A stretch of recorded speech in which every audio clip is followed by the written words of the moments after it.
ವಿಧೇಯತೆಯ ವಿಶ್ವಾಸ, ಅದ್ಭುತ ಕಾರ್ಯವು ವಿಧೇಯತೆಯ ನಂತರ ಬಂದಿತು. ಹಲೋ, ಬರೀ ಬಾಯಿ ತಿಳಿದ್ರೆ ಸಾಲದು ಪ್ರಿಯರೇ, ವಿಧೇಯತೆ ಕಾರ್ಯ ಕೂಡ ವೆರಿ ಇಂಪಾರ್ಟೆಂಟ್. ಉದಾಹರಣೆಗೆ ನೀನು ನೋವಂತ ಇದ್ಕೊಂಡು, ನೋವಾ ಎಷ್ಟು ಮಂದಿ ಗೊತ್ತಿದೆ? ನೋವಾ ಬೈಬಲಲ್ಲಿ ವಿಶ್ವಾಸ ಅಂದ್ರೆ ಏನಂತ ಹೇಳಿದೆ? ವಿಶ್ವಾಸವು ಪ್ರೈಸ್ ಬಿಟ್ಟು ಗಾಡ್, ಇತರರು ನೋಡಲಾಗದೆ ಇರುವಂತದನ್ನ ವಿಶ್ವಾಸ ಸದಾಕಾಲ ನೋಡ್ತಾ ಇರ್ತದೆ. ನೀವು ಅದು ನೋಡ್ಬೋದು. ಇಬ್ರಿ 11:7 ಮತ್ತು ಆದಿಕಾಂಡ 6 ಮತ್ತು 7 ನೀವು ಅದು ನೋಡ್ತೀರಿ. ಪ್ರಿಯರೇ, ಭೂಮಿಯ ಮೇಲೆ ನೋವನ್ನು ಯಾವ್ದಕ್ಕೆ ಫೇಮಸ್? ಹೆಂಗ್ ಗೊತ್ತು ನೋವ? ಅಡಗನ ಕಟ್ಟದ, ಕರೆಕ್ಟ್. ನಾವೇನ ಕಟ್ಟದ, ಕರೆಕ್ಟ್. ನಾವೇನ ಕಟ್ಟುವಾಗ ಜನರಲ್ ಏನ್ ಹೇಳ್ತಾ ಇದ್ರು? ಯಾತಕ್ಕೆ ನಾವೇ ಕಟ್ತಾ ಇದ್ದು?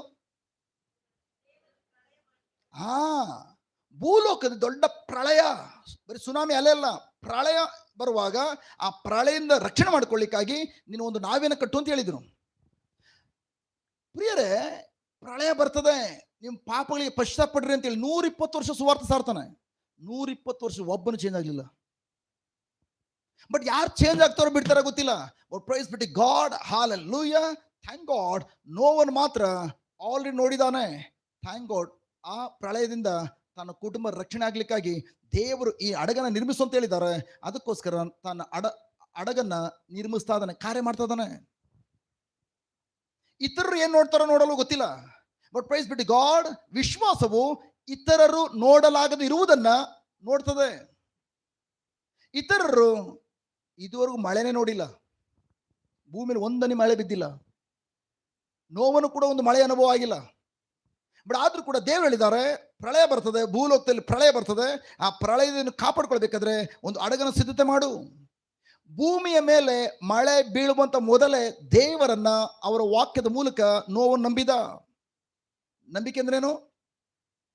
ಒಂದು ಸಂದೇಶ ಕೇಳಿ ಅದ್ರ ಪ್ರಕಾರ ಕಾರ್ಯ ಮಾಡುವಂಥದ್ದು. ಹಾಗಾದ್ರೆ ನೋವನ್ನು ಕೂಡ ಕಾರ್ಯ ಮಾಡ್ತಾ ಇದ್ದಾನ? ಯಸ್. ಏನ್ ಕಾರ್ಯ? ಆ ಪ್ರಳಯ ತಪ್ಪಿಸ್ಕೊಳ್ಳಿಕ್ಕಾಗಿ ದೇವರು ಒಂದು ಸೂಚನೆ ಕೊಟ್ಟಿದ್ದಾರೆ, ಹಡಗ ನಿರ್ಮಿಸುವುದಾಗಿ. ಹಡಗ ನಿರ್ಮಿಸ ಮಾತ್ರ ಅಲ್ಲ, ಬೆಳಿಗ್ಗೆ ಸಂತನಕ್ಕೆ ಹೋಗಿ ಸುವಾರ್ಥ ಸಾರ್ತಾ ಇದ್ದಾನೆ, ಸಂಜೆ ಬಂದು ಹಡಗ ನಿರ್ಮಿಸ್ತಾ ಇದ್ದಾನೆ. ಹಲೋ, ನೀವೇ ನಿರ್ಮಿಸ್ತಾ ಇದ್ದೀರಿ? ಹಲೋ, ಮುಂದೆ ಪ್ರಳಯ ಬರ್ತದೆ ಅಂತೇಳಿ ಪ್ರಳಯ ಬಿಟ್ಬಿಡಿ, ಅಟ್ಲೀಸ್ಟ್ ಮಳೆ ಬರ್ತದೆ ಎಂಬುದಾಗಿ ಯಾವುದೇ ಗೋಚರವಾದ ಕಾರಣ ಇಲ್ಲ, ಯಾವುದೇ ಮನುಷ್ಯನಿಗೆ ಯಾವುದೇ ಅನುಭವ ಇಲ್ಲ. ನಾವೇನ ನಿರ್ಮಿಸ್ಲಿಕ್ಕಾಗಿ, ಹಡಗ ನಿರ್ಮಿಸ್ಲಿಕ್ಕಾಗಿ ಕಣ್ಣಿಗೆ ಕಾಣುವಂತಹ ಯಾವುದೇ ಈ ಲೋಕದಲ್ಲಿ ಯಾವುದೇ ಕಾರಣನೂ ಇಲ್ಲ. ಸ್ವಾಭಾವಿಕ ಲೋಕದ ಯಾವುದೇ ಕಾರಣ ಇಲ್ಲ. ಇನ್ನು ಮಳೆ ಬರ್ತದೆ, ಅದಕ್ಕೆ ಜಸ್ಟ್ ಪ್ರಳಯ ಆಗ್ತದೆ. ಪ್ರಳಯ ಅದಕ್ಕೋಸ್ಕರ ನಾವೇ ನಿರ್ಮಿಸ್ತಾ ಇದ್ದಾನೆ. ಎಲ್ಲರೂ ಹೇಳ್ತಾರೆ ಪ್ರಳಯ ಅಂದ್ರೇನು?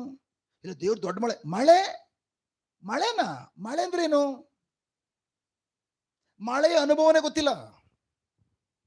ಸೊ ಅದಕ್ಕೋಸ್ಕರ ಮಳೆಯಿಂದ ಪ್ರಳಯ ಸ್ವಾಭಾವಿಕ ಲೋಕದಲ್ಲಿ ಯಾವುದೇ ಕಾರಣವಿಲ್ಲ, ಅವ್ನು ನಾವೇ ನಿರ್ಮಿಸ್ಲಿಕ್ಕಾಗಿ. ಆದ್ರೂ ನೋಹ ಏನ್ ಮಾಡ್ದ? ತನ್ನ ಕಣ್ಣಾರೆ ನೋಡುವುದಕ್ಕೆ ಹೆಚ್ಚಾಗಿ ದೇವರು ತನ್ನ ವಾಕ್ಯದ ಏನನ್ನು ನುಡಿದ್ರೋ ಅದ್ ನಂಬಲಿಕ್ಕಾಗಿ ಆಯ್ಕೆ ಮಾಡಿಕೊಂಡ. ನಾವು ಯಾವುದನ್ನ ಆಯ್ಕೆ ಮಾಡ್ಕೊಳ್ತಾ ಇದ್ದೇವೆ? ಹಲೋ, ನೋವೇನ್ ಮಾಡ್ದ? ತಾನು ಯಾವುದನ್ನ ನೋಡ್ತಾ ಇದನೋ ನೋಡುವುದಕ್ಕಿಂತ ಹೆಚ್ಚಾಗಿ ಅವರು ಬಂದು ಬೇರೆ ಬೇರೆ ಏನೇನು ಹೇಳ್ತಾ ಇದಾರೆ ಆ ನುಡಿಗಳಿಗಿಂತ ಹೆಚ್ಚಾಗಿ ದೇವರ ನುಡಿಯನ್ನ, ದೇವರ ವಾಕ್ಯವನ್ನ ನಂಬಲಿಕ್ಕಾಗಿ ಅವನು ಆಯ್ಕೆ ಮಾಡಿಕೊಂಡ. ವಿಶ್ವಾಸವು ಪುರಾವೆಗೋಸ್ಕರ ಅಥವಾ ಸಾಕ್ಷಿ ಆಧಾರಕ್ಕೋಸ್ಕರ ಕಾಯೋದಿಲ್ಲ ಪ್ರಿಯರೇ. ಆ ಕಣ್ಣಾರೆ ಕಾಣುವುದು ಲೋಕದಲ್ಲಿ ಅದು ಕಾರ್ಯ ನೆರವೇರುವಂತ ಮೊದಲೇ ವಿಶ್ವಾಸವು ದೇವರ ವಾಗ್ದಾನವನ್ನು ನಂಬ್ತದೆ. ಈವನ್ ಅದು ಅರ್ಥ ಆಗದೆ ಹೋದ್ರೂ ಕೂಡ ದೇವರ ವಾಕ್ಯ ನಂಬ್ತದೆ.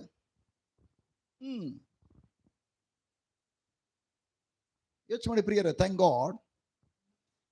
ಅಪ್ಪ ನಾವೇ ನಿರ್ಮಿಸುವಾಗ 3 ಜನ ಗಂಡು ಮಕ್ಕಳು, ವಯಸ್ಸು ಬಂದಿರೋ ಗಂಡು ಮಕ್ಕಳು, ಯಾಕಂದ್ರೆ ಅವ್ರಿಗೂ ಆಲ್ರೆಡಿ ಹುಡುಗಿರು ನಿಗದಿ ಮಾಡಿಟ್ಟಿದ್ದಾರೆ. ಓಕೆ, ಸೊ ಯೋಚನೆ ಮಾಡಿ, ವಯಸ್ಸು ಬಂದಿರೋ ಗಂಡು ಮಕ್ಕಳು ಅವರು ಕೂಡ ಅಪ್ಪನ ಜೊತೆ ಸೇರ್ಕೊಂಡು ಅದು ಇದನ್ನ ತಟ್ತಾ ಇದಾರೆ, ಕುಡ್ತಾ ಇದಾರೆ. ಆ ಫ್ರೆಂಡ್ಸ್ಗಳು ಏನು ಮಾಡ್ಬೋದು ಲೋಕದಲ್ಲಿ?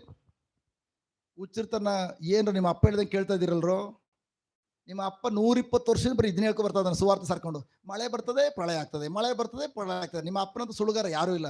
ನೀವು ನಿಮ್ಮ ಅಪ್ಪನಿಂದ ಹೋಗಿ ಲೋಕ ಏನ್ ಹೇಳ್ತದೆ? ಹೇ, ಇದು ಯಾವಲ್ಲೂ ಕೂಡ ಜಿನ್ಜಿ, ಯಾವ ಲೋಕ ಇದು? ಜಂಜಿ ಲೋಕ ಅಂತ. ಜಂಜಿ ಲೋಕದಲ್ಲಿ ನೀವು ಎಂಜಾಯ್ ಮಾಡೋದು ಬಿಟ್ಬಿಟ್ಟು ನಿಮ್ಮ ಅಪ್ಪನ ಜೊತೆ ಹೋಗಿ ನಾವೇ ಕಟ್ತಾ ಇದ್ದೀರಂತೆ. ಅದು ಯಾವುದಕ್ಕೋಸ್ಕರ? ಇಡೀ ಲೋಕದಲ್ಲಿ ಯಾರು ವಿಷಯನೇ ಕೇಳಲಿಲ್ಲ ಮಳೆ ಅಂದ್ರೆ ಏನು ಅಂತೇಳಿ. ಆ ರೀತಿ ಏನಾದ್ರು 3 ಜನ ಮಕ್ಕಳು ಲೋಕದವ್ರ ಮಾತು ತೆಗೆದುಕೊಂಡು ಅಪ್ಪನ ಮಾತು ತಿರಸ್ಕಾರ ಮಾಡಿದ್ರ? ಅಪ್ಪನ ಮಾತನ್ನು ತಿರಸ್ಕಾರ ಮಾಡದೆ ಇದ್ದುದರಿಂದ ಪ್ರಳಯ ಬಂದಾಗ ಅಡಗಿನಲ್ಲಿ ಬರೀ ಅಪ್ಪ ಮಾತ್ರವಲ್ಲ, ಅಪ್ಪನ ಮಾತಿಗೆ ತಂದೆ ಮಾತನ್ನು ವಿಧೇಯ ತೋರಿದ, ತಂದೆಯ ಮಾತಿಗೆ ವಿಧೇಯ ತೋರಿದಂತಹ ಅಪ್ಪನ ಮಾತಿಗೆ ಮಕ್ಕಳು ವಿಧೇಯ ತೋರಿದ್ರಿಂದ ಅವ್ರು 3 ಜನ ಕೂಡ ಸುರಕ್ಷಿತ ರಕ್ಷಣೆ ಹೊಂದಿದ್ರು. ಇಡೀ ಭೂಲೋಕದ ಎಲ್ಲ ಜನರು ಸತ್ತೋದ್ರು ಪ್ರಳಯದಲ್ಲಿ. ಹಲೋ ಪ್ರಿಯ, ನೋವನು ಥ್ಯಾಂಕ್ ಗಾಡ್, ನೋವನು ಅಡಗನ್ನ ನಿರ್ಮಿಸುವಾಗ ಇಡೀ ಲೋಕ ನಗ್ತಾ ಇತ್ತು. ಬಟ್ ಪ್ರೈಸ್ ಬಿಟ್ಟು ಗಾಡ್, ಲೋಕ ಇವ್ ನೋಡಿ ನಗುವಾಗ, ನೋವಣ್ಣ ಏನ್ ಮಾಡ್ತಾ ಇದೀಯಾ?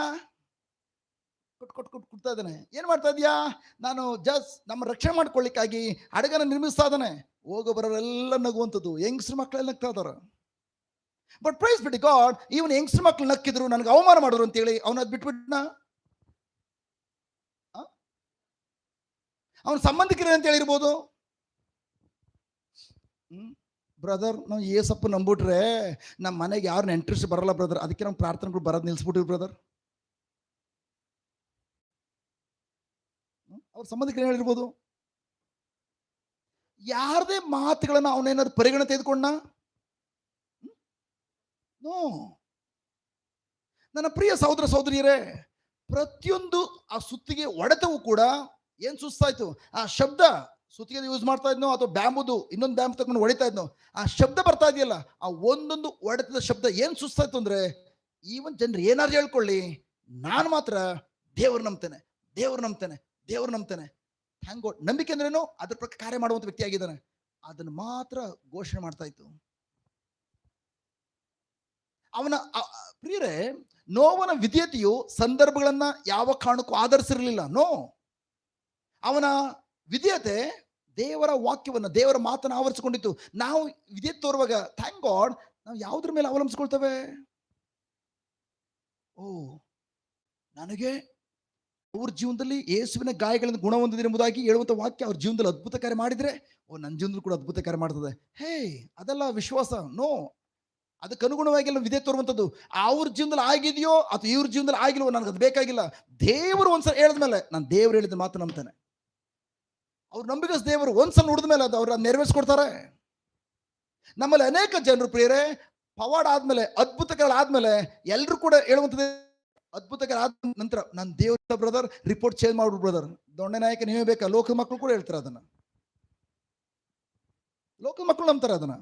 ರಿಪೋರ್ಟ್ ಚೇಂಜ್ ಆದ್ಮೇಲೆ ನಿಮ್ಗೆ ಯಾಕೆ ಮೈಕ್ ಕೊಡಬೇಕು, ಬಂದು ಸಾಕ್ಷಿ ಹೇಳಿ ಅಂತೇಳಿ ಹೋಗಿ ಸ್ಟೇಜ್ ಮೇಲೆ ನಿಂತ್ಕೊಂಡು ಆರ್ಕೆಸ್ಟ್ರಾ ಹೇಳೋರ ಮಧ್ಯದಲ್ಲಿ ನೀವು ಹೇಳಿ ನಮ್ಮ ದೇವ್ರು ಇಂಥ ಕಾರ್ಯ ಮಾಡಿದ್ರು. ಇವತ್ತು ನೋಡಿ ಆರ್ಕೆಸ್ಟ್ರಾದಲ್ಲಿ ಹಾಡು ಹೇಳ್ತಾ ಇದ್ದಾನೆ, ಅವತ್ತು ಎಲ್ಲ ಕಿಡ್ನಿ ಹೊಟ್ಟೋಗಿತ್ತು, ಇವತ್ತು ನೋಡಿ ದೇವ್ರು ಗುಣಪಡಿಸಿದ್ರು, ರಿಪೋರ್ಟ್ ಬಂದಿದೆ.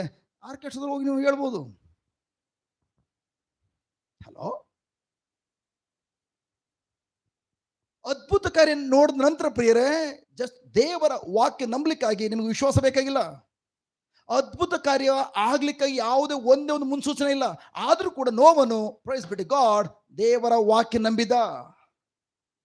ಅವನು ನಂಬಿದ್ದರಿಂದ ಪ್ರವಾಹ ಬಂದಾಗ ಮಾತ್ರ ಪ್ರಿಯರೇ, ಥ್ಯಾಂಕ್ ಗಾಡ್, ಎಲ್ಲರೂ ಕೊಚ್ಕೊಂಡು ಹೋದ್ರು. ಬಟ್ ಆದ್ರೆ ಅವನ ಕುಟುಂಬ ಮಾತ್ರ ರಕ್ಷಣೆ ಹೊಂದ್ಕೊಳ್ತು. ಹಲೋ, ಅದೇ ತರ ಪ್ರಿಯರೇ, ಥ್ಯಾಂಕ್ ಗಾಡ್, ನೀವು ಕೂಡ ರಕ್ಷಣೆಯ ಫಲಗಳನ್ನು ಅನುಭವಿಸ್ಲಿಕ್ಕಾಗಿ ಇವತ್ತು ಬರೀ ಬಾಯ್ತಿ ವಾಕ್ಯ ಹೇಳ್ತಾ ಇದ್ದೀರಾ ಅಥವಾ ತಕ್ಕಂತೆ ಕಾರ್ಯ ಮಾಡ್ತಾ ಇದ್ದೀರಾ? ಕ್ರಿಯೆ ಇಲ್ಲದಿರುವ ವಿಶ್ವಾಸ ಸತ್ತ ವಿಶ್ವಾಸ. ಮೈಸೂರಿನ ಸಹೋದರಿ ಇದಾರೆ, ಅವತ್ತಿನ ಸುಮಾರು ವರ್ಷಗಳಿಂದ ನೋಡ್ತಾ ಇದ್ದಾನೆ. ಈಗಲೂ ಅಷ್ಟೇ ಅವರು, ಬ್ರದರ್ ದೇವ್ ನನ್ನ ಪವರ್ಫುಲ್ ಉಪಯೋಗಿಸ್ಕೊಳ್ತಾರೆ. ಇಲ್ಲಿ ಮಾತ್ರ ಅಲ್ಲ ಬ್ರದರ್, ಹೊರದೇಶದಲ್ಲಿ ಉಪಯೋಗಿಸ್ಕೊಳ್ತಾರೆ. ಅವತ್ತು ನನಗಿಂತ ಒಂದು 4-5 ವರ್ಷ ದೊಡ್ಡವರು ಇರ್ಬೋದು. ಇವತ್ತು ಬಿಳಿ ಕೂದಲು ಬಂದಿದೆ. ಓಕೆ, ಇವತ್ತು ಕೂಡ ಈಸಿ ಚೇರ್ ಮೇಲೆ ಕೂತ್ಕೊಂಡು ದೇವರನ್ನು ಉಪಯೋಗಿಸ್ಕೊಳ್ತಾರೆ ಬ್ರದರ್. ದೇವ್ರ ಹತ್ರ ಕಾಯ್ತಾ ಇದ್ದಾನೆ. ಗ್ರೀನ್ ಸಿಗ್ನಲ್ ಇನ್ನ ಬಂದಿಲ್ಲ ಬ್ರದರ್. Hallelujah hallelujah. ಹೋದಾಗೆಲ್ಲ ಬರೀ ಹಲ್ಲುಯ ಪದಗಳು. ಹಾಲೆಲ್ಲೂಯಾ.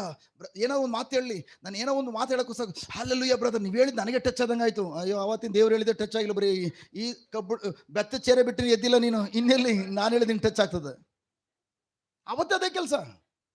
ಅವ್ರು ಹೆಂಡತಿ ಕೇಳಿದ್ರೆ, ನನ್ನ ಗಂಡಂಗೆ ಹೇಳಿ ಸಾಕಾಯ್ತು ಬ್ರದರ್, ಒಂದ್ಸಲ ಬ್ರದರ್ ಟೀಚಿಂಗ್ ಹೋಗಿ ಅಂತೇಳಿ. ಇಲ್ಲ ದೇವ್ರು ತಿಳಿಸ್ಬೇಕು ನನಗೆ, ಬ್ರದರ್ ಟೀಚಿಂಗ್ ಹೋಗ್ಬೇಕಾ ಬೇಡವಾ. ಅದಾದ್ಮೇಲೆ ಪ್ರೈಸ್ ಗಾಡ್, ನಾನು ಇರುವಂಥ ಸಂದರ್ಭದಲ್ಲಿ ಒಂದು ಫೋನ್ ಕಾಲ್ ಬಂತು. ಫೋನ್ ಕಾಲ್ ಬಂದಾಗ ಅದಾದ್ಮೇಲೆ ಫೋನ್ ಮಾತಾಡಿದ್ರು.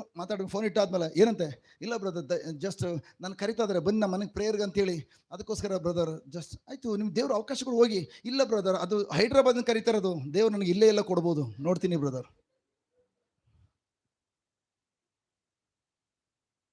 ಇನ್ನು ಒಂದು ಟೈಮ್ ವೇಸ್ಟ್, ಒಂದು ಆತ್ಮವನ್ನು ಇದು ಕರ್ಕೊಂಡಿಲ್ಲ. ಎಷ್ಟೋ ವರ್ಷಗಳಿಂದ ಇನ್ನು ಬೆತ್ತ ಚೇರ್ ಬಿಟ್ಟು ಅಳ್ಳಾಡಿಲ್ಲ.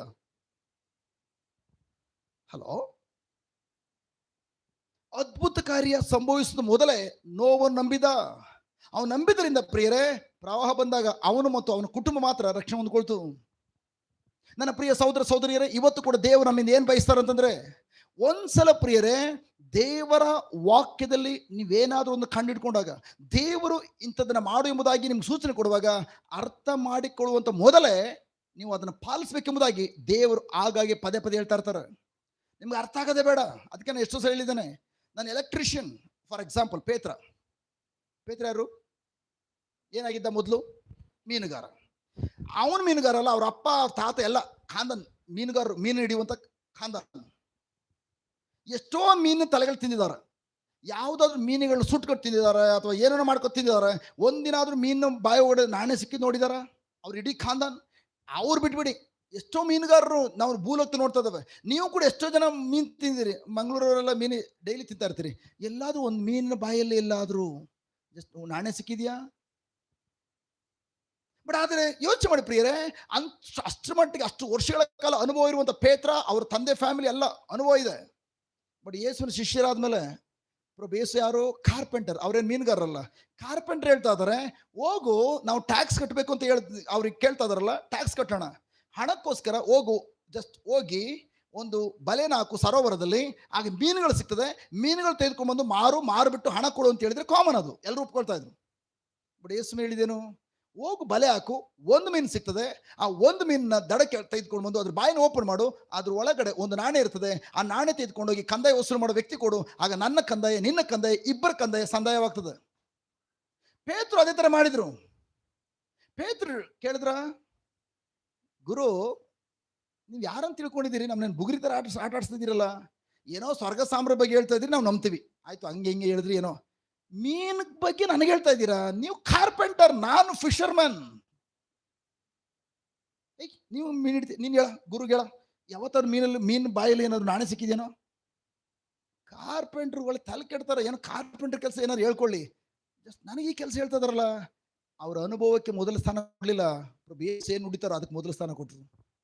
ಇವತ್ತು ನಮ್ಮ ಅನುಭವಗಳು ಈ ಲೋಕದಲ್ಲಿ ಅನೇಕ ಅನುಭವಗಳಾಗ್ಬಿಟ್ಟಿವೆ.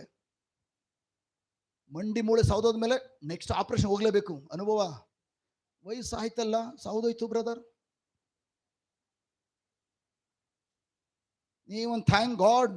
ಜಸ್ಟ್ ಮೋಶೆ ಮುದಿ ಪ್ರಾಯದಲ್ಲೂ ಕೂಡ ಸೀನಾಯಿ ಬೆಟ್ಟನ ಹತ್ಕೊಂಡು ಹೋದ. ಇವತ್ತು ಅವತ್ತಿರೋ ಸೀನಾಯಿ ಬೆಟ್ಟ ಬೇರೆ, ಇವತ್ತಿರೋ ಸೀನಾಯಿ ಬೆಟ್ಟ ಬೇರೆ. ಹೊರದೇಶದಲ್ಲಿ ಆ ಬೆಟ್ಟ ಹತ್ತ ಮುದುಕರ ಕೆಳಗಡೆ ಕೂರಿಸ್ಬಿಡ್ತಾರೆ.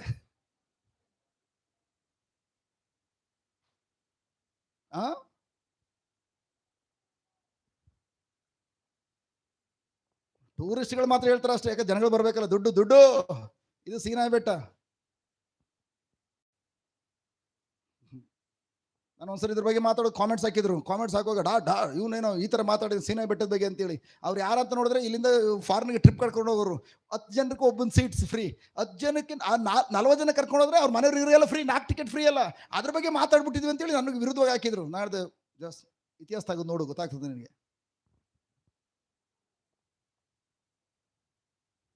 ಹಲೋ, ನನ್ನ ಪ್ರಿಯ ಸಹೋದರ ಸಹೋದರಿಯರೇ, ಪ್ರೈಸ್ ಗಾಡ್. ನಾನು ನಿಮ್ಗೇನು ತಿಳಿಯಪಡಿಸ್ತೇನೆ ಅಂತಂದ್ರೆ, ನಿಮಗೆ ಅರ್ಥವಾಗುವಂತ ಮೊದಲೇ ದೇವರು ತನ್ನ ವಾಕ್ಯ ಏನಂತ ಹೇಳ್ತಾರೋ ಅದು ನೀವು ಪಾಲಿಸಬೇಕೆಂಬುದಾಗಿ ಜಸ್ಟ್ ದೇವರು ಸದಾಕಾಲ ಪದೇ ಪದೇ ನಮಗೆ ಎಚ್ಚರಿಕೆ ಕೊಡ್ತಾ ಇರ್ತಾರೆ. ಅದಕ್ಕೆ ನಾನು ಇವಾಗ ಹೇಳ್ತೇನೆ, ಏನಾದ್ರೂ ನಾನು ಎಲೆಕ್ಟ್ರಿಷಿಯನ್ ಆಗಿರ್ಬೋದು, ಎಲೆಕ್ಟ್ರಿಷಿಯನ್ ಆಗಿ ನಾನು ಎಷ್ಟೋ ಸಲ ಎಲೆಕ್ಟ್ರಿಕ್ ಕಂಬ ಹತ್ತಿ ಹೇಳಿದ್ದೀನಿ. ನನ್ನ ಸುಮಾರು 2003ರಿಂದ 2007 ತನಕ ಡೈಲಿ ಕಂಬಗಳತ್ತದೆ. ಬಟ್ ಇವತ್ತು ಕೂಡ ದೇವರು ಏನಾದರೂ ನನಗೆ ಹೇಳಿದ್ರೆ, ನೀನು ಆರೋಗ್ಯವಂತನಾಗಬೇಕಾದ್ರೆ ಅದು ನಿನ್ನ ಮಕ್ಕಳಿಗೆ ಫೀಸ್ ಬರಬೇಕಾದ್ರೆ ಆ ಎಲೆಕ್ಟ್ರಿಕ್ ಕಂಬ ಇದೆಯಲ್ಲ 7 ಸಲ ಹತ್ತಿ ಇಳಿ ಅಂತ ಹೇಳಿದ್ರೆ 7 ಸಲ ಹತ್ತಿ ಇಳಿತಾನೆ. ಹತ್ತಿ ಇಳಿದ್ರಿಂದ ಹಂಗಾಗ್ಬಿಟ್ಟು ದುಡ್ಡಲ್ಲಿ ಬಂದ್ಬಿಡ್ತದೆ. ಹತ್ತಿ ಇಳಿದ್ರೆ ಕರೆಂಟ್ಗೆ ಹೊಡೆದೋದ್ರೆ ಹೊಗೆ ಹಾಕ್ಸ್ಕೊಳ್ತೀನಿ. ಬಟ್ ದೇವರ ವಾಕ್ಯ ಹಿಂಗೆ ಹೇಳ್ತಾ ಇದೆಯಾ? ಎರಡನೇ ತೋಟ ಇಲ್ಲ. ನಿಮಗೆ ಅರ್ಥವಾಗುವಂತ ಮೊದಲೇ ನೀವು ಅದನ್ನ ಪಾಲಿಸಬೇಕೆಂಬುದಾಗಿ ಪ್ರಿಯರೇ ದೇವರು ಬಯಸ್ತಾರೆ. ನಂಬರ್ 1. ನಂಬರ್ 2, ಇಲ್ಲೂ ಕೂಡ ಮಳೆ ಬರುವಂತ ಮೊದಲೇ ನಾವಿಯನ್ನು ಹಡಗು ನಿರ್ಮಿಸ್ಲಿಕ್ಕಾಗಿ, ಅದೇ ತರ ಕೊಯ್ಲು ಬರಕ್ ಮುಂಚಿತವಾಗಿ ಬೀಜವನ್ನು ಬಿತ್ತನೆ ಮಾಡ್ಲಿಕ್ಕಾಗಿ, ಅದೇ ತರ ನಿಮ್ಮ ಜೀವನ ದೊಡ್ಡ ಬ್ರೇಕ್ ಥ್ರೂ ಪ್ರಗತಿಯನ್ನ ಬರಲಿಕ್ಕಾಗಿ ಅದಕ್ಕಿಂತ ಮೊದಲೇ ನೀವು ಅದನ್ನು ನಂಬಬೇಕೆಂಬುದಾಗಿ ದೇವರು ನಮ್ಮ ಕರೆಯುವಂತ ದೇವರಾಗಿದ್ದಾರೆ. ಹಲೋ, ದೇವ್ರು ಯಾವ್ದಕ್ಕೋಸ್ಕರ ಕರೀತಾರ? ನಂಬರ್ 1, ನಿಮಗೆ ಅದು ಅರ್ಥವಾಗುವಂತ ಮೊದಲೇ ನೀವು ಅದನ್ನು ಪಾಲಿಸಬೇಕು, ಅದನ್ನ ಹಿಂಬಾಲಿಸಬೇಕು, ಅದ್ರ ಪ್ರಕಾರ ಕಾರ್ಯ ಮಾಡಬೇಕು. ನಿಮ್ಮ ಜೀವನದ ದೊಡ್ಡ ಬ್ರೇಕ್ ಥ್ರೂ ಬರುವಂತ ಮೊದಲೇ ಜಸ್ಟ್ ನಿಮ್ಮ ಜೀವನದಲ್ಲಿ ನೀವು ಏನ್ ಮಾಡಬೇಕು? ಪ್ರಗತಿ ಬರಕ್ ಮುಂಚಿತವಾಗಿ ನೀವು ಅದನ್ನ ನಂಬಲಿಕ್ಕಾಗಿ. 3, ಮಳೆ ಬರಕ್ ಮುಂಚಿತವಾಗಿ ನಾವೇನ ಕಟ್ಟುವಂತ ಕಾರ್ಯಕ್ಕಾಗಿ. ಅದೇ ರೀತಿ ಕೊಯ್ಲು ಬರಬೇಕಾದ್ರೆ, ಫಸಲು ಬರಬೇಕಾದ್ರೆ ಅದಕ್ಕೆ ಮುಂಚಿತವಾಗಿ ಬೀಜ ಬಿತ್ತನೆ ಮಾಡ್ಲಿಕ್ಕಾಗಿ ದೇವರು ನಮ್ಮನ್ನು ಕರೀತಾರೆ. ನಾವೇನು ಗೊತ್ತಾ? ದೇವ್ರು ಕೊಡಿ, ಇಲ್ಲ ದೇವ್ರು ಮಾತ್ರ ಕೊಡೋದಿಲ್ಲ, ಹಾಸ್ಪಿಟಲ್ ಬಗ್ಗೆ ಕೊಡ್ತವೆ. ದೇವ್ರು ಕೊಡಿ, ಇಲ್ಲ ದೇವ್ರು ಮಾತ್ರ ಕೊಡೋಕ್ಕೆ ಅಷ್ಟು ಕೊಟ್ಟಿಲ್ಲವಲ್ಲ ಬ್ರದರ್. ಮೊನ್ನೆ ಕೂಡ ನನ್ನ ಕಾರವಾರದಲ್ಲಿದ್ದಾಗ ಒಂದು ಸಹೋದರ, ಬ್ರದರ್ ಈವನ್ ನಾನು ನಿಮ್ಮ ಹತ್ರ ಬಂದಾಗ ಜ್ಞಾಪಕ ಇರ್ಬೋದು, ಧ್ಯಾನ ಕೊಟ್ಟು ಬಂದಾಗ, ನನ್ನ ಕಮಿಟ್ಮೆಂಟೇ ಇದೆ ಬ್ರದರ್, ನನ್ನ ಕಮಿಟ್ಮೆಂಟನ್ನು ನಿಭಾಯಿಸ್ಲಿಕ್ಕೆ ನನ್ನ ಈ ಒಂದು ಮೀನುಗಾರಿಕೆಯಿಂದ ನಾನು ಮಾಡೋಕ್ಕಾಗ್ತಲ್ಲ. ದೋಣಿ ತಗೊಂಡು ಹೋಗ್ತಾನೆ, ಮೀನು ಸಿಗ್ತಲ್ಲ, ನಾನು ಕೊಡ್ಬೇಕು ಅಂತ ಆಸೆ ಇದೆ ಬ್ರದರ್. ಬಟ್ ಆದರೆ ಜಸ್ಟ್ ನನಗೆ ದೇವ್ರು ಕೊಟ್ಟಿರ್ತಾನೆ ಕೊಡಬೇಕು. ನಾನು ದೇವ್ರು ನನಗೆ ಸಾಕಷ್ಟು ಕೊಟ್ಟಿಲ್ಲ ಅಂತ ಹೇಳಿದ್ಮೇಲೆ ನಾನು ಸಾಲ ಮಾಡ್ಕೊಡೋಕ್ಕಾಗ್ತದ? ನಾನು ಇಲ್ಲ ನಾನು ಕೊಡಬಾರ್ದು. ಅದಕ್ಕೆ ಬ್ರದರ್ ಹೆಂಗೆ ಮತ್ತೆ ನೀವು ದೇವ್ರ ವಾಕ್ಯ ಹೇಳ್ತದೆ, ನೀವು ಕೊಡ್ರಿ, ಯಾವಾಗ ದೇವ್ರು ಕೊಡ್ತಾರೆ ಅಂತೇಳಿ. ದೇವ್ರು ನಮ್ಗೆ ಕೊಟ್ಟಿರ್ತಾನೆ ಮೇಲೆ ಕೊಡೋದು. ಬಟ್ ಬೈಬಲ್ ಆ ರೀತಿ ಹೇಳ್ತಲ್ಲ, ಮತ್ತೆ ಅದ್ರ ಬಗ್ಗೆ ಟೀಚ್ ಮಾಡ್ತಾನೆ. ನಾನು ನಿಮ್ಮೊಬ್ಬರಿಗಲ್ಲ, ಎಲ್ರಿಗೂ ಟೀಚ್ ಮಾಡ್ತಾನೆ. ಅದಾದ್ಮೇಲೆ ಆ ಸಹೋದರನ ಅಂತ ಏನು ಹೇಳಲಿಲ್ಲ. ಅದಾದ್ಮೇಲೆ ಪ್ರಿಯರೇ, ಮುಂದಿನ ತಿಂಗಳಿಂದ ಆ ವ್ಯಕ್ತಿ ಥ್ಯಾಂಕ್ ಗಾಡ್ ವಾರ ಆ ವ್ಯಕ್ತಿಗೆ ಏನು ಆದಾಯ ಬರ್ತದೋ ಥ್ಯಾಂಕ್ ಗಾಡ್ ಅದ್ಲ ಆ ವ್ಯಕ್ತಿಗೆ ಸಾಕಾಗ್ಲಿ ಸಾಕಾಗದಿರಲಿ ಅದನ್ನ ದಶಮ ತೆಗಿಲಿಕ್ಕೆ ಪ್ರಾರಂಭಿಸಿದ್ರು. ನನ್ನ ಪ್ರಿಯ ಸಹೋದರ ಸಹೋದರಿಯರೇ, ಈವನ್ ಜಸ್ಟ್ 4-5 ತಿಂಗಳು ದಾಟಿಲ್ಲ, ಆ ಸಹೋದರ ಹೇಳಿದ್ದು, brother praise be to God, ಇವತ್ತು ನಾನು ಯಾವ ಕೆಲಸ ಕೈ ಹಾಕಿದ್ದೀನೋ ಆ ಕೆಲಸದಲ್ಲಿ ಇವತ್ತು ಪ್ರೈಸ್ ಬಿ ಟು ಗಾಡ್, ಇವನು ತಿಂಗಳು ಪೂರ್ತಿಯನ್ನು ಏನು ಸಂಪಾದನೆ ಮಾಡ್ತಿದ್ನೋ ಇವತ್ತು ಅಷ್ಟನ್ನ ದೇವರಾಜ್ಯಕ್ಕೆ ಬಿತ್ತನೆ ಮಾಡುವಂತ ಅಂತಃಶಕ್ತಿಯನ್ನು ಕೊಟ್ಟಿದ್ದಾರೆ. ಕಾರಣ ಯಾಕಂದ್ರೆ ಅವತ್ತು ನನಗೆ ಏನು ಇಲ್ದಿರೋ ಸಂದರ್ಭದಲ್ಲಿ ನಾನು ಈಗಾಗಲೇ ಶ್ರೀಮಂತನಾಗಿದೆ ಎಂಬುದಾಗಿ ನಂಬಿ ನಾನು ದೇವರಾಜ್ಯಕ್ಕೆ ಲಕ್ಷಾಂತರ ಬಿತ್ತನೆ ಮಾಡ್ತೀನಿ ಎಂಬುದಾಗಿ ನಾನು ಅದನ್ನು ಕಲ್ಪನೆ ಮಾಡಿಕೊಂಡು ಅವತ್ತು ನನ್ನ ಹತ್ರ ಇರೋದೇ ₹5 ಬಿತ್ತನೆ ಮಾಡಕ್ಕೆ ಸ್ಟಾರ್ಟ್ ಮಾಡಿದೆ. ನೆಕ್ಸ್ಟ್ ₹10 ಬಿತ್ತನೆ ಮಾಡಕ್ಕೆ ಸ್ಟಾರ್ಟ್ ಮಾಡಿದೆ. ಅವತ್ತು ನನ್ನ ಹತ್ರ ಏನಿದೆಯೋ ದಶಮಾಂಶ ಬೀಜವನ್ನು ಯಾವ ಕಂಟಿನ್ಯೂಸ್ ಬೀಜ ಬಿತ್ತನೆ ಮಾಡ್ಲಿಕ್ಕೆ ಪ್ರಾರಂಭಿಸಿದನೋ ಅವತ್ತೇನು ನಂಬಿದ್ದೆ ಬ್ರದರ್, 4-5 ತಿಂಗಳಿಂದ ದೇವರು ಇವತ್ತು ಅಷ್ಟರ ಮಟ್ಟಿಗೆ ನನ್ನ ಸಮೃದ್ಧಿ ಕೊಟ್ಟಿದ್ದಾರೆ. ನನ್ನ ಹೆಂಡತಿ ಕೂಡ ಒಂದು ಅಂಗಡಿ ಇಟ್ಕೊಂಡಿದ್ದಾರೆ. ಅಂಗಡಿಯಲ್ಲಿ ಮೊದಲು ಬಿಸ್ನೆಸ್ ಆಗ್ತಾ ಇರಲಿಲ್ಲ, ಇವತ್ತು ಬ್ರದರ್ ಇದು ಅಂಗಡಿದು ಬಂದಿರೋದು ಆದಾಯ, ಇದು ನನ್ನ ಬಿಸ್ನೆಸ್ ಬಂದಿರೋದು ಆದಾಯ. ಹಾಗಾಗಿ ಇಷ್ಟು ದೊಡ್ಡ ಅಮೌಂಟ್ ನಾನು ನಿಮ್ಗೆ ಕೊಡ್ತಾ ಇದ್ದ ದೇವರಾಜ್ಯಕ್ಕೆ. 5 ತಿಂಗಳು 6 ತಿಂಗಳು ಅಷ್ಟೇ. ನಾವೆಲ್ಲರೂ ಕೂಡ ಫಸಲು ಬರ್ಲಿಕ್ಕೆ ಕಾಯ್ತಾ ಇರ್ತೇವೆ. ರೈತನ ಹತ್ರ ಕೇಳಿ, ಫಸಲು ಬರಕ್ ಮುಂಚೆ ಬೀಜ ಬಿತ್ತನೆ ಮಾಡ್ತಾನ ಅಥವಾ ಫಸಲು ಬಂದ್ಮೇಲೆ ಬೀಜ ಬಿತ್ತನೆ ಮಾಡ್ತಾನ? ನಾವೇನ್ ಮಾಡ್ತೇವೆ? ದೇವ್ರು ಫಸ್ಟ್ ಫಸಲು ಕೊಡ್ಲಿ, ಅದ್ಭುತ ಕಾರ್ಯ ಮಾಡ್ಲಿ, ಆಮೇಲೆ ಮಾಡ್ತವೆ.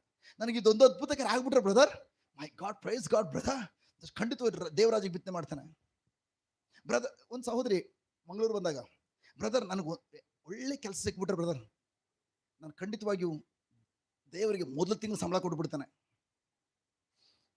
ಅಂದ್ರೆ ಈಗ ದೇವರು ಮೊದಲು ತಿಂಗಳು ಸಂಬಳ ಕೊಡ್ಸ್ಕೋಬೇಕಂದ್ರೆ ನಿಮ್ಗೆ ಸಂಬಳಕ್ಕೆ ಬರೋದು ಕೆಲಸ ಕೊಡ್ಬೇಕಂಗಿದ್ರೆ ಆಯ್ತು, ಓಕೆ ಪ್ರೇಯರ್ ಮಾಡೋಣ. ಅದಾದ್ಮೇಲೆ 5 ತಿಂಗಳಾಯ್ತು, 6 ತಿಂಗಳಾಯ್ತು, ಬ್ರದರ್ ಏನು ಕೆಲಸನೇ ಸಿಕ್ಕಿಲ್ಲ ಬ್ರದರ್.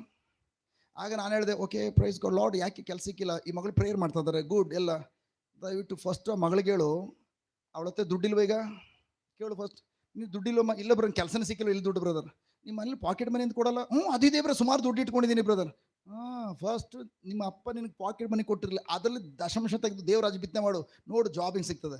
ಅದಾಗಿ 2 ತಿಂಗಳಿಗೆ brother praise God fantastic job ಬ್ಯಾಂಗ್ಳೂರಿಗೆ ಸಿಕ್ಕಿದೆ, ಪ್ರೈಸ್ ಗಾಡ್ ಬ್ರದರ್ ಈಗ ಹೋಗ್ತಾ ಇದ್ದಾನೆ, ಇವತ್ತು ಫಸ್ಟ್ ಕ್ಲಾಸ್ ಕೆಲಸ, ಆಶ್ಚರ್ಯ ಪಡಬೇಕು. ಈವನ್ ಅಲ್ಲಿ ಹೋದ್ರೆ ನನ್ನ ಮಗಳು ಏನು ಮಾಡ್ತಾಳೆ ಅಂತ ನಮ್ಮ ಅಪ್ಪ ಅಮ್ಮ ಯೋಚನೆ ಮಾಡ್ತಾ ಇದ್ರು.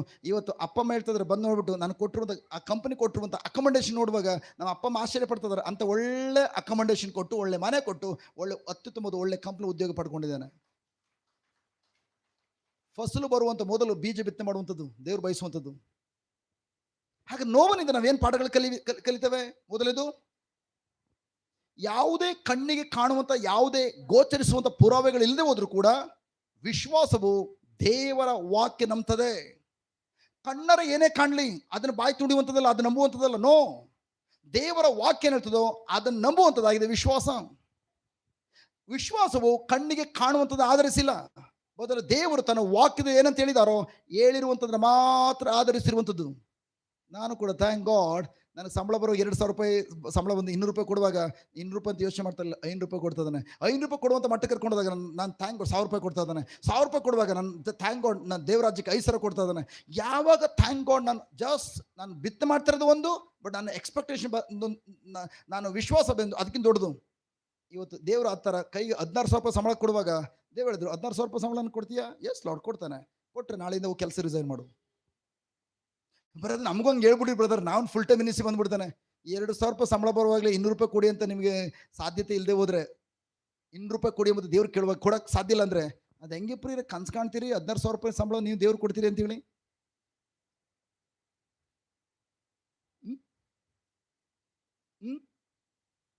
ನನ್ನ ಪ್ರೀತಿಯ ಸಹೋದರ ಸಹೋದರಿ, ವೆರಿ ವೆರಿ ಇಂಪಾರ್ಟೆಂಟ್. ಪ್ರೈಸ್ ಬಿಟ್ಟು ಗಾಡ್.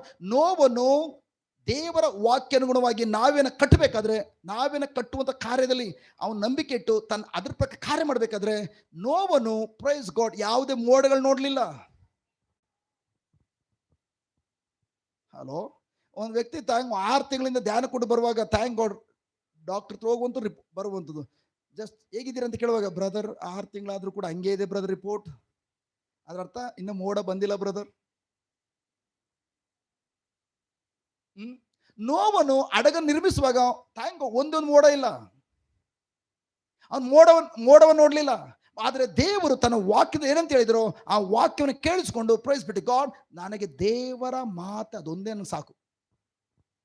ನಾನು ಎಷ್ಟು ಹೇಳ್ತೇನೆ ನಿಮಗೆ, ದೇವರ ವಾಕ್ಯದ ಇದು ಬಿಡಿ, ಆ ವಾಕ್ಯವೇ ನಿಮ್ಮನ್ನ ಕರ್ಕೊಂಡು ಹೋಗ್ತದೆ. ನಿಮ್ಮ ಕೆಲಸ ಅಷ್ಟೇ ದೇವರ ವಾಕ್ಯ ಓದುವಾಗ, ಪ್ರೈಸ್ ಅದಕ್ಕೋಸ್ಕರ ಯಾವಾಗ ಹೇಳ್ತಾರೆ, ದೇವರ ವಾಕ್ಯನ ಓದೋದು ಅಥವಾ ಕೇಳಿಸ್ಕೊಂಡು ಸಾಲದು. ಪರ್ಸನಲ್ ಕೂತ್ಕೊಂಡು ನೀವು ಲಾರ್ಡ್ ಇವತ್ತು ಈ ವಾಕ್ಯದ ಮೂಲಕ ಸಂಜೆ ಪ್ರಾರ್ಥನಾ ಕೂಟದಲ್ಲಿ ನನಗೆ ಬೋಧನೆ ಮಾಡಿದ್ರಿ, ಅಥವಾ ಈ ವಾಕ್ಯ ಓದುವಾಗ ನನ್ನ ಜೊತೆ ಮಾತಾಡಿದ್ರಿ, ಬಟ್ ನನಗೇನು ನನ್ನ ಜೀವನಕ್ಕೆ ಯಾವ ಥರ ಅಳವಡಿಸ್ಕೊಳ್ಬೇಕು ನನಗೆ ಅರ್ಥ ಆಗ್ತಾ ಇಲ್ಲ. ಪ್ಲೀಸ್ ನನಗೆ ಜಸ್ಟ್ ಅದನ್ನ ಇನ್ನೂ ಆಳವಾದ ರಹಸ್ಯ ಕಲಿಸ್ಕೊಡಿ ಅಂತೇಳಿ ನೀವು ಪರ್ಸನಲ್ ಕೂತ್ಕೊಂಡು ಯಾವ ವೈಯಕ್ತಿಕವಾಗಿ ನೀವು ಅವ್ರ ಜೊತೆಲಿ ಇಂಟಿಮೇಟ್ ರಿಲೇಶನ್ಶಿಪ್ ಬೆಳೆಸ್ತೀರಿ, ಆಗ ಮಾತ್ರ ಪ್ರಿಯರೇ ಪವಿತ್ರಾತ್ಮರು ಆ ವಾಕ್ಯವನ್ನ ನಿಮ್ಮ ಅನುದಿನ ಜೀವಿತಕ್ಕೆ ಅಳವಡಿಸ್ಕೊಳ್ಳಿಕ್ಕಾಗಿ ವಿಸ್ಡಮ್ ಅನ್ನು ಕೊಡುವಂಥದ್ದು, ಜ್ಞಾನವನ್ನು ಕೊಡುವಂಥದ್ದು. Hello, praise the Lord. Brother ಅರ್ಥ ಆಗ್ತಾ ಇದೆಯಾ? ಫುಲ್ ಧ್ಯಾನಿಸ್ತಾ ಇದ್ದೀರಾ? ಹಲೋ, ನೀವು ವೈಯಕ್ತಿಕವಾಗಿ ಕುಳಿತುಕೊಂಡು ದೇವರ ವಾಕ್ಯದಲ್ಲಿ ಕಾಲ ಕಳೆದ ಹೋದ್ರೆ ಪ್ರಿಯರೇ, ಇಲ್ಲಿ ಕನ್ಸು ಕಟ್ಕೊಳ್ತೀರಿ, ಮನೆಗೆ ಹೋದ್ಮೇಲೆ ಒತ್ತಡ ಬಂದಾಗ ನಿಮಗೆ ಗೊತ್ತಿಲ್ಲ, ಆ ಒತ್ತಡದ ಮಧ್ಯದಲ್ಲಿ ನೀವೇನು ಕನ್ಸು ಕಟ್ಕೊಂಡಿದ್ದೀರಿ, ಗರ್ಭ ತಾಳಿದ್ದೀರಿ, ಅದಕ್ಕೆ ವಾಕ್ಯಕ್ಕೆ ವಿರುದ್ಧವಾದ ನುಡಿಗಳು ನುಡಿದ್ಬಿಟ್ಟು ಅದಕ್ಕೆ ವಿರುದ್ಧವಾಗಿ ಆಲೋಚನೆ ಮಾಡಿ ನಿಮ್ಮ ಕನಸನ್ನ, ನಿಮ್ಮ ಕನಸಿನ ಕೂಸನ್ನ ಅಬೋಷಣೆ ಮಾಡ್ಕೊಳ್ತೀರಿ. ಅದಕ್ಕೋಸ್ಕರ ಎವ್ರಿ ಡೇ ದೇವರ ಜೊತೆ ದೇವರ ವಾಕ್ಯದಲ್ಲಿ ಕಾಲ ಕಳೆಯುವುದು ವೆರಿ ವೆರಿ ಇಂಪಾರ್ಟೆಂಟ್. ಬ್ರದರ್ ನಾನು ಇಷ್ಟು ವರ್ಷದಿಂದ ದೇವ್ರ ವಾಕ್ಯ ಬ್ರದರ್, ಏನು ಆರಾಮಾಗಿದ್ದೀನಿ ಬ್ರದರ್. ನೋಡಿ ನಾನು ಕುಡಿಯೋದು ಬಿಟ್ಟು 25 ವರ್ಷ ಆಯ್ತು ಬ್ರದರ್, ಕೆಟ್ಟನ ಬಟ್ 25 ವರ್ಷ ಆಯ್ತು ಬ್ರದರ್. ಇನ್ಮೇಲೆ ನಾನು ಆರಾಮಾಗಿ ನಂಗೆ ಗೊತ್ತು ಹೆಂಗೆ ಜೀವಿಸ್ಬೇಕು ಅಂತೇಳಿ, ಯಾವಾಗ ನಾನು ಹೆಂಗೆ ಬೇಕು ಜೀವಿಸ್ಬೇಕು ಅಂತೇಳಿ ನಂಗೆ ಚೆನ್ನಾಗಿ ಗೊತ್ತಿದೆ ಅಂತೇಳಿ ಮೊದಲಿಂದ ದೇವ್ರು ಏನು ಕಲ್ಸ್ಕೊಟ್ಟಿದ್ದಾರೋ ದೇವರ ವಾಕ್ಯವನ್ನು ಧ್ಯಾನಿಸೋನ್ ಬಿಟ್ನ 1 ತಿಂಗಳಲ್ಲಿ ನಾನು ಫುಟ್ಬಾಲ್ ಥರ ಸೈತನ ಉಪಯೋಗಿಸ್ಕೊಬಿಡ್ತಾನೆ. ನಿನ್ನ ಕಣ್ಣು ಮುಂದೆ ತಿಂಗಳು ನಾನು ಇಲ್ಲಿರಲ್ಲ, ನನ್ನ ಕತೆ ಮುಗಿಸ್ಬಿಡ್ತಾನೆ. ನೀವು ಹಿಂಗೆ ನೋಡ್ತಾ ಇದ್ದೀರಾ, 25 ವರ್ಷ ಆಗಿದ್ರು ಬ್ರದರ್. ಒಂದು ಸಹೋದರ ಹೇಳ್ತಾ ಇದ್ರು, ನಾನು ಒಂದ್ಸರಿ ಧ್ಯಾನ ಕೊಡಕ್ಕೆ ಹೋದಾಗ ಅಲ್ಲೂ ಕೂಡ ಥ್ಯಾಂಕ್ ಗಾಡ್ ಬ್ರದರ್, ಜಸ್ಟ್ ಸಾರಿ ನಿಮ್ಗೆ ಡಿಸ್ಟರ್ಬ್ ಮಾಡಿಬಿಟ್ಟೆ, ನಿಮ್ಮ ಮಧ್ಯಾಹ್ನ ಕ್ಲಾಸ್ ನಿಮ್ಗೆ ಇದೆ ಬ್ರದರ್, ದಯವಿಟ್ಟು ನೀವು ಪ್ರೀಚ್ ಮಾಡಬೇಕು, ಹೋಗಿ ಜಸ್ಟ್ ಬ್ರದರ್ ಪ್ಲೀಸ್ ಹೋಗಿ ನೀವು ಸ್ಟಡಿ ಮಾಡಬೇಕೇನೋ ಹೋಗಿ ಮಾಡ್ಕೊಳ್ಳಿ. ಆಲ್ವಿನ್ ನಾನು 27-30 ವರ್ಷದಿಂದ ಪ್ರೀಚ್ ಮಾಡ್ತಾ ಇದ್ದಾನೆ, ಇನ್ನೂ ಕೂಡ ಸ್ಟಡಿ ಮಾಡ್ಬೇಕಾ? 25-30 ವರ್ಷ ದೇವ್ರು ಏನೇನು ಕಲ್ಸ್ಕೊಟ್ಟಿದ್ದಾರೆ, ನಾನು ಸ್ಟಡಿ ಮಾಡ್ಬೇಕಾಗಿಲ್ಲ. ನಾಡಿದೆ ಹಳ್ಳಕ್ಕೆ ಬಿದ್ರಿ, ದೊಡ್ಡ ಪ್ರೀಚರ್ ಹಂಗೇಳಿ 2.5 ವರ್ಷದಲ್ಲಿ ತೀರೋದ್ರು. ನನಗೆ ಯಾವಾಗ ಗೊತ್ತು, ಮುಗಿದ ಕತೆ. ಯಾಕೆ ಬೈಬಲ್ ತೆಗೆದುಕೊಳ್ತೀರಿ? ಜನಗಳ ಜೀವನ ತೆಗೆದು ಬೈಬಲ್ ನೋಡಿ. ಆಸ 35 ವರ್ಷಗಳ ಕಾಲ ದೇವರೊಂದಿಗೆ ಮುನ್ನಡೆದವನು, ಒಂದಿನ ಸೋಲ್ ಕಂಡಿಲ್ಲ, ಒಂದಿನ ಒಂದು ರೋಗ ಬಂದು ನಳ್ಳಿಲ್ಲ ಅವನು. ಅಷ್ಟರ ಮಟ್ಟಿಗೆ ದೇವರು ಅವನ ರಾಜ್ಯವನ್ನು ದೊಡ್ಡದು ಮಾಡಿದ್ದು, ಅಷ್ಟರ ಮಟ್ಟಿಗೆ ಆರೋಗ್ಯ. ಆಸ ತಾನೆ, ಆಸ ಯೋಷಾಫಾಟನ ತಂದೆ 35 ವರ್ಷಗಳ ಕಾಲ ದೇವರೊಂದು ಮುನ್ನಡೆದಿದ್ದಾನೆ. ಬಟ್ 36ನೇ ವರ್ಷದಲ್ಲಿ ಜಸ್ಟ್ ಮತ್ತೆ ಅವನು ಸಣ್ಣ ಒಂದು ಯುದ್ಧ ಬಂತು. ಯುದ್ಧ ಬಂದಾಗ 35 ವರ್ಷಗಳ ಜಯದ ಮೇಲೆ ಜಯ ಕೊಟ್ಟು ದೇವರು ಅವಲಂಬಿಸ್ಕೊಳ್ಳಿಲ್ಲ. ಪಕ್ಕದ ದೇಶದ ತನ್ನ ಫ್ರೆಂಡನ್ನು ಸಹಾಯ ಬೇಡ್ಕೊಂಡ. ಜನಗಳಿಂದ ಹೋದ. ಎಷ್ಟು ಸಲ ಜನಗಳು ನಂಬೋದು ಹಿಂದೆ ಹೋಗ್ತೀವಿ. ಅವ್ರು ಹೇಳಿದ್ದಾರೆ, ಅವ್ರು ತುಂಬ ಟೆಕ್ನಾಲಜಿ ಗೊತ್ತು, ಅವರು ತುಂಬ ಚೆನ್ನಾಗಿ ಓದಿದ್ದಾರೆ, ಅವ್ರು ಚೆನ್ನಾಗಿ ಗೊತ್ತು. ದೂರದ ಬೆಟ್ಟ ನುಣಿಗೆ ಎಷ್ಟು ಮಂದಿ ಅದರಿಂದ ಜನಗಳಿಂದ ಹೋಗ್ತಾ ಇದಾವೆ. ಜನಗಳ ಸಹವಾಸ ಮಾಡಿದ್ದರಿಂದ ಬೈಬಲ್ ಹೇಳ್ತದೆ 2 ವರ್ಷದಲ್ಲಿ ಅವನ ಕಾಲಿಗೆ ಬಲವಾದ ರೋಗ ಬಂತು. ಪ್ರವಾದಿ ಹೇಳ್ತಾನೆ, ನೀನು ಇದುವರೆಗೂ ಎಂತೆಂಥ ದೊಡ್ಡ ದೊಡ್ಡ ಸೈನಿಕಗಳು ಬಂದಾಗ ದೇವರು ನಿನ್ನ ಜಯ ಕೊಟ್ಟರು, ಒಂದು ಸೈನಿಕ ನಿನ್ನ ಯುದ್ಧದಲ್ಲಿ ನಿನ್ನ ಸೈನಿಕ ಸತ್ತೋಗ್ಲಿಲ್ಲ. ದೇವರು ನಿನಗಿಂತ ಮುಂಚಿತವಾಗಿ ಯುದ್ಧ ಮಾಡಿ ನಿನ್ನ ರಾಜ್ಯ ದೊಡ್ಡದು ಮಾಡಿದ್ರು, ಸಾಮ್ರಾಜ್ಯ ದೊಡ್ಡದು ಮಾಡಿದ್ರು. ಇವತ್ತು ಕೂಡ ಆ ಸಮಯದಾಗ ಹೇಳುವಾಗ ಇಡೀ ಪ್ರಪಂಚ ನಡುಗ್ತದೆ ಅಂತ ಸ್ಥಾನಕ್ಕೆ ಕರ್ಕೊಂಡು ಹೋದಾಗ, ಈಗ ನೋಡಿದ್ರೆ ಸಣ್ಣ ಒಂದು ದೇಶದ ಶತ್ರು ನಿನ್ನ ವಿರುದ್ಧ ಬಂದಿದ್ದಕ್ಕೆ ನೀನು ದೇವರನ್ನ ಅವಲಂಬಿಸಿಕೊಳ್ಳದೆ ಹೋಗಿ ನರಮನುಷ್ಯನ ಅವಲಂಬಿಸಿಕೊಂಡೆ. ಇವತ್ತಿಂದ ನಿನಗೆ ಯುದ್ಧ ಅಲ್ಲ, ಯುದ್ಧಗಳು ಪ್ರಾರಂಭ. ದಾಂಪತ್ಯ ಜೀವನದ ಯುದ್ಧಗಳು, ಹಣಕಾಸು ಯುದ್ಧಗಳು, ದೇಶ ಯುದ್ಧಗಳು, ನಿನ್ನ ಆರೋಗ್ಯದಲ್ಲಿ ಯುದ್ಧಗಳು, ಎಲ್ಲ ಇವತ್ತಿಂದ ನಿನ್ನ ಜೀವನದ ಎಲ್ಲ ಏರಿಯಲ್ಲೂ ಕೂಡ ಯುದ್ಧಗಳು ಪ್ರಾರಂಭ. ಇವತ್ತು ಕೂಡ ನಿಮ್ಮ ಜೀವನದ ಯಾತಕ್ಕೆ ಯುದ್ಧಗಳು ಬಂದಿರೋದು ಗೊತ್ತಾ? ಚೆಕ್ ಮಾಡ್ಕೊಳ್ಳಿ.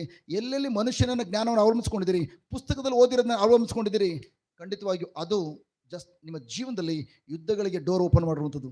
ದೇವರ ಮಕ್ಕಳಿಗೆ ಪ್ರಿಯರೇ, ಲೋಕದ ಜ್ಞಾನ ಈ ಲೋಕದ ಜೀವಿಸ್ಲಿಕ್ಕಾಗಿ ಎಷ್ಟು ಬೇಕೋ ಅಷ್ಟೇ. ಬಟ್ ಆದರೆ ಥ್ಯಾಂಕ್ ಗಾಡ್, ನೀವು ದೇವರು ಬಯಸುವಂತಹ ಅಲೌಕಿಕವಾದ ಮಟ್ಟವನ್ನು ತಲುಪಬೇಕಾದ್ರೆ, ದೇವರು ಬಯಸುವಂಥ ಆರೋಗ್ಯ ಪಡ್ಕೊಂಡು ಜಸ್ಟ್ ಕಡೆ ನಿಮಿಷದವರೆಗೂ ಆರೋಗ್ಯವಂತರಾಗಿ ನೀವು ಜೀವಿಸ್ಬೇಕಾದ್ರೆ, ಸಮೃದ್ಧಿಯಾಗಿ ಎಲ್ಲ ಏರಿಯದಲ್ಲೂ ಕೂಡ ಕೊರತೆ ಇಲ್ಲದೆ ಜೀವಿಸ್ಬೇಕಾದ್ರೆ, ದೇವರ ವಿಶ್ವಾಸದ ಸಿಸ್ಟಮ್ ಅದು ನಮಗೆ ಅಡಿಪಾಯವಾಗಿರಬೇಕು.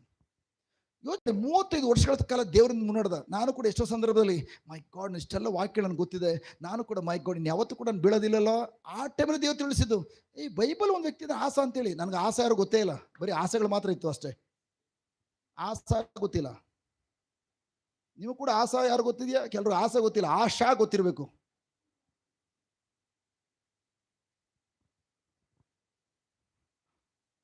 ಆಶಾ ಗರ್ಲ್ ಗೊತ್ತಿರಬಹುದು, ಬಟ್ ಆಸಾ ಎಂಬ ರಾಜ ಗೊತ್ತಿಲ್ಲ.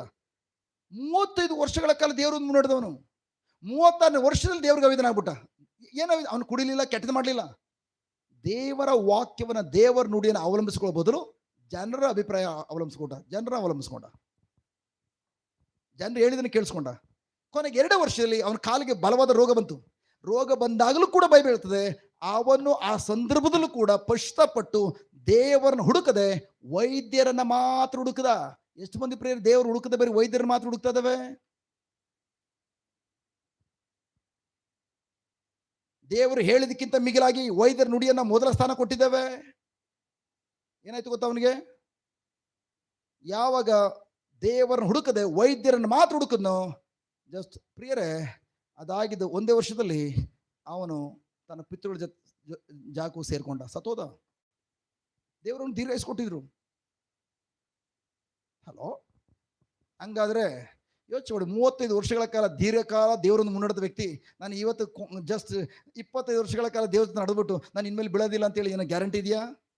ಅದಕ್ಕೆ ಅದಕ್ಕೋಸ್ಕರ ಯಾವಾಗಲೂ ದೇವ್ರ ವಾಕ್ಯ ಯಾವ ಟೈಮಲ್ಲಿ ಬೇಕೋ ನಾನು ಫುಟ್ಬಾಲ್ ತರ ಸಹಿತ ಮಾಡ್ಕೊಳ್ಬೋದು. Hallelujah, hallelujah, thank you Jesus, praise Jesus. ನನ್ನ ಪ್ರೀತಿಯ ಸಹೋದರ ಸಹೋದರಿಯರೇ, ನನ್ನ ವಿಶ್ವಾಸದಲ್ಲಿ ನಡೀತದೆ ಎಂಬುದಾಗಿ ಹೇಳ್ಬೇಕಾದ್ರೆ, ನನ್ನ ವಿಶ್ವಾಸವು ಯಾವುದೇ ವ್ಯಕ್ತಿಯ ಅನುಮೋದನೆಗಾಗಿ ಕಾಯದೆ. ತಕ್ಷಣವೇ ದೇವ್ರು ಏನ್ ಹೇಳ್ತಾ ಇದಾರೋ ಅದನ್ನ ಪಾಲಿಸ್ತದೆ. ದೇವ್ರು ಏನ್ ಹೇಳ್ತಾರೋ ನನಗೆ ಬೇಕಾಗಿಲ್ಲ. ದೇವರ ವಾಕ್ಯ ಈ ಹೇಳ್ತಾ ಇದೆಯಾ? S lord. ನಾನು ಜಸ್ಟ್ ಇನ್ನೊಬ್ರು ಅನುಮತಿ ಕೊಡ್ತಾರೋ ಕೊಡಲು ಗೊತ್ತಿಲ್ಲ, ಹೌದು ಪರವಾಗಿಲ್ಲ ಮಾಡು ಅಂತ ಹೇಳ್ತಾರೋ ಗೊತ್ತಿಲ್ಲ. ದೇವರು ಈ ರೀತಿ ತನ್ನ ವಾಕ್ಯ ಹೇಳಿದ್ದಾರೆ ಅಂತ ಹೇಳಿದ್ಮೇಲೆ ನನ್ನ ಕೆಲಸ ಅದನ್ನ ಪಾಲಿಸುವಂಥದ್ದು. ಅದಾಗಿದೆ ವಿಶ್ವಾಸ. ವಿಶ್ವಾಸವು ಪ್ರಿಯರೇ, ಪ್ರೈಸ್ ಗಾಡ್, ಅಪಹಾಸ್ಯಗಳ ನಡುವೆಯೂ ವಿರೋಧಗಳ ನಡುವೆಯೂ ಕೂಡ ವಿಶ್ವಾಸವು ತನ್ನ ಕಾರ್ಯವನ್ನು ಮುಂದುವರಿಸ್ಕೊಂಡು ಹೋಗ್ತಾ ಇರ್ತದೆ. ನೋವನು ನಾವೇ ಕಟ್ಟುವಾಗ ಎಲ್ಲರೂ ಅಪಹಾಸ್ಯ ಮಾಡಿದ್ರು. ಹಲೋ, ಬಟ್ ನನಗೆ ಆಶ್ಚರ್ಯ ಇನ್ನೊಂದೇನು ಗೊತ್ತಾ, ನೋವನ್ನು ಅಡಗು ಕಟ್ಟಿದಾಗ ಎಷ್ಟು ಜನ ಅದರಲ್ಲಿ ಒಟ್ಟಿಗೆ ಸೇರಿದ್ರು, ಎಷ್ಟು ಜನ ರಕ್ಷಣೆ ಹೊಂದ್ಕೊಂಡ್ರು. ಆ ಜಲಪ್ರಳಯದಲ್ಲಿ ಇಡೀ ಮಾನವಕರು ಸತ್ತೋಯ್ತು. ಎಷ್ಟು ಜನ ಉಳಿದಿದ್ದು? ಎಷ್ಟು ಜನರು?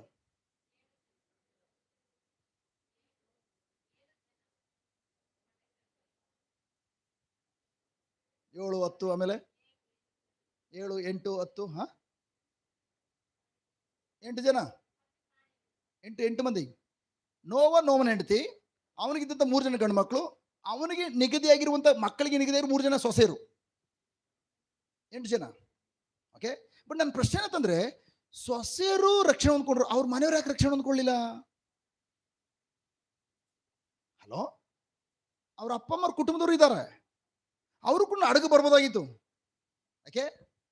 ಈವನ್ ಥ್ಯಾಂಕ್ ಗಾಡ್, ಸೊಸೆಯರು ಕೂಡ ಥ್ಯಾಂಕ್ ಗಾಡ್ ಅವರ ಗಂಡಂದಿರು, ಭಾವಿ ಗಂಡಂದಿರು, ಅವರ ಅಪ್ಪ ಮಾವ ಏನ್ ಹೇಳ್ತಾರೋ ಅದನ್ನ ಅವ್ರು ನಂಬಿದ್ರು. ಬಟ್ ಅವ್ರ ಮನೆಯವರು, ನೀನ್ ಏನ್ ಜಸ್ಟ್ ಅವ್ರ ಮನೆಗೆ ಹೋಗಿ ಅಂತ ಹುಚ್ಚರ ಮನೆಗೆ ಹೋಗಿ ಸೇರ್ಕೊಳ್ತಾ ಇದೀಯಾ, ನಮಗೂ ಹುಚ್ಚ ತಲೆ ಕೆಡಿಸಬೇಡ, ಜಲಪ್ರಳಯ ಬರ್ತದ, ನಿಮ್ಮ ಮಾವನಿಗೂ ತಲೆ ಇಲ್ಲ, ನಿಮ್ ಗಂಡಂದಿರಿಗೂ ಭಾವಿ ಗಂಡಂದಿರಿಗೂ ತಲೆ ಇಲ್ಲ ಅಂತೇಳಿ ಅವರು ಕೂಡ ಪ್ರಿಯರೇ ಅಪಹಾಸ್ಯ ಮಾಡ್ತಾ ಇದ್ರು.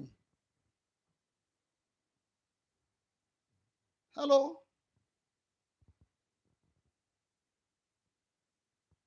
ನನ್ನ ಪ್ರಿಯ, ಕರೆಕ್ಟ್ 8 ಜನ ಸಿಕ್ಕಿಲ್ಲ?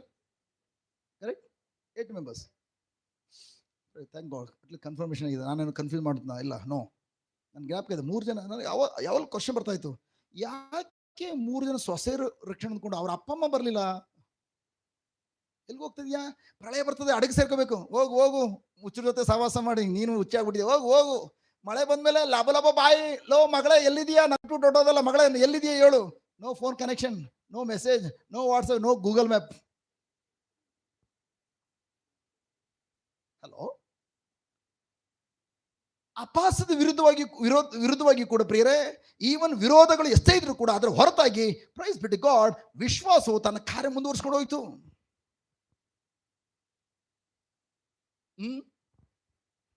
ಇವನು ನೆನ್ನೆ ಮೊನ್ನೆ ಬಂದವನು, ಇವನು ಸುವಾರ್ತೆ ಸಾಲಿಕ್ಕೆ ಸಾಧ್ಯ ಇಲ್ಲ, ಇವನು ಯಾರು ಪರ್ಮಿಷನ್ ಕೊಡ್ತಾರೆ, ಇವನು ಯಾವ ಗುರುಗಳು ಕೂಡ ಪರಿಚಯ ಇಲ್ಲ, ಇವನು ಹೆಂಗೆ ಸೇವ್ ಮಾಡ್ತಾನೆ.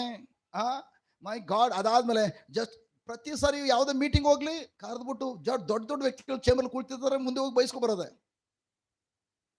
ನಾನು ಹೆಂಡತಿ ಎಷ್ಟೋ ಸಲ, ನೀನು ಹೋಗ್ಲೇಬೇಡ ಸೇವೆಗೆ, ಬಿಟ್ಬಿಡು ಕೆಲಸ, ನೀನು ಆರಾಮಾಗಿ ಎಲೆಕ್ಟ್ರಿಕ್ ಕೆಲ್ಸಕ್ಕೆ ಹೋಗು,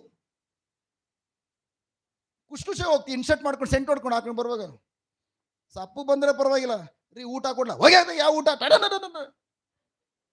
ಓವ ಚೆನ್ನಾಗಿದೆ ಗಂಡ, ಈಗೇನಾಯ್ತು, ಒಳಗಡೆ ಏನಾಗ್ತದೆ ಯಾರೋ ಗೊತ್ತಿಲ್ಲ.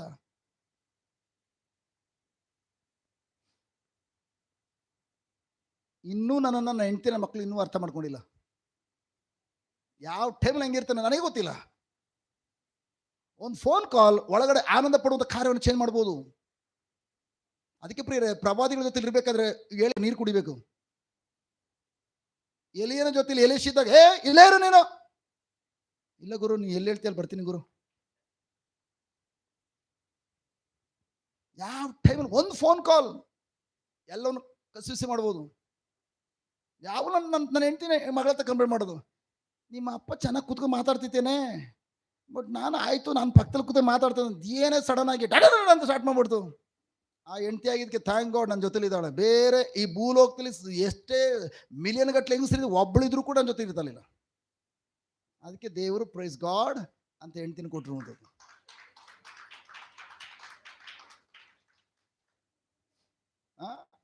ಏನು ಬೇಡ, ರೆಡಿ ಆಗಿದ್ದೇನೆ, ಜಸ್ಟ್ ಬರ್ತಾ ಇದ್ದೀನಿ, ಜಸ್ಟ್ ಹೋಗಿ ಒಂದು ರೇಷನ್ ತಂದು ಬಿಡೋಣ, ರೆಡಿಯಾಗು ಬರ್ತೀನಿ. ಇದು ಕೇಳಿಬೇಕಾದ್ರೆ ಮೊನ್ನೆನೂ ಕೂಡ ವಿಷಯಕ್ಕೆ ಕಾಯಪಾಯ ಆಯಿತು ರೀ. ಆನ್ ದಿ ವೇ ಸರ್ಕಲ್ ಹತ್ರ ಬಂದಿದ್ದೀನಿ ಅಂತ, ಸರ್ಕಲಿಂದ ಮನೆಗೆ ಬರೀ 30-35 ಸೆಕೆಂಡ್ ಅಷ್ಟೇ. ಹಂಗೆ ಮನೆ ಹತ್ರ ಬಂದಿದ್ದಾರಲ್ವಾ, ಮೊದಲೆಲ್ಲ ಹೇಳಿದ್ರೆ ರೆಡಿಯಾಗಿ ಬಂದ್ಬಿಡ್ತೀನಿ, ಇಲ್ಲಿ ಹೋಗಿ ಬಂದ್ಬಿಡ್ತೀನಿ ಅಂತ ಹೇಳುವಾಗ, ರೀ ನಾನು ರೆಡಿ ಆಗಲಿಕ್ಕೆ 5 ನಿಮಿಷ 4 ನಿಮಿಷ 5 ನಿಮಿಷ ಸಾಕು, ನೀವು ಹತ್ರ ಬಂದಾಗ ಫೋನ್ ಮಾಡ್ಬಿಡಿ, ಮೊದಲೇ ಹೇಳ್ಬಿಡಿ, ನನಗೆ ಕಾಯ್ದು ಸಾಕಾಗ್ಬಿಟ್ಟಿದೆ. ಹಂಗಂತೇಳಿ ಮೊನ್ನೆನೂ ಕೂಡ ಜಸ್ಟ್ ನಾನು ಎಲ್ಲ ಸಿಟಿಗೆ ಹೋಗ್ಬೇಕು ಐಟಮ್ಸ್ ತರಲಿಕ್ಕೆ ಹೋದಾಗ ಸರ್ಕಲ್ ಹತ್ರ ಬಂದಿನ ಕಡೆ ಅಂತ ಹೇಳಿದ ತಕ್ಷಣ ಪಾಪ ರೆಡಿಯಾಗಿ 2 ಗಂಟೆ 2 ಕಾಲು ಗಂಟೆ ಆದ್ಮೇಲೆ ಬಂದೆ. ಬಾರೆ ಹೋಗೋಣ, ಇದೇ ಕಟ್ಕೊಡ, ಇದೇ ಆಗೋಯ್ತು.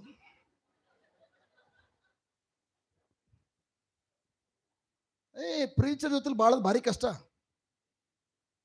ಅಲ್ಲಿ ಸರ್ಕಲ್ ಬಂದ, ಸಡನ್ ಆಗಿ ಅದು ಫೋನ್ ಕಾಲ್ ಬಂತು, ಟರ್ನ್ ಓಡು. ಹೆಂಡ್ತಿಗೆ ಹೇಳಿದ್ರೆ ಜಸ್ಟ್ ಹೋಗು ಅಂತ ಹೇಳ್ತಾರ.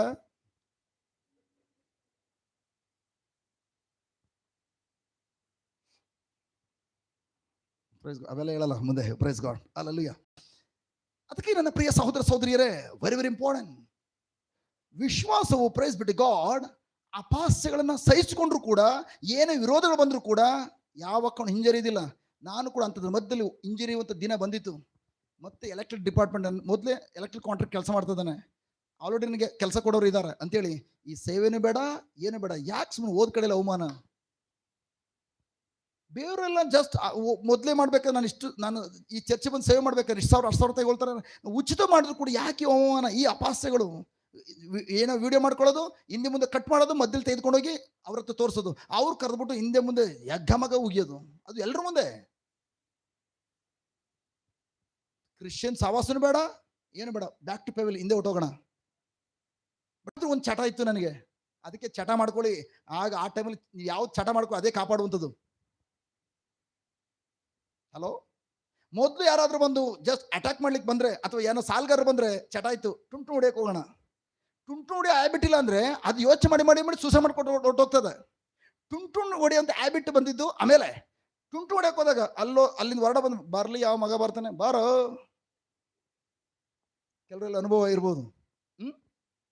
ಬಟ್ ಇವತ್ತು ದೇವ್ರ ವಾಕ್ಯ ಚಟ. ಅವತ್ತು ಕೂಡ ಯಾವ ಸೇವೆನೂ ಬೇಡ ಏನು ಬೇಡ ಅಂತೇಳಿ, ನಾನು ಎಲೆಕ್ಟ್ರಿಕ್ ಲೈಸೆನ್ಸ್ ಏನಿದೆಯೋ ತಗೊಂಡು ನಾನು ಹೋಗೋಣ, ಎಲೆಕ್ಟ್ರಿಕ್ ಕೆಲ್ಸಕ್ಕೆ ಹೋಗೋಣ ಅಂತೇಳಿ ಮಾಡದಿನ ಎಲೆಕ್ಟ್ರಿಕ್ ಕಾಂಟ್ರಾಕ್ಟರ್ಗೆ ನಾನು ಫೋನ್ ಮಾಡ್ಲಿಕ್ಕೆ, ಸರ್ ಜಸ್ಟ್ ಯಾವ್ದು ಕೆಲಸ ಇದೆ ಅಂತ ಹೇಳುವಾಗ ಕಣ್ಮುಚ್ಚಿ ಕೊಡ್ತಾರೆ, ನಾಳಿಂದ ಹೋಗೋಣ ಅಂತೇಳಿ ಎಲ್ಲ ರೆಡಿ ಮಾಡ್ಕೊಂಡೆ. ಬಟ್ ನೈಟ್ ನನಗೊಂದು ಹ್ಯಾಬಿಟ್ ಇದೆ, ಚಟ ಇದೆ, ನೋಟ್ಸ್ ಮಾಡುವಂಥದ್ದು. ನೋಟ್ಸ್ ಮಾಡ್ತಾ ಮಾಡ್ತಾ ಮಾಡ್ತಾ ನನಗೆ ಗೊತ್ತಿಲ್ಲ, ಕಣ್ಣಲ್ಲಿ ಗುಳುಗುಳು ನೀರು ನನ್ನ ಲ್ಯಾಪ್ಟಾಪ್ ಮೇಲೆ ಬಿದ್ದು, ಲ್ಯಾಪ್ಟಾಪ್ ಕೂಡ ಸುಟ್ಟೋಯ್ತು, ಶಾರ್ಟ್ ಸರ್ಕ್ಯೂಟ್ ಆಗಿ ಕೀಬೋರ್ಡ್ ಹೊಟ್ಟೋಯ್ತು, ಹಳೆ ಲ್ಯಾಪ್ಟಾಪ್. ಲಾರ್ಡ್, ಹೌದು, ನೀವು ನನ್ನನ್ನು ಇಷ್ಟು ಮಟ್ಟಿಗೆ ಪ್ರೀತಿ ಮಾಡ್ತಾ ಇದ್ದೀರಿ, ಇಷ್ಟು ಮಟ್ಟಿಗೆ ವಾಕ್ಯದ ನಾನು ನೋಟ್ಸ್ ಏನು ಬರೀತಾರೆ ಅದರಲ್ಲಿ ಇದೆ, ಎಷ್ಟು ಮಟ್ಟಿಗೆ ಯೇಸುವನ್ನು ಪ್ರೀತಿ ಮಾಡ್ತಾರೆ ಎಂಬುದು ನನ್ನ ಸ್ಪಿರಿಚುವಲ್ ಫಾದರ್ ಟೀಚ್ ಮಾಡಿರುವಂಥ ನೋಟ್ಸ್ ಬರೆಯುವಾಗ, ಲಾರ್ಡ್ ಕರೆಕ್ಟ್ ನೀವು ಕೇಳ್ತಾ ಇದ್ದೀರಿ. ಆ ಜನರು ನೋಡಿ ನಾನು ಸೇವೆ ಕರೆದ ನಿನ್ನ, ಈ ಜನರು ನೋಡಿ ಸೇವೆ ಕರೆದ ನಿನ್ನ. ಪಾಲ್ ನೋಡು, ಪಾಲ್ ಎಷ್ಟೋ ಸಲ ಊಟ ಬಟ್ಟೆ ಇಲ್ಲ, ಎಷ್ಟೋ ಸಲ ನಾಯಕರು ಜಸ್ಟ್ 39 ಚಡಿ ಏಟುಗಳು 5 ಸಲ ಕೊಟ್ಟರು, 3 ಸಲ ಎಷ್ಟೋ ಏಟುಗಳನ್ನ ಜನರ ಮುಂದೆ ಬಾರ್ಕೋಲಿಂದ ಹೊಡೆದ್ರು, ತಲೆ ಮೇಲೆ ಕಲ್ಲೆ ತಾಕಿದ್ರು. ಎಷ್ಟೋ ಸಲ ಊಟ ಬಟ್ಟೆ ಇಲ್ಲ, ಅವಮಾನ ಆಯ್ತು, ನಿಂದನೆ ಆಯ್ತು, ಸ್ವಂತ ಜನರು ಹೊರಗಡೆಯವರು ಎಲ್ಲರೂ ಅವಮಾನ ಮಾಡಿದ್ರು. ಆದ್ರೂ ಕೂಡ ಪಾಲ್ ಒಂದಿನ ಆಲ್ವಿನ್ ನಿಂತರ ಏಸಪ್ಪನ್ ಬೇಡ ಅಂತೇಳಿ ಬಿಟ್ಟು ಹೋಗ್ತೇನೆ ಅಂತ ಹೇಳಲಿಲ್ಲ. ಅವನು ಬಂದ್ರೆ ಕಷ್ಟ ಸಂಗಡ ತೆಗೆದು ಓದ್ ನೋಡು. ಮೈ ಗಾಡ್, ಆವತ್ತು ಥ್ಯಾಂಕ್ ಗಾಡ್ ನನ್ನ ಸ್ವಿಚ್ ಆ ಕಡೆ ಏನಾಗ್ತಾ ಇತ್ತು, ಆವತ್ತು ಸ್ಟಿಕ್ ಆಗಿ ಕರೆಕ್ಟ್ ಕಡೆಗೆ ಅದು ಆಂಕರ್ ಮಾಡಿದ್ದು. ಅವತ್ತೇಳಿ ನನ್ನ ಪ್ರಾಣ ಹೋದ್ರು ಕೂಡ, ಈ ಸೇವಕ ಯಾರು ಪರ್ಮಿಷನ್ ಕೊಡ್ತಾರೋ ಕೊಡಲು ಗೊತ್ತಿಲ್ಲ, ನನ್ನ ಪ್ರಾಣ ಹೋದ್ರು ಕೂಡ ಮೈ ಗಾಡ್, ಈ ಸೇವಾ ಕಾರ್ಯದಲ್ಲಿ ಹೆಜ್ಜೆಟ್ಟದ ಹೆಜ್ಜೆನ ಹಿಂದೆ ವಾಪಸ್ ತೆಗೆದುಕೊಳ್ಳೋದಿಲ್ಲ. ಅದೊಂದು ನಿರ್ಧಾರ ಇವತ್ತು ಎಲ್ಲಾ ಕಡೆಗಳು ಕೂಡ ಇವತ್ತು ಶಿಷ್ಯಂದ್ರನ್ನ ಮಾರ್ಪಡಿಸುವಂತ ಕಾರ್ಯ. ಮೊನ್ನೆ ಹೋಗಿದ್ದು ಕೂಡ ಜಾಗದಲ್ಲಿ, ಕಾರವಾರದಲ್ಲಿ ಮೊದಲು ಅಟ್ಯಾಕ್ ಆಗಿ ಇಡೀ ಬಿಲ್ಡಿಂಗ್ಗೆ ಇದನ್ನ ಗ್ಲಾಸ್ಗಳನ್ನ ಹೊಡೆದಾಕಿ, ಟಿವಿ ಎಲ್ಲ ಹೊಡೆದಾಕಿ, ಜನಗಳನ್ನ ಏಸು ಹೆಸರು ಹೇಳಿದ್ರೆ ಕತೆ ಮುಗಿಸ್ತೀವಿ ಅಂತೇಳಿ ಮನೆಗೆ ಅಟ್ಟಾಡ್ಸ್ಕೊಡಿದ್ರು. ಅದೇ ಜಾಗದಲ್ಲಿ ಈಗ ನೆಕ್ಸ್ಟ್ ಕೆಲವೇ ದಿನಗಳಲ್ಲಿ ಥ್ಯಾಂಕ್ ಗಾಡ್ ಇವತ್ತು ಧ್ಯಾನ ಮಂದಿರ ಕಟ್ಟಲಿಕ್ಕೆ ರೆಡಿ ಇದ್ದೇವೆ. ಕೆಲವೇ ತಿಂಗಳುಗಳಲ್ಲಿ. ಹಲೋ, ನನ್ನ ಪ್ರಿಯ ಸಹೋದರ ಸಹೋದರಿಯರೇ, ಅದೇ ಯೋಚನೆ ಮಾಡಿ. ಒಂದು ವ್ಯಕ್ತಿ ಅಂಜುಪುರುಕನಾಗಿ ಲೋಕದಲ್ಲಿ ಎಲ್ಲದರಲ್ಲೂ ಸೋತು ಹೋಗಿ ಬಿದ್ದೋಗಿರೋ ವ್ಯಕ್ತಿ, ಕುಡಿದ್ರೆ ಮಾತ್ರ ನಿದ್ರೆ ಬರ್ತದೆ ಎಂಬುದಾಗಿ ಹೇಳ್ಕೊಂಡ ವ್ಯಕ್ತಿ, ಜೀವನ ಬೇಡ ಅಂತೇಳಿ ಎಷ್ಟೋ ಸಲ ಆತ್ಮಹತ್ಯೆ ಮಾಡ್ಕೊಳಕ್ಕಿದ್ದ ವ್ಯಕ್ತಿ, ಆ ವ್ಯಕ್ತಿ ಥ್ಯಾಂಕ್ ಗಾಡ್ ದೇವರ ವಾಕ್ಯ ಏನ್ ಹೇಳ್ತಿದ್ದು ಆ ವಾಕ್ಯ ವಿಶ್ವಾಸ ಬಿಟ್ಟು ಒಂದು ಹೆಜ್ಜೆ ಇಟ್ಟಿದ್ದಕ್ಕಾಗಿ ಇಷ್ಟು ಮಟ್ಟಿಗೆ ಇಡೀ ಲೋಕದಲ್ಲಿ ಬದಲಾವಣೆ ಕಾಣೋದಾದ್ರೆ, ನನಗಿಂತ ಎಷ್ಟೋ ಒಳ್ಳೆಯವರು ನೀವಿದ್ದೀರಿ. ನೀವು ಕೂಡ ಇದೇ ಸಿಸ್ಟಮ್ ಫಾಲೋ ಮಾಡೋದಾದ್ರೆ ನಿಮ್ಮ ಸುತ್ತಮುತ್ತಲ ಪರಿಸರ ಏನಾಗ್ಬೋದು, ನಿಮ್ಮ ಕರ್ನಾಟಕ ರಾಜ್ಯ ಏನಾಗ್ಬೋದು, ನಮ್ಮ ಭಾರತ ದೇಶ ಏನಾಗ್ಬೋದು ಪ್ರಿಯರೇ. ಇಡೀ ಭಾರತ ದೇಶ ಎಲ್ಲರ ಕಣ್ಣು ಕ್ರೈಸ್ತ ಮಕ್ಕಳ ಕಡೆ ಇರಬೇಕು. ಸಮಥಿಂಗ್ ಏನೋ ಆ ವ್ಯಕ್ತಿಗಳ ಬಳಿಗೆ ಹೋದ್ರೆ ನಮ್ಗೇನೋ ಆಗ್ತದೆ. ನಮ್ಮ ಮನೆಯಲ್ಲಿ ನಮ್ಮ ಅತ್ತೆಗೆ ಹುಷಾರಿಲ್ಲ, ಅತ್ತೆ ಇವನ್ ಥ್ಯಾಂಕ್ ಗಾಡ್ ಒಳ್ಳೆ ಫಿಲ್ಮ್ ಆಕ್ಟರು, ದೊಡ್ಡ ಫಿಲ್ಮ್ ಆಕ್ಟರು, ಓಕೆ, ಹಿಂದಿಲಿ. ಆ ವ್ಯಕ್ತಿ ಅವರ ಪತ್ನಿ, ಆ ವ್ಯಕ್ತಿ ಜೈಲಿದ್ರು. ಜೈಲಿದ್ದಾಗ ತನ್ನ ಪತ್ನಿನ ಹಾಸ್ಪಿಟಲ್ ಸೇರಿಸಿದ್ರು ಅಂತೇಳಿ, ಕ್ಯಾನ್ಸರ್ ಲಾಸ್ಟ್ ಸ್ಟೇಜ್ ಅಂತ ಹೇಳುವಾಗ ಏನೋ ಪರ್ಮಿಷನ್ ತೆಗೆದುಕೊಂಡು, ಅದಾದ್ಮೇಲೆ ಅಲ್ಲಿಂದ ಜಸ್ಟ್ ಪೊಲೀಸರು ಸೆಕ್ಯೂರಿಟಿ ಮೂಲಕ ಇದಕ್ಕೆ ಬಂದರು, ಹಾಸ್ಪಿಟ್ಲ್ ಬಂದರು, ಐಸಿಯು ವಾರ್ಡ್ಗೆ.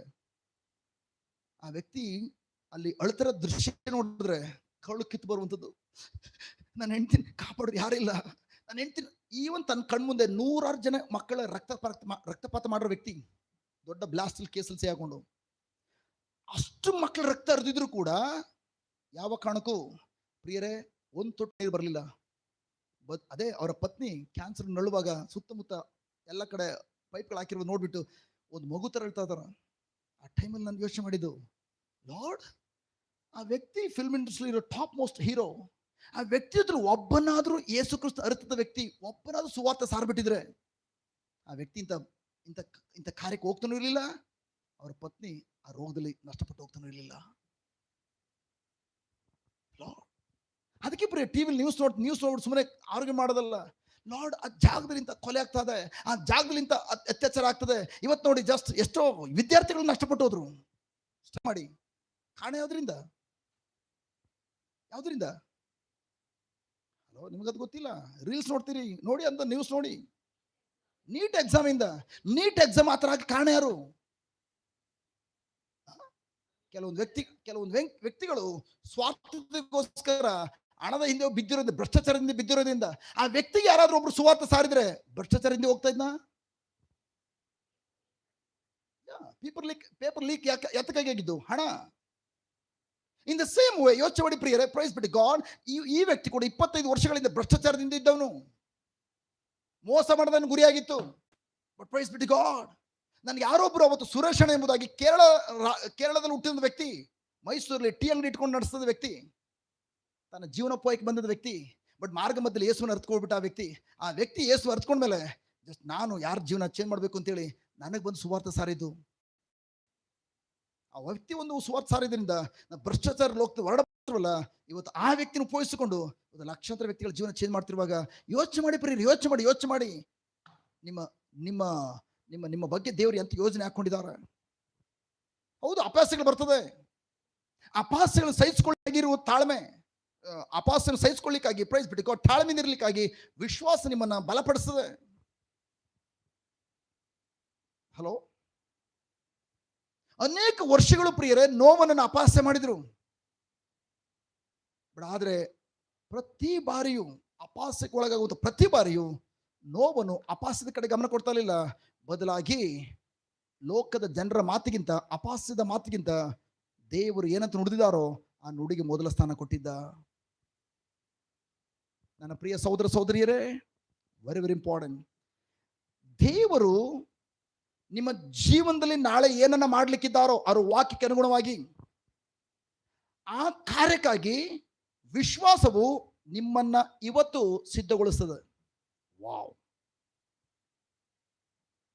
ದೇವರು ನೋವನ್ನು ಕುಟುಂಬವನ್ನ ಜಸ್ಟ್ ಜಲಪ್ರಳಯದಿಂದ ರಕ್ಷಿಸಬೇಕೆಂಬುದಾಗಿ ದೇವ ಅವತ್ತು ರಕ್ಷಣೆ ಮಾಡುವ ಕಾರ್ಯಕ್ಕಾಗಿ ಅವನ ವಿಶ್ವಾಸವು ಇವತ್ತು ನಾವೇನ ಕಟ್ಟುವ ಕಾರ್ಯದಲ್ಲಿ ತೊಡಗಿಸ್ಕೊಳ್ಳುವಂತೆ ಮಾಡಿದೆ, ಸಿದ್ಧತೆ ಮಾಡಿಕೊಳ್ಳುವಂತೆ ಮಾಡಿದೆ. ನೀವು ನಾಳೆ ಬರುವಂತ ಜಲಪ್ರಳಯಕ್ಕಾಗಿ, ನಾಳೆ ಬರುವಂತ ಸಮಸ್ಯೆಗಳಿಗಾಗಿ, ನಾಳೆ ಬಂದು ಅಪ್ಪಳಿಸುವ ಬಿರುಗಾಳಿಗಳಿಗೋಸ್ಕರ ಇವತ್ತು ಏನ್ ಸಿದ್ಧತೆ ಮಾಡ್ಕೊಳ್ತಾ ಇದ್ದೀರಿ? ಹಲೋ, ನಾಳೆ ನಿಮ್ಮ ಮಕ್ಕಳ ಜೀವನದಲ್ಲಿ ನಿಮ್ಮ ಮಕ್ಕಳು ಯಾವುದೇ ಕಾರಣಕ್ಕೂ ಯಾವುದೇ ಕೊರತೆಯಲ್ಲಿ ಸಿಗಾಕೊಳ್ಬಾರ್ದು ಅಂತೇಳಿ ಇವತ್ತು ಪ್ರಿಯ ನಿಮ್ಮ ಮಕ್ಕಳಿಗೋಸ್ಕರ ಯಾವ ಬೀಜ ಬಿತ್ತನೆ ಮಾಡ್ತಾ ಇದ್ದೀರಿ? ಕೇಳಿ ನೋಡಿ. ಹಳ್ಳಿ ಕಡೆ ನಿಮಗೆ ಕೇಳಿದ್ರು ಅಷ್ಟೇ ಹೇಳ್ತೀರಿ.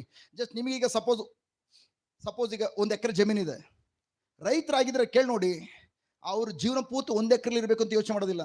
ನನಗೆ 5 ಜನ ಮಕ್ಕಳಿದ್ದಾರೆ, ನಮ್ಮ ಅಪ್ಪನಿಗೇನೋ 5 ಜನ ಮಕ್ಕಳಿದ್ವಿ, 5 ಎಕರೆ ಇತ್ತು, 1 ಎಕರೆ ಜಮೀನು ಕೊಡ್ಬಿಟ್ರು.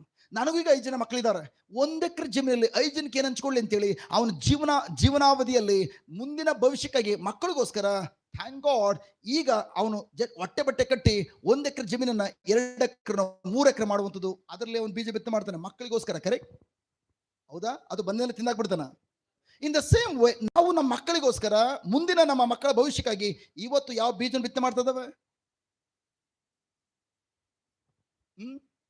ತೆಂಗಿನ ಮರದಿಂದ ಕಲ್ತ್ಕೊಳ್ಳೋಣ. ನಮ್ಮ ಮನೆ ಮುಂದೆ ತೆಂಗಿನ ಮರ ಇದೆ, ಹಿಂದೆ ಒಂದು ಮುಂದೆ ಒಂದಿದೆ. ಆ ಮನೆಯ ಮುಂದೆ ಇರುವ ತೆಂಗಿನ ಮರ ಇವತ್ತು ಕೂಡ ಒಂದು ತೆಂಗಿನಕಾಯಿ ಹೊರಗಡೆ ಕೊಂಡ್ಕೊಳ್ಳಂಗಿಲ್ಲ.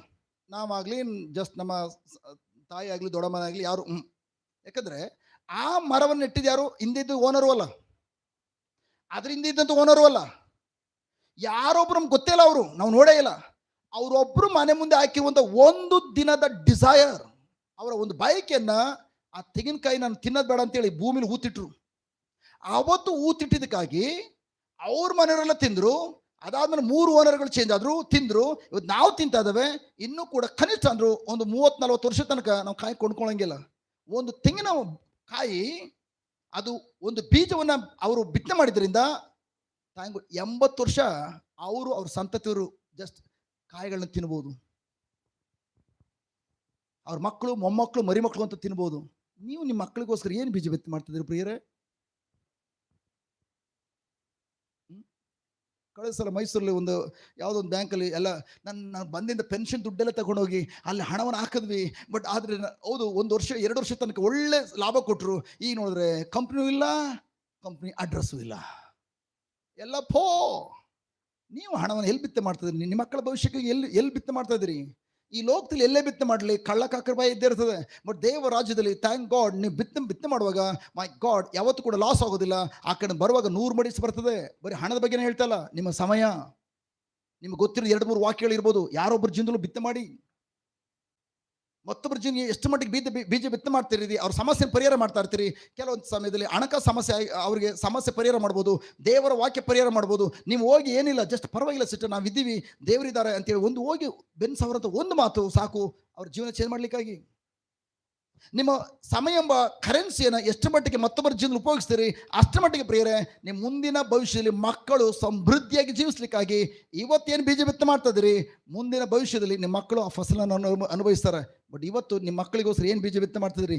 ಈ ಲೋಕದಲ್ಲಿ ಏನು ಸೇಕರಿಸಿಟ್ಟಿದ್ದೀರಿ, ಮಕ್ಕಳು ಅದನ್ನು ನೀವು ಸರಿಯಾದ ರಾಜ್ಯದಲ್ಲಿ ಬಿತ್ತನೆ ಮಾಡದೆ ಹೋದರೆ, ಮತ್ತೊಬ್ಬರ ಜೀವನದಲ್ಲಿ ಹೋಗಿ ಜನರ ಜೀವನ ಚೇಂಜ್ ಮಾಡುವ ವಿಷಯದಲ್ಲಿ, ಬದಲಾಯಿಸುವ ವಿಷಯದಲ್ಲಿ ಬಿತ್ತನೆ ಮಾಡದೆ ಹೋದರೆ, ನೀವು ಸಂಪಾದನೆ ಮಾಡೋ ಆಸ್ತಿ ನಿಮ್ಮ ಮಕ್ಕಳನ್ನು ಸೋಮಾರಿಗಳಿಗೆ ಮಾರ್ಪಡಿಸಿ ನಿಮ್ಮ ಮಕ್ಕಳ ಭವಿಷ್ಯನ ಹಾಳು ಮಾಡ್ತದೆ. ಹಲೋ, ಹೌದಾ? ನನ್ನ ಪ್ರಿಯ ಸಹೋದರ ಸಹೋದರಿ, ಅದಕ್ಕಾಗಿ ನಾನು ಏನು ಹೇಳಿದ್ದು, ದೇವರು ನಾಳೆ ನಿಮ್ಮ ಜೀವನದ ಏನನ್ನು ಮಾಡ್ಲಿಕ್ಕಿದ್ದಾರೋ ಅದಕ್ಕೆ ವಿಶ್ವಾಸವು ನಿಮ್ಮನ್ನ ಸಿದ್ಧತೆ ಮಾಡ್ತದೆ. ಪ್ರೈಸ್ ಗಾಡ್, ಮಳೆಯನ್ನ ಬೀಳುವಂತ ಕ್ಷಣ ಬರಲಿ ಅಂತೇಳಿ ಆ ಬೀಳುವಂತ ಕಾರ್ಯಕ್ಕೆ ಕಾಯಲಿಲ್ಲ. ಮಳೆ ಬರಲಿರುವುದರಿಂದ ಅವನು ಗೊತ್ತಿದೆ, ಇದುವರೆಗೂ ಮಳೆ ಅಂದ್ರೆ ಏನು ಅಂತ ನಂಗೆ ಗೊತ್ತಿಲ್ಲ, ಆದ್ರೂ ಕೂಡ ದೇವರು ಹೇಳಿದ್ದಾರೆ ಮಳೆ ಬರ್ತದೆ, ಜಲಪ್ರಳಯ ಆಗ್ತದೆ ಎಂಬುದಾಗಿ. ಬಟ್ ಪ್ರೈಸ್ ಬಿಟ್ಟು ಗಾಡ್, ದೇವರ ವಾಕ್ಯದ ಮೂಲಕ ಮಳೆ ಬರ್ತದೆ, ಪ್ರಳಯ ಆಗಿ ಆಗ್ತದೆ ಎಂಬುದಾಗಿ ದೇವರು ಹೇಳಿದ ಮೇಲೆ ಅದು ನೆರವೇರ್ತದೆ ಎಂಬುದಾಗಿ ನಂಬಿ, ಪ್ರೈಸ್ ಬಿಟ್ಟು ಗಾಡ್, ಅವನು ಈಗಾಗಲೇ ನಾವೇನ ಕಟ್ಟಲಿಕ್ಕೆ ಪ್ರಾರಂಭಿಸಿದ. ನಿಜವಾದ ವಿಶ್ವಾಸವು ಅದ್ಭುತ ಕಾರ್ಯಕ್ಕೆ ಕಾಯೋದಿಲ್ಲ, ದೇವರ ಕಾರ್ಯ ನೆರವೇರಿಸಲಿ ಎಂಬುದು ಕಾಯೋದಿಲ್ಲ. ಅದ್ಭುತ ಕಾರ್ಯ ಆಗುವಂತ ಮೊದಲೇ ಅದ್ಭುತ ಕಾರ್ಯಕ್ಕಾಗಿ ಆ ವ್ಯಕ್ತಿಯು ವಿಶ್ವಾಸಕ್ಕೆ ಅನುಗುಣವಾಗಿ ಸಿದ್ಧ ಮಾಡ್ಕೊಳ್ತಾನೆ. ಯಾಕೆಂದ್ರೆ ಅವನು ವಿಶ್ವಾಸದಲ್ಲಿ ಮುನ್ನಡಿತಾ ಇರೋದ್ರಿಂದ. ಹಾಲೆಲೂಯ. ವಿಶ್ವಾಸವು ಅಂತಿಮವಾಗಿ ಕೊನೆಯಲ್ಲಿ ಜಯವನ್ನ ನೀವೇನು ನಂಬಿದಿರಿ ಆ ಕಾರ್ಯ ನೆರವೇರಿಸುವ ಮೂಲಕ ನಿಮ್ಮ ಜಯದ ಹಾದಿಯಲ್ಲಿ ಮುನ್ನಡೆಸ್ತದೆ. ಮಳೆ ಬಂದಾಗ ನನ್ನ ಪ್ರಿಯ ಸಹೋದರ ಸಹೋದರಿಯರು, ಪ್ರೈಸ್ ಬಿಟ್ಟು ಗಾಡ್, ಯಾವ ಕಂಟಿನ್ಯೂಸ್ ಮಳೆ ಬಂತು, ಮಳೆ ಬಂದಾಗ ಇಡೀ ಲೋಕ ಅರಿತು. ನಾವು ಯಾರನ್ನ ಹುಚ್ಚ ಅಂತ ಹೇಳ್ತಾ ಇದ್ವಿ, ಈಗ ನಾವು ಹುಚ್ಚರ ಥರ ನಾವು ವರ್ತಿಸ್ತಾ ಇದ್ದಾವೆ, ಕಿರ್ಚಾಡ್ತಾ ಇದ್ದಾವೆ. ಅವ್ರು ನೋಡಿದ್ರೆ ಆರಾಮಾಗಿ ಹಡಗಿನ ಒಳಗಡೆ, ಪ್ರೈಸ್ ಬಿಟ್ಟು ಗಾಡ್, ಥ್ಯಾಂಕ್ ಗಾಡ್, ದೇವರು ಕೃತಜ್ಞತೆ ಸಲ್ಲಿಸ್ತಾ ಅವ್ರು ಎಂಜಾಯ್ ಮಾಡ್ತಾ ಇದ್ದಾರೆ. ಇಡೀ ಲೋಕ ಜಲಪ್ರಳಯ ಮಧ್ಯದಲ್ಲಿ ಸಂಕಷ್ಟಗೊಳಗಾಗಿರುವಾಗ, ಪ್ರೈಸ್ ಬಿಟ್ಟು ಗಾಡ್, ದೇವರ ವಾಕ್ಯ ಅನುಗುಣವಾಗಿ ವಿಶ್ವಾಸದಲ್ಲಿ ಮುನ್ನಡೆತಾ ಇದ್ದಂತಹ ನೋವನ್ನು ಈಗ ಅಂತ ಜಲಪ್ರಳಯದ ಮಧ್ಯದಲ್ಲಿ ಅವನ ಕುಟುಂಬದವರು ರಕ್ಷಣೆ ಹೊಂದಿಕೊಂಡು ಅವರೆಲ್ಲರೂ ಕೂಡ ಎಂಜಾಯ್ ಮಾಡ್ತಾ ಇದ್ದಾರೆ. ಮುಂದಿನ ಅಷ್ಟೇ ಪ್ರಿಯರೇ, ಮುಂದೆ ಈ ಲೋಕಕ್ಕೆ ಅನೇಕ ಕಾರ್ಯಗಳು, ಭಯಂಕರ ಕಾರ್ಯಗಳು ಸಂಭವಿಸ್ಲಿಕ್ಕಿವೆ. ಪ್ರಭು ಯೇಸು ಹೇಳಿದ್ದಾರೆ, ನನ್ನ ಬರವಣದಲ್ಲಿ ನೀವು ಕಂಡು ಹೇಳಿದ ವಿಷಯಗಳನ್ನು ನೀವು ನೋಡ್ತೀರಿ, ಕೇಳಿಸ್ಕೊಳ್ತೀರಿ. ಅಂತ ವಿಷಯಗಳು ಲೋಕ ಸಂಭವಿಸುವಾಗ, ಅಂತ ವಿಷಯಗಳು ಸಂಭವಿಸುವಂತ ಮಧ್ಯದಲ್ಲಿ, ಲೋಕದ ಮಧ್ಯದಲ್ಲಿ ಜೀವಿಸುವಾಗ ಅಂತ ಸಮಸ್ಯೆಗಳನ್ನು ಹೇಗೆ ಎದುರಿಸ್ತೀರಿ? ಸಿದ್ಧತೆ ಮಾಡ್ಕೊಳ್ಳದೆ ಹೋದ್ರೆ ಇವತ್ತೇ ಸಣ್ಣ ಪುಟ್ಟ ವಿಷಯಗಳಲ್ಲಿ, ಪ್ರೈಸ್ ಗಾಡ್, ನಿಮ್ಮ ವಿಶ್ವಾಸವನ್ನು ಬಲಪಡಿಸಿಕೊಳ್ಳಿಕ್ಕಾಗಿ ಮತ್ತೊಬ್ಬರ ಜೀವನದಲ್ಲಿ ಹೋಗಿ ಮತ್ತೊಬ್ಬರ ಸಮಸ್ಯೆಯನ್ನು ಪರಿಹರಿಸುವುದರ ಮೂಲಕ ನಿಮ್ಮ ವಿಶ್ವಾಸ ಬಲಪಡಿಸಿಕೊಂಡು, ಆ ದಿನದಲ್ಲಿ ನೀವು ಓದ್ಲಿಕ್ಕೆ ಬೈಬಲ್ ಇರೋದಿಲ್ಲ, ಯಾವ ಕಡೆ ನಿಮ್ಮ ಕೈಲಿ ಮೊಬೈಲ್ ಇರೋದಿಲ್ಲ, ಯೂಟ್ಯೂಬಲ್ಲಿ ಯಾವ ಟೀಚಿಂಗ್ ಇರೋದಿಲ್ಲ. ನೀವು ಕೇಳಿದ್ರೆ ಜಸ್ಟ್ ಇಮಿಡಿಯೇಟ್ ಆಗಿ ಪ್ರಿಯರೇ ನಿಮ್ಮ ತೆಗೆದುಕೊಂಡು ಅರೆಸ್ಟ್ ಮಾಡೋ ದಿನಗಳು ಬರ್ಬೋದು. ಅಂತ ಪರಿಸ್ಥಿತಿ ಬಂದಾಗ ನಿಮ್ಮ ನಡೆಸಲಿಕ್ಕಾಗಿರುವಂಥ ಒಬ್ಬರು ನಿಮ್ಮ ಒಳಗಡೆ ಪ್ರಭು ಯೇಸು ಇದ್ದಾರೆ, ಆತ್ಮಸ್ವರೂಪಿ ಇದ್ದಾರೆ. ಅವರು ಒಳಗಡೆಯಿಂದ ನುಡಿಯುವಂಥ ಸ್ವರವನ್ನು ಕೇಳಿಸ್ಕೊಂಡಿದ್ರೆ ಮಾತ್ರ ಪ್ರಿಯರೇ ಅದಕ್ಕನುಗುಣವಾಗಿ ಆ ಹಾದಿಲಿ ಹೋಗಿ ನಿಮ್ಮ ನೀವು ಕಾಪಾಡ್ಕೊಳ್ಬಹುದು, ನಿಮ್ಮ ಕುಟುಂಬ ಕಾಪಾಡ್ಕೊಳ್ಬಹುದು. ಬಟ್ ಆದ್ರೆ ಆ ಸ್ವರವನ್ನು ನೀವು ಕೇಳಿಸ್ಕೊಳ್ಬೇಕಾದ್ರೆ ಇವತ್ತು ಬೈಬಲ್ ಲಿಖಿತಗೊಂಡಿರುವಂತಹ ಲೋಗೋಸ್ ವಾಕ್ಯಗಳನ್ನ ಇವತ್ತು ನೀವು ಪರಿಪಾಲಿಸದೆ ಹೋದ್ರೆ ಲೋಗೋಸ್ ವಾಕ್ಯದಿಂದ ಬರುವಂತಹ ರೆಹಮಾ ಸ್ವರವನ್ನ ಅವತ್ತು ಆಲಿಸ್ಲಿಕ್ಕೆ ಸಾಧ್ಯ ಇಲ್ಲ. ವಾವ್, ಹೇಳಿದರ್ಥ ಆಗ್ತದೆಯಾ?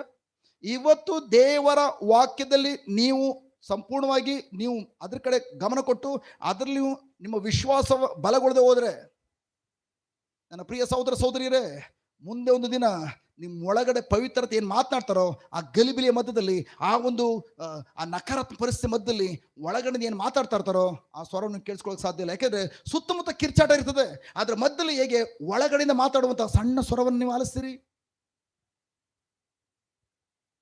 ಅರ್ಥ ಆಗ್ತದೆ? ಅದಕ್ಕೆ ನನ್ನ ಪ್ರಿಯ ಸಹೋದರ ಸಹೋದರಿ, ಅಂತಿಮವಾಗಿ ಪ್ರೈಸ್ ಗಾಡ್, ದೇವರು ಇವತ್ತು ನಿಮ್ಮ ಜೀವನದಲ್ಲಿ ಯಾವ ನಾವೆಯನ್ನ ನಿರ್ಮಿಸಬೇಕೆಂಬುದಾಗಿ ದೇವರು ಕೇಳ್ತಾ ಇದ್ದಾರೆ. ಅದು ನಿಮ್ಮ ಸೇವೆ ಎಂಬ ನಾವೇ ಆಗಿರ್ಬೋದು, ಅಥವಾ ನಿಮ್ಮ ವ್ಯವಹಾರಗಳು, ನಿಮ್ಮ ಕುಟುಂಬ, ನಿಮ್ಮ ವಿಧೇಯತೆ ಹೆಜ್ಜೆ ಆಗಿರ್ಬೋದು. ಯಾವುದನ್ನ ನೀವು ನಾವೇನ ನಿರ್ಮಿಸಿ ಎಂಬುದಾಗಿ ದೇವರು ಹೇಳ್ತಾ ಇದ್ದಾರೋ ನನ್ನ ಪ್ರಿಯ ಸಹೋದರ ಸಹೋದರಿಯರೇ, ಅದನ್ನು ತಕ್ಷಣವೇ ಪಾಲಿಸಿ. ನಾನು ಅದಕ್ಕೆ ವಿಧೇಯ ತೋರ್ಬೇಕಾದ್ರೆ, ಅದನ್ನು ಫಾಲೋ ಮಾಡಬೇಕಾದ್ರೆ ನನಗೆ ಮಳೆ ಬರಬೇಕು ಅಂತ ಕಾಯಬೇಡಿ. ಮಳೆ ಬರುವಂತ ಮುನ್ಸೂಚನೆ ಬರಲಿ ಅಂತ ಕಾಯಬೇಡಿ. ಮುನ್ಸೂಚನೆ ಬರ್ತದೋ ಬರಲೋ ಗೊತ್ತಿಲ್ಲ, ಬಟ್ ಪ್ರೈಸ್ ಗಾಡ್, ದೇವರು ಹೇಳಿದ ಮೇಲೆ ನಿಮ್ಮ ಜೀವನದಲ್ಲಿ ಅಥವಾ ಈ ಲೋಕದಲ್ಲಿ ಸಂಭವಿಸ್ತದೆ. ದೇವರು ಏನಂತ ಮಾತನಾಡಿದಾರೋ ಆ ಮಾತಿಗೆ ಅನುಗುಣವಾಗಿ ನಾವೇ ನಿರ್ಮಿಸಿ ಅತಕ್ಕಂಥ ಕಾರ್ಯಗಳನ್ನು ಸ್ಟಾರ್ಟ್ ಮಾಡಿ. ಬಹುಶಃ ನಿಮ್ಮ ಜೀವನದಲ್ಲಿ ಇದುವರೆಗೂ ಇನ್ನೂ ಕೂಡ ಮಳೆ ಕಾಣಿಸದಿರ್ಬೋದು,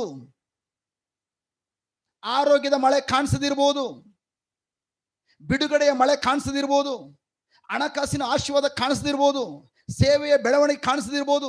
ಬಟ್ ಪ್ರೈಸ್ ಬಿಟ್ ಗಾಡ್, ದೇವರು ವಾಗ್ದಾನ ಮಾಡಿದ್ರೆ ನೋವನಂತೆ ಪ್ರೈಸ್ ಬಿಟ್ ಗಾಡ್, ನಿಮ್ಮ ಕಾರ್ಯವನ್ನ ವಾಕ್ಯ ಅನುಗುಣವಾಗಿ ಕೈಗೊಂಡಿಲಿಕ್ಕಾಗಿ ಆರಂಭಿಸಿ. ಆರೋಗ್ಯದ ವಿಷಯದಲ್ಲಿ ನೀವು ಬಾಯ್ತಿ ವಾಕ್ಯ ಹೊಂದಿತಾ ಇದ್ದೀರಿ, ಒಂದೇ ಒಂದು ರಿಪೋರ್ಟ್ ಚೇಂಜ್ ಆಗದಿರ್ಬೋದು, ನಿಮ್ಮ ಶರೀರದಲ್ಲಿ ಒಂದೇ 1% ಕಡಿಮೆ ಆಗುವಂತಹ ಮುನ್ಸೂಚನೆ ಇಲ್ಲದೆ ಇರ್ಬೋದು. ಬಟ್ ಆದ್ರೆ ಬಿಟ್ಕೊಡ್ಬೇಡಿ, ಕಂಟಿನ್ಯೂಸ್ ನಿಮ್ಮ ವಿಶ್ವಾಸ ಬಲಪಡಿಸ್ಕೊಳ್ಳೋ ಕಾರ್ಯದಲ್ಲಿ ನೀವು ಯೇಸುವಿನ ಗಾಯಗಳಿಂದ ಗುಣ ಹೊಂದಿರೋದು ಮಾತ್ರ ಅಲ್ಲ, ತದನಂತರ ಥ್ಯಾಂಕ್ ಗಾಡ್, ಹೋಗಿ ಯಾರು ರೋಗದಲ್ಲಿದ್ದಾರೋ ನೀವೇನು ನಂಬಿದಿರಿ, ನಿಮ್ಮ ನಂಬಿಕೆಯನ್ನ ವಿಶ್ವಾಸ ಎಕ್ಸರ್ಸೈಸ್ ಮಾಡಿ ನಿಮ್ಮ ವಿಶ್ವಾಸನ ಬಲಪಡಿಸ್ಕೊಳ್ಳಿ. ಹಲೋ ನನ್ನ ಪ್ರಿಯ ಸಹೋದರ ಸಹೋದರಿಯರೇ, ಥ್ಯಾಂಕ್ ಗಾಡ್, ನೀವು ಯಾವಾಗ ಥ್ಯಾಂಕ್ ಗಾಡ್ ನಿಮ್ಮ ವಿಶ್ವಾಸವನ್ನು ಬಲಪಡಿಸ್ಕೊಳ್ಳಿಕ್ಕಾಗಿ ನೀವು ಸುತ್ತಮುತ್ತಲು ಹೋಗಿ ನಿಮ್ಮ ವಿಶ್ವಾಸವನ್ನು ಎಕ್ಸರ್ಸೈಸ್ ಮಾಡ್ಕೊಳ್ಳಿಕ್ಕಾಗಿ ಸಂದರ್ಭಗಳನ್ನು ಉಪಯೋಗಿಸ್ಕೊಳ್ತೀರಿ. ಒಂದು ಗುಡ್ ನ್ಯೂಸ್ ಏನು ಗೊತ್ತಾ? ಮುಂದೆ ಒಂದಿನ ನನ್ನ ಪ್ರಿಯ ಸಹೋದರ ಸಹೋದರಿಯರೇ, ಯಾವ ಕೊರತೆಗಳು ಬಂದರೂ ಕೂಡ ನೀವು ಹೇಳ್ತೀರಿ, ನನ್ನ ದೇವರು ತಮ್ಮ ಮಹಾದೇಶ ತಕ್ಕಂತೆ ನನ್ನ ಅನುದಿನದ ಇವತ್ತು ಆರೋಗ್ಯ ಬೇಕಾ, ಸಮಾಧಾನ ಬೇಕಾ, ಹಣಕಾಸು ಬೇಕಾ, ನೆಮ್ಮದಿ ಬೇಕಾ, ಪ್ರೀತಿ ಬೇಕಾ, ಸಕಲವನ್ನು ಕೂಡ ಅವರನ್ನು ಒದಿಸ್ಕೊಡ್ತಾರೆ ಅಂತೇಳಿ ಅವ್ರ ಮೇಲೆ ಅವಲಂಬಿಸಿಕೊಂಡು ಸಮಸ್ಯೆಗಳ ಮಧ್ಯದಲ್ಲಿ ಎಲ್ಲರೂ ಕಿರ್ಚಾಡುವಾಗ ನೀವು ನಾವೇ ಒಳಗಡೆ ಕುಳಿತುಕೊಂಡು ದೇವರ ವಾಗ್ದಾನ ಒಳಗಡೆ ಕುಳಿತುಕೊಂಡು ನೀವೆಲ್ಲರೂ ಕೂಡ ಎಂಜಾಯ್ ಮಾಡ್ತಾ ಇರ್ತೀರಿ. Hallelujah, hallelujah. ಎಲ್ರಿಗೂ ಆಶ್ಚರ್ಯ ಆಗ್ತದೆ, ನನಗೆ ಊಟ ಇಲ್ಲ, ಪ್ರೈಸ್ ಬಿಟ್ಟು ಗಾಡ್, ಈ ವ್ಯಕ್ತಿ ಹೆಂಗೆ ಎಂಜಾಯ್ ಮಾಡ್ತಾ ಇದ್ದಾನೆ, ನನಗೆ ಅಲೆಲುಯ್ಯ ಅಂತ ಹೇಳಕ್ಕೆ ನನಗೆ ಶಕ್ತಿನೇ ಇಲ್ಲ, ಕೈ ಚಪ್ಪಳ ತಟ್ಟಕ್ಕೆ ನನಗೆ ಶಕ್ತಿನೇ ಇಲ್ಲ, ಯಾಕಂದ್ರೆ ಊಟನೂ ಇಲ್ಲ, ಬೆಳಿಗ್ಗೆ ಅಂಬಲಿ ಕುಡ್ದಿಲ್ಲ. ನೀವು ಎಲ್ಲರೂ ಅಂಬಲಿಗಾಗಿ ಆತುರಿವಾಗ ಪ್ರೈಸ್ ಬಿಟ್ಟು ಗಾಡ್, ನೀವು ಬೆಳಿಗ್ಗೆ ಸಂಜೆ ರೊಟ್ಟಿ ಮತ್ತು ಮಾಂಸದ ಊಟವನ್ನು ಅನುಭವಿಸ್ತೀರಿ. ಯಾರಿಗೆ? ಎಲಿಯ ಪ್ರವಾದಿಗೆ ಅದೇ ಆಗಿದ್ದು. ಇಡೀ ದೇಶ ಒಂದೊತ್ತಿನ ಗಂಜಿಗಾಗಿ ತಾವಕ ಪಡ್ತದೆ. ಬಟ್ ಆದರೆ ದೇವರನ್ನು ಅವಲಂಬಿಸಿಕೊಂಡಂತಹ ಪ್ರೈಸ್ ಬಿಟ್ಟು ಗಾಡ್, ಜಸ್ಟ್ ಎಲಿಯ ಬೆಳಿಗ್ಗೆ ಒಂದ್ಸಲ ರಾತ್ರಿ ಒಂದ್ಸಲ, ಅದು ಕೂಡ ಯಾರ ಕೈಗೂ ಕೊಡಿಸ್ತಲ್ಲ ದೇವರು, ಕಾಯಿ ಮೂಲಕ. My God, hallelujah. ರೊಟ್ಟಿ ಮತ್ತು ಮಾಂಸದ ಊಟವನ್ನ ಬೆಳಿಗ್ಗೆ ಒಂದ್ಸಲ ರಾತ್ರಿ ಒಂದ್ಸಲ.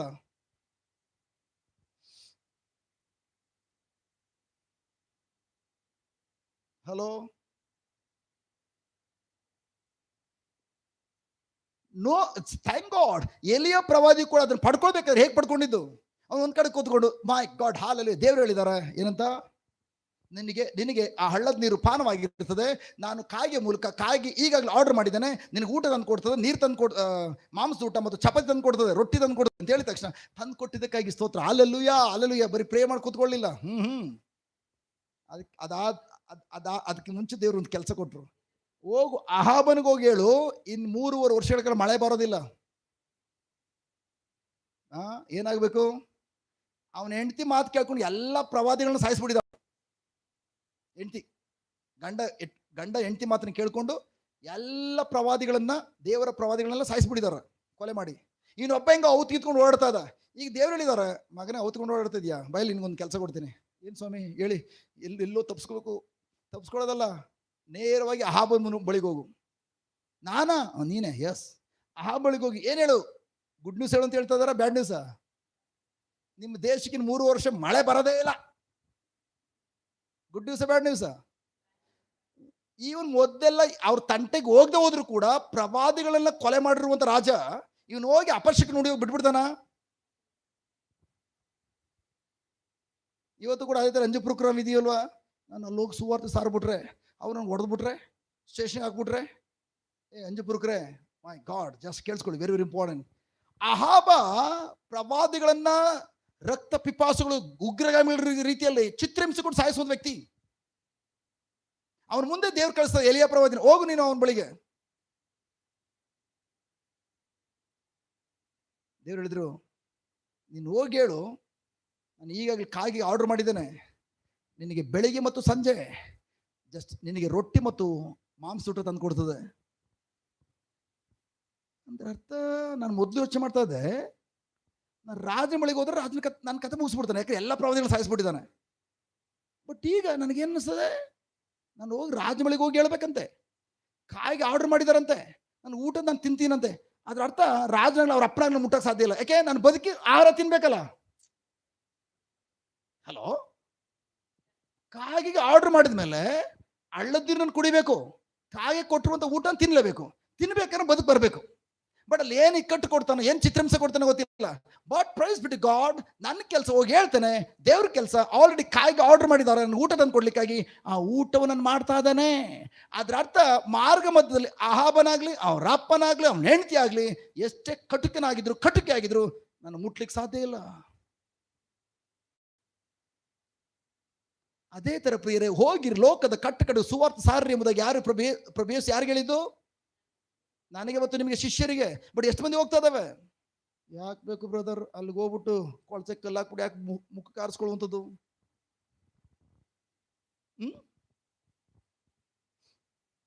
ನನ್ನ ಪ್ರಿಯ ಸಹೋದರ ಸಹೋದರಿಯರೇ, ಒಂದು ಗುಡ್ ನ್ಯೂಸ್ ಏನಂತ, ಪ್ರೈಸ್ ಬಿಟ್ಟು ಗಾಡ್, ನಿಮ್ಗೆ ಯಾರು ಹೋಗು ಅಂತ ಹೇಳ್ತಾರೋ, ಪ್ರೈಸ್ ಬಿಟ್ಟು ಗಾಡ್, ನೀವು ಹೋಗ್ಲಿಕ್ಕಾಗಿ ನಿರ್ಧಾರ ತೆಗೆದುಕೊಂಡು ಮುಂಚಿತವಾಗಿ ಅಲ್ಲಿಂದ ವಾಪಸ್ ಬಂದು ದೇವರು ಕೊಟ್ಟ ದೀರ್ಘಾಯಸ್ಸನ್ನು ಅನುಭವಿಸ್ಲಿಕ್ಕಾಗಿ ಮೊದಲೇ ಪ್ಲಾನ್ ಮಾಡಿ ನಿಮ್ಮ ಜೊತೆಲಿ ಆಲ್ರೆಡಿ, ಥ್ಯಾಂಕ್ ಗಾಡ್, ಸಾವಿರ ಗಟ್ಟಲೆ ದೇವದೂತರನ್ನ ನಿಮ್ಮ ಪ್ರೊಟೆಕ್ಷನ್ಗಾಗಿ ದೇವ್ರು ಮೊದಲೇ ಕೊಟ್ಟಿರ್ತಾರೆ. ಅಂಜಪುರಕತನ ಹೊರಗಡೆ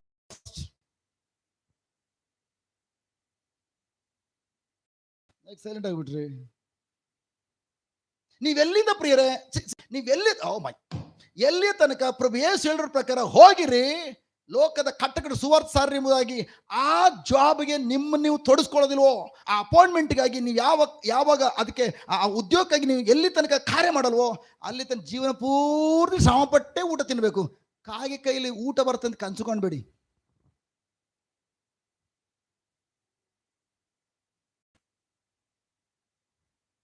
ಒಂದಿನ ಪ್ರಿಯರೇ, ಒಂದಿನ ಕಾರ್ಪೆಂಟರ್ ಕೆಲಸ ಮಾಡುವಾಗ ಪ್ರಭೇಸು ಮೀನಿನ ಬಾಯಲ್ಲಿ ದೇವ್ರ ನಾಣ್ಯ ಕೊಟ್ಟಿದ್ದ ನೋಡೇ ಇಲ್ಲ. ಇಲ್ಲದಿದೆಯಾ ಬೈಬಲಲ್ಲಿ?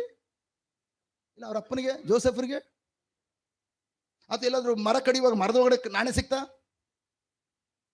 ಬಟ್ ಯಾವಾಗ ತಂದೆಯ ಚಿತ್ತಕ್ಕೋಸ್ಕರ, ತಂದೆ ಯೋಜನೆಗೋಸ್ಕರ ಅಭಿಷೇಕಿಸಲ್ಪಟ್ಟು ತಂದೆ ಯೋಜನೆಯನ್ನ ಕೈಗೊಂಡು ನಡಿಲಿಕ್ಕೆ ಬಂದ್ರು, ಯೋಚನೆ ಮಾಡಿ, ಮೊದಲು ಇರೋದೇ ಜೋಕಿಮ್, ಅನ್ನಮ್ಮ, ಪ್ರಭೇಸು, 3 ಜನರಿಗೋಸ್ಕರ.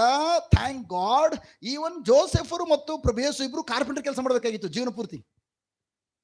ಅದಕ್ಕೆ ಮಾತಿ ಮರಿಯು ಕೂಡ ಸಪೋರ್ಟ್ ಮಾಡ್ತಾ ಇದ್ರು. 3 ಜನ ತಿನ್ನಕ್ಕೆ 2 ಕೆಲಸ ಮಾಡ್ತಾ ಇದ್ರು. ನೆಕ್ಸ್ಟ್ ಈಗ ನೋಡಿದ್ರೆ ಒಂದ್ಸಲ ಪರಲೋಕ ತಂದೆಯ ಕೆಲಸಕ್ಕೆ ಅಪಾಯಿಂಟ್ಮೆಂಟ್ ತೆಗೆದ್ರು ಪ್ರಭೇಸು, 13 ಜನರು ಬಕಪಕ್ಷಿಗಳ ರೀತಿಯಲ್ಲಿ, ಮೀನುಗಾರರು ತಿನ್ನುವ ರೀತಿಯಲ್ಲಿ ತಿನ್ನುವಂತವ್ರು 13 ಜನ ಇದ್ದಾರೆ. 13 ಜನರು 3 ವರ್ಷಗಳ ಕಾಲ ಜೊತೆ ಇಟ್ಕೊಂಡ್ರು. 13 ಜನರು ಒಬ್ರು ಕೆಲಸ ಮಾಡಲಿಲ್ಲ. ನಿಮ್ಮ ಮನೆಗೆ 13 ಜನ ನೆಂಟರು ಬಂದ್ರೆ ಎಷ್ಟು ದಿನ ನೋಡ್ಕೊಳ್ತೀರಿ?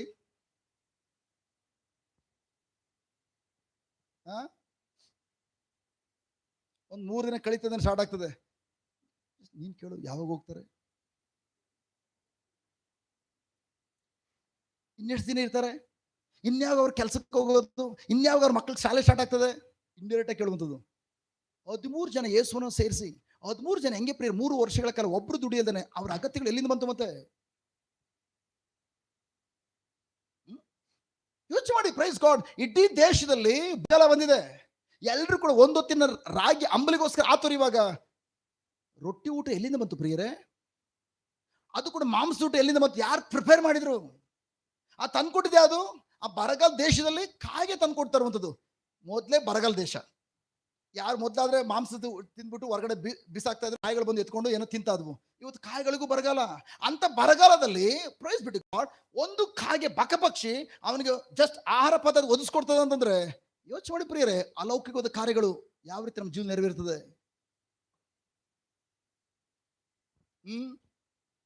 ಏನು ಯೋಚನೆ ಮಾಡ್ತಾ ಇದ್ದೀರಿ? ಬ್ರದರ್ ಊಟಕ್ಕೆ ಯಾವಾಗ ಬಿಡ್ತೀರಾ? ಈ ಊಟ ಅಲ್ಲ ಪ್ರಿಯರೇ, ಥ್ಯಾಂಕ್ ಗಾಡ್, ಪರಲೋಕದಿಂದ ಊಟ ಬರಬೇಕು. ಆ ಊಟ ಥ್ಯಾಂಕ್ ಗಾಡ್ ನಿಮ್ಮ ಜೀವನ ಸಂತೃಪ್ತಿಗೊಳಿಸುವಂಥದ್ದು. ನಮ್ಗೆಲ್ರಿಗೂ ಆಸೆ ಇದೆ, ಬ್ರದರ್ ನನ್ನ ಜೀವನ ಕೂಡ ನನಗೂ ಕೂಡ ಹಣಕಾಸಿನ ಅವಶ್ಯಕತೆ ಇದೆ. ಅಯ್ಯೋ ಯಾವ ರೀತಿ ಪ್ರಭು ಯೇಸುವಿಗೆ ಹಣಕಾಸಿನ ಅವಶ್ಯಕತೆ ಇದ್ದಾಗ ದೇವ ನೀವು ಮೀನಿನ ಬಾಯಲ್ಲಿ ಜಸ್ಟ್ ನಾಣ್ಯ ಇಟ್ಟಿದ್ರು, ಅದಕ್ಕೆ ನನ್ನ ನಾಣ್ಯ ಯಾವ ಮೀನಿನ ಬಾಯಲ್ಲಿ ಇದೆ ತೋರಿಸಿ ಜೀಸಸ್, ತೋರಿಸಿ ಜೀಸಸ್. ನೋ,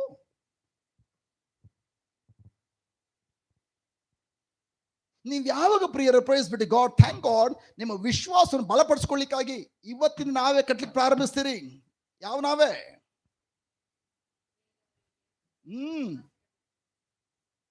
ಆಲ್ರೆಡಿ ರಕ್ಷಣೆ ಹೊಂದ್ಕೊಂಡಿದ್ದೀರಿ. ಇತರ ರಕ್ಷಣೆ ಕರ್ಕೊಬರ್ಲಿಕ್ಕಾಗಿ, ಸಂಧಾನಕ್ಕೆ ಕರ್ಕೊಬರ್ಲಿಕ್ಕಾಗಿ ನೀವು ಯಾವಾಗ ಇತರರ ಬಳಿಗೆ ಹೋಗ್ತೀರಿ, ಅವ್ರಿಗೆ ಏನು ಅವಶ್ಯಕತೆ ಪೂರೈಸ್ತೀರಿ, ನಿಮ್ಮ ಭವಿಷ್ಯಕ್ಕಾಗಿ ನಿಮ್ಮ ಕುಟುಂಬ ರಕ್ಷಣೆಗೋಸ್ಕರ ನಾವೇ ಕಟ್ಕೊಳ್ತಾ ಇದ್ದೀರಿ. ಅಕ್ಕಪಕ್ಕದವ್ರು ಕೇಳಿ, ನಾವೇ ಕಟ್ಟಕ್ಕೆ ಅಟ್ಲೀಸ್ಟ್ ಪ್ರಾರಂಭಿಸಿದಿರಾ ಅಥವಾ ತಲೆ ಆಡಿಸ್ತಾ ಇದ್ದೀರಾ?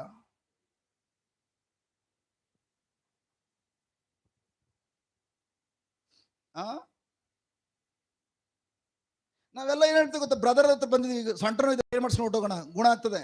ನನ್ನ ಪ್ರಿಯ ಸಹೋದರ ಸಹೋದರಿಯರೇ, ಒಂದು ಗುಡ್ ನ್ಯೂಸ್ ಏನು ಗೊತ್ತಾ? ನಾವೇ ಕಟ್ಟದೆ ಗೊತ್ತಾ?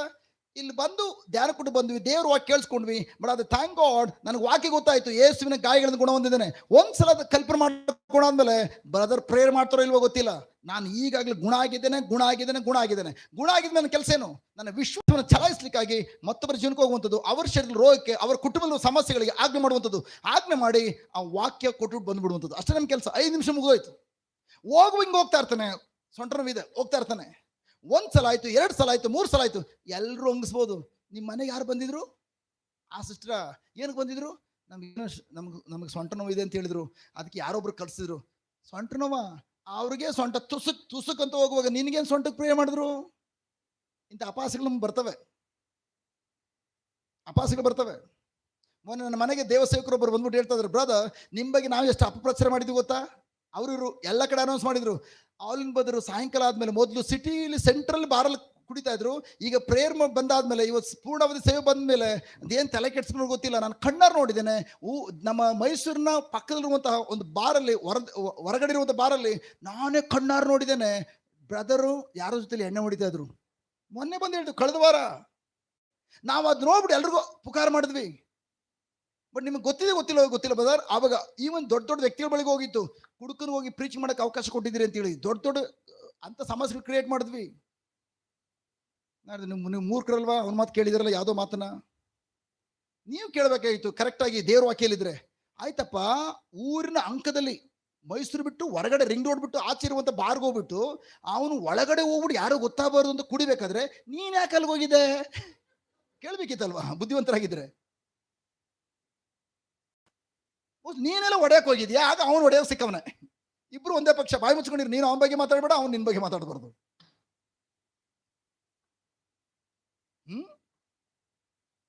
ಖಂಡಿತ ಅಪಾಸಗಳು ಬರ್ತದೆ. ಜನಗಳು ಕುಡುಕ ಅಂತ ಹೇಳ್ತಾರೋ ಅಥವಾ ಇನ್ನೊಂದು ಏನ್ ಹೇಳ್ತಾರೋ ಗೊತ್ತಿಲ್ಲ. ನನ್ನ ಕೆಲಸ ಏನು? ದೇವ್ರು ನನ್ನ ಏನಂತ ಕರೆದಿದ್ದಾರೋ ನಾನು ಆ ಕಾರ್ಯಕ್ಕೆ ನನ್ನ ಹೆಜ್ಜೆ ಇಡ್ತಾನೆ. ಹಲೋ ನನ್ನ ಪ್ರಿಯ ಸಹೋದರ ಸಹೋದರಿಯರೇ, ಹಾಗಾದ್ರೆ ಪ್ರೈಸ್ ಬಿಡಿ ಗಾಡ್, ಥ್ಯಾಂಕ್ ಗಾಡ್. ನಿಮ್ಮ ಜೀವನದಲ್ಲಿ ಆರೋಗ್ಯ ಕಾಣಿಸ್ಕೊಳ್ಳಿ ಅಥವಾ ಕಾಣಿಸ್ಕೊಳ್ದೇ ಇರಲಿ, ಸಾಲದ ಹೊರ ಬಿಡುಗಡೆ ಆಗದೆ ಹೋಗ್ಲಿ, ಅಥವಾ ನಿಮ್ಮ ಮಕ್ಕಳಲ್ಲಿ ಬದಲಾವಣೆ ಕಾಣದೆ ಹೋಗ್ಲಿ, ನಿಮ್ಮ ಉದ್ಯೋಗ ಪ್ರಮೋಷನ್ ಸಿಗದೆ ಹೋಗ್ಲಿ, ಅಥವಾ ನಿಮ್ಮ ಉದ್ಯೋಗ ಸಿಗದೆ ಹೋಗ್ಲಿ, ನನ್ನ ಪ್ರಿಯ ಸಹೋದರ ಸಹೋದರಿಯರೇ, ದೇವರು ಏನಂತ ವಾಗ್ದಾನ ಮಾಡಿದಾರೋ ಆ ವಾಗ್ದಾನ ಹಿಡಿದಿಟ್ಕೊಂಡು ಅದರಲ್ಲಿ ನೀವು ವಿಶ್ವಾಸಕ್ಕೆ ಮುನ್ನಡೆದಾದ್ರೆ, ನನ್ನ ಪ್ರಿಯ ಸಹೋದರ ಸಹೋದರಿಯರೇ, ದಯವಿಟ್ಟು ವಾಕ್ಯನ ಬಾಯ್ಕ್ ನುಡಿದಾದ್ಮೇಲೆ ಅಲ್ಲೇ ಕೂತ್ಕೋಬೇಡಿ. ದಯವಿಟ್ಟು ಅವ್ರ ಮನೆಗೆ ಹೋಗಿ ದಯವಿಟ್ಟು ನಿಮ್ಗೆ ಏನು ಗೊತ್ತಿದೆಯೋ ಅದನ್ನು ಕಲ್ಸ್ಕೊಡಕ್ಕೆ ಪ್ರಾರಂಭಿಸಿ. ಟೈಮ್ ವೇಸ್ಟ್ ಮಾಡಬೇಡಿ. ಅದು ನಿಮ್ಮ ತಯಾರಿ ಮಾಡೋ ಸಮಯ. ಮುಂದಿನ ಭವಿಷ್ಯಕ್ಕಾಗಿ ನೀವು ನೀವು ನೀವು ಅಡಗನ್ನ ನಾವೇನ ಕಟ್ಕೊಳ್ಳೋ ಸಮಯ. ನಾನು ಹೇಳೋದು ಅರ್ಥ ಆಗ್ತದೆಯಾ ಬ್ರದರ್? ನೀವು ಕೇಳ್ಬೋದು, ಬ್ರದರ್ ಏನು ಮಾಡ್ಬೋದು ನಮ್ಗೆ ಗೊತ್ತೇ ಇಲ್ವಲ್ಲ. ಏನು ಮಾಡಬೇಡಿ, ಸಿಂಪಲ್. ಯಾರಿಗೆ ನಾನು ಸೇವೆ ಮಾಡಬೇಕು ಅಂತ ಆಸೆ ಇದೆಯೋ ಜಸ್ಟ್ ಅಂಥವ್ರಿಗೆ ಹೇಳ್ತದನೆ. ಯಾರಿಗೆಲ್ಲ ಸೇವೆ ಮಾಡಬೇಕು ಅಂತ ಆಸೆ ಇದೆ? ನೀವು ಮಾಡದೆ ಹೋದ್ರೆ ಕ್ರಿಶ್ಚಿಯನ್ ಅಲ್ವೇ ಅಲ್ಲ. ಯಾಕಂದ್ರೆ ಬೈಬಲ್ ಹೇಳ್ತಾ ಗೊತ್ತಾ, ಯಾರು ಕ್ರಿಸ್ತನ ಮೂಲಕ ತಂದೆ ದೇವರು ನಿಮ್ಮನ್ನು ಸಂಧಾನ ಮಾಡ್ಕೊಂಡಿದ್ದಾರೋ, ಸಂಧಾನ ಮಾಡಿಕೊಂಡಿರುವ ದೇವರ ಮಕ್ಕಳಿಗೆ ದೇವರು ಒಂದು ಕೆಲಸ ಕೊಟ್ಟಿದ್ದಾರೆ. 2 ಕೊರಿಂಥಿಯರು 4:18 ಪರಲೋಕದ ಅಪಾಯಿಂಟ್ಮೆಂಟ್ ಲೆಟರ್. ನೀವು ಸಂಧಾನಕ್ಕೆ ಒಳಗಾಗಿದ್ರೆ, ಕ್ರಿಸ್ತನಲ್ಲಿ ನೀವು ಸಂಧಾನಕ್ಕೆ ಒಳಪಟ್ಟಿದ್ರೆ, ನೀವು ಹೋಗಿ ಇತರರ ಸಂಧಾನ ಕರ್ಕೊ ಬರ್ತೀರಿ. ಇಲ್ಲದ ಕ್ರಿಶ್ಚಿಯನ್ ಅಲ್ಲ ನೀವು. ಚರ್ಚಿಂದ ಮನೆ ಚರ್ಚ್ಗೆ ಹೋಗಿ ಕ್ರಿಶ್ಚಿಯನ್ ಅಲ್ವೇ ಅಲ್ಲ. ಸಾರಿ, ಬೈಬಲ್ ಎಲ್ಲೂ ಇಲ್ಲ ಚರ್ಚ್ಗೆ ಹೋಗಿ ಕ್ರಿಶ್ಚಿಯನ್ನು. ಕ್ರಿಶ್ಚಿಯನ್ ಯಾರು ಅಂದ್ರೆ ಕ್ರಿಸ್ತನ ಹಿಂಬಾಲಕರು. ಕ್ರಿಸ್ತನು ತನ್ನ ವಾಕ್ಯದ ಏನಂತ ಹೇಳಿದಾರೋ ಅದನ್ನು ಹಿಂಬಾಲಿಸುವಂತವರು. ಕ್ರಿಸ್ತ ಹೇಳಿದ್ದಾರೆ, ನಾನು ನಿನಗೋಸ್ಕರ ಪ್ರಾಣ ಕೊಟ್ಟು ನಿನ್ನನ್ನ ನನ್ನ ತಂದೆಯನ್ನು ಸಂಧಾನ ಪಡಿಸಿದ್ದೇನೆ. ಸಂಧಾನಕ್ಕೆ ಒಳಗಾಗಿ ನಿನಗೆ ನಾನು ಒಂದು ಕೆಲಸ ಕೊಟ್ಟಿದ್ದೇನೆ, ಇತರರನ್ನ ಸಂಧಾನ ಕರ್ಕೊಂಡು ಬಾ. ಆ ಕೆಲಸವನ್ನು ಕೊಟ್ಟಿದ್ದೇನೆ. ಸುಮ್ಮನೆ ಕೂತ್ಕೊಂಡು ನನಗೆ ವಿಷನ್ ಸಿಕ್ತು, ನಾನು ದೇವ್ರ ವಾಕ್ಯ ಹೇಳ್ತಾ ಇದ್ದಾನೆ, ನೋಟ್ಸ್ ಬರಿತಾ ಇದ್ದಾನೆ, ಅನ್ಯ ಭಾಷೆ ಮಾತಾಡ್ತಾ ಇದ್ದಾನೆ, ಅವುಗಳೆಲ್ಲವನ್ನು ಉಪಯೋಗಿಸಿಕೊಂಡು ಹೋಗಿ ಒಂದು ವ್ಯಕ್ತಿ ಜೀವನ ಚೇಂಜ್ ಮಾಡಲಿಲ್ಲ ಅಂದಮೇಲೆ ನೋ ಯೂಸ್.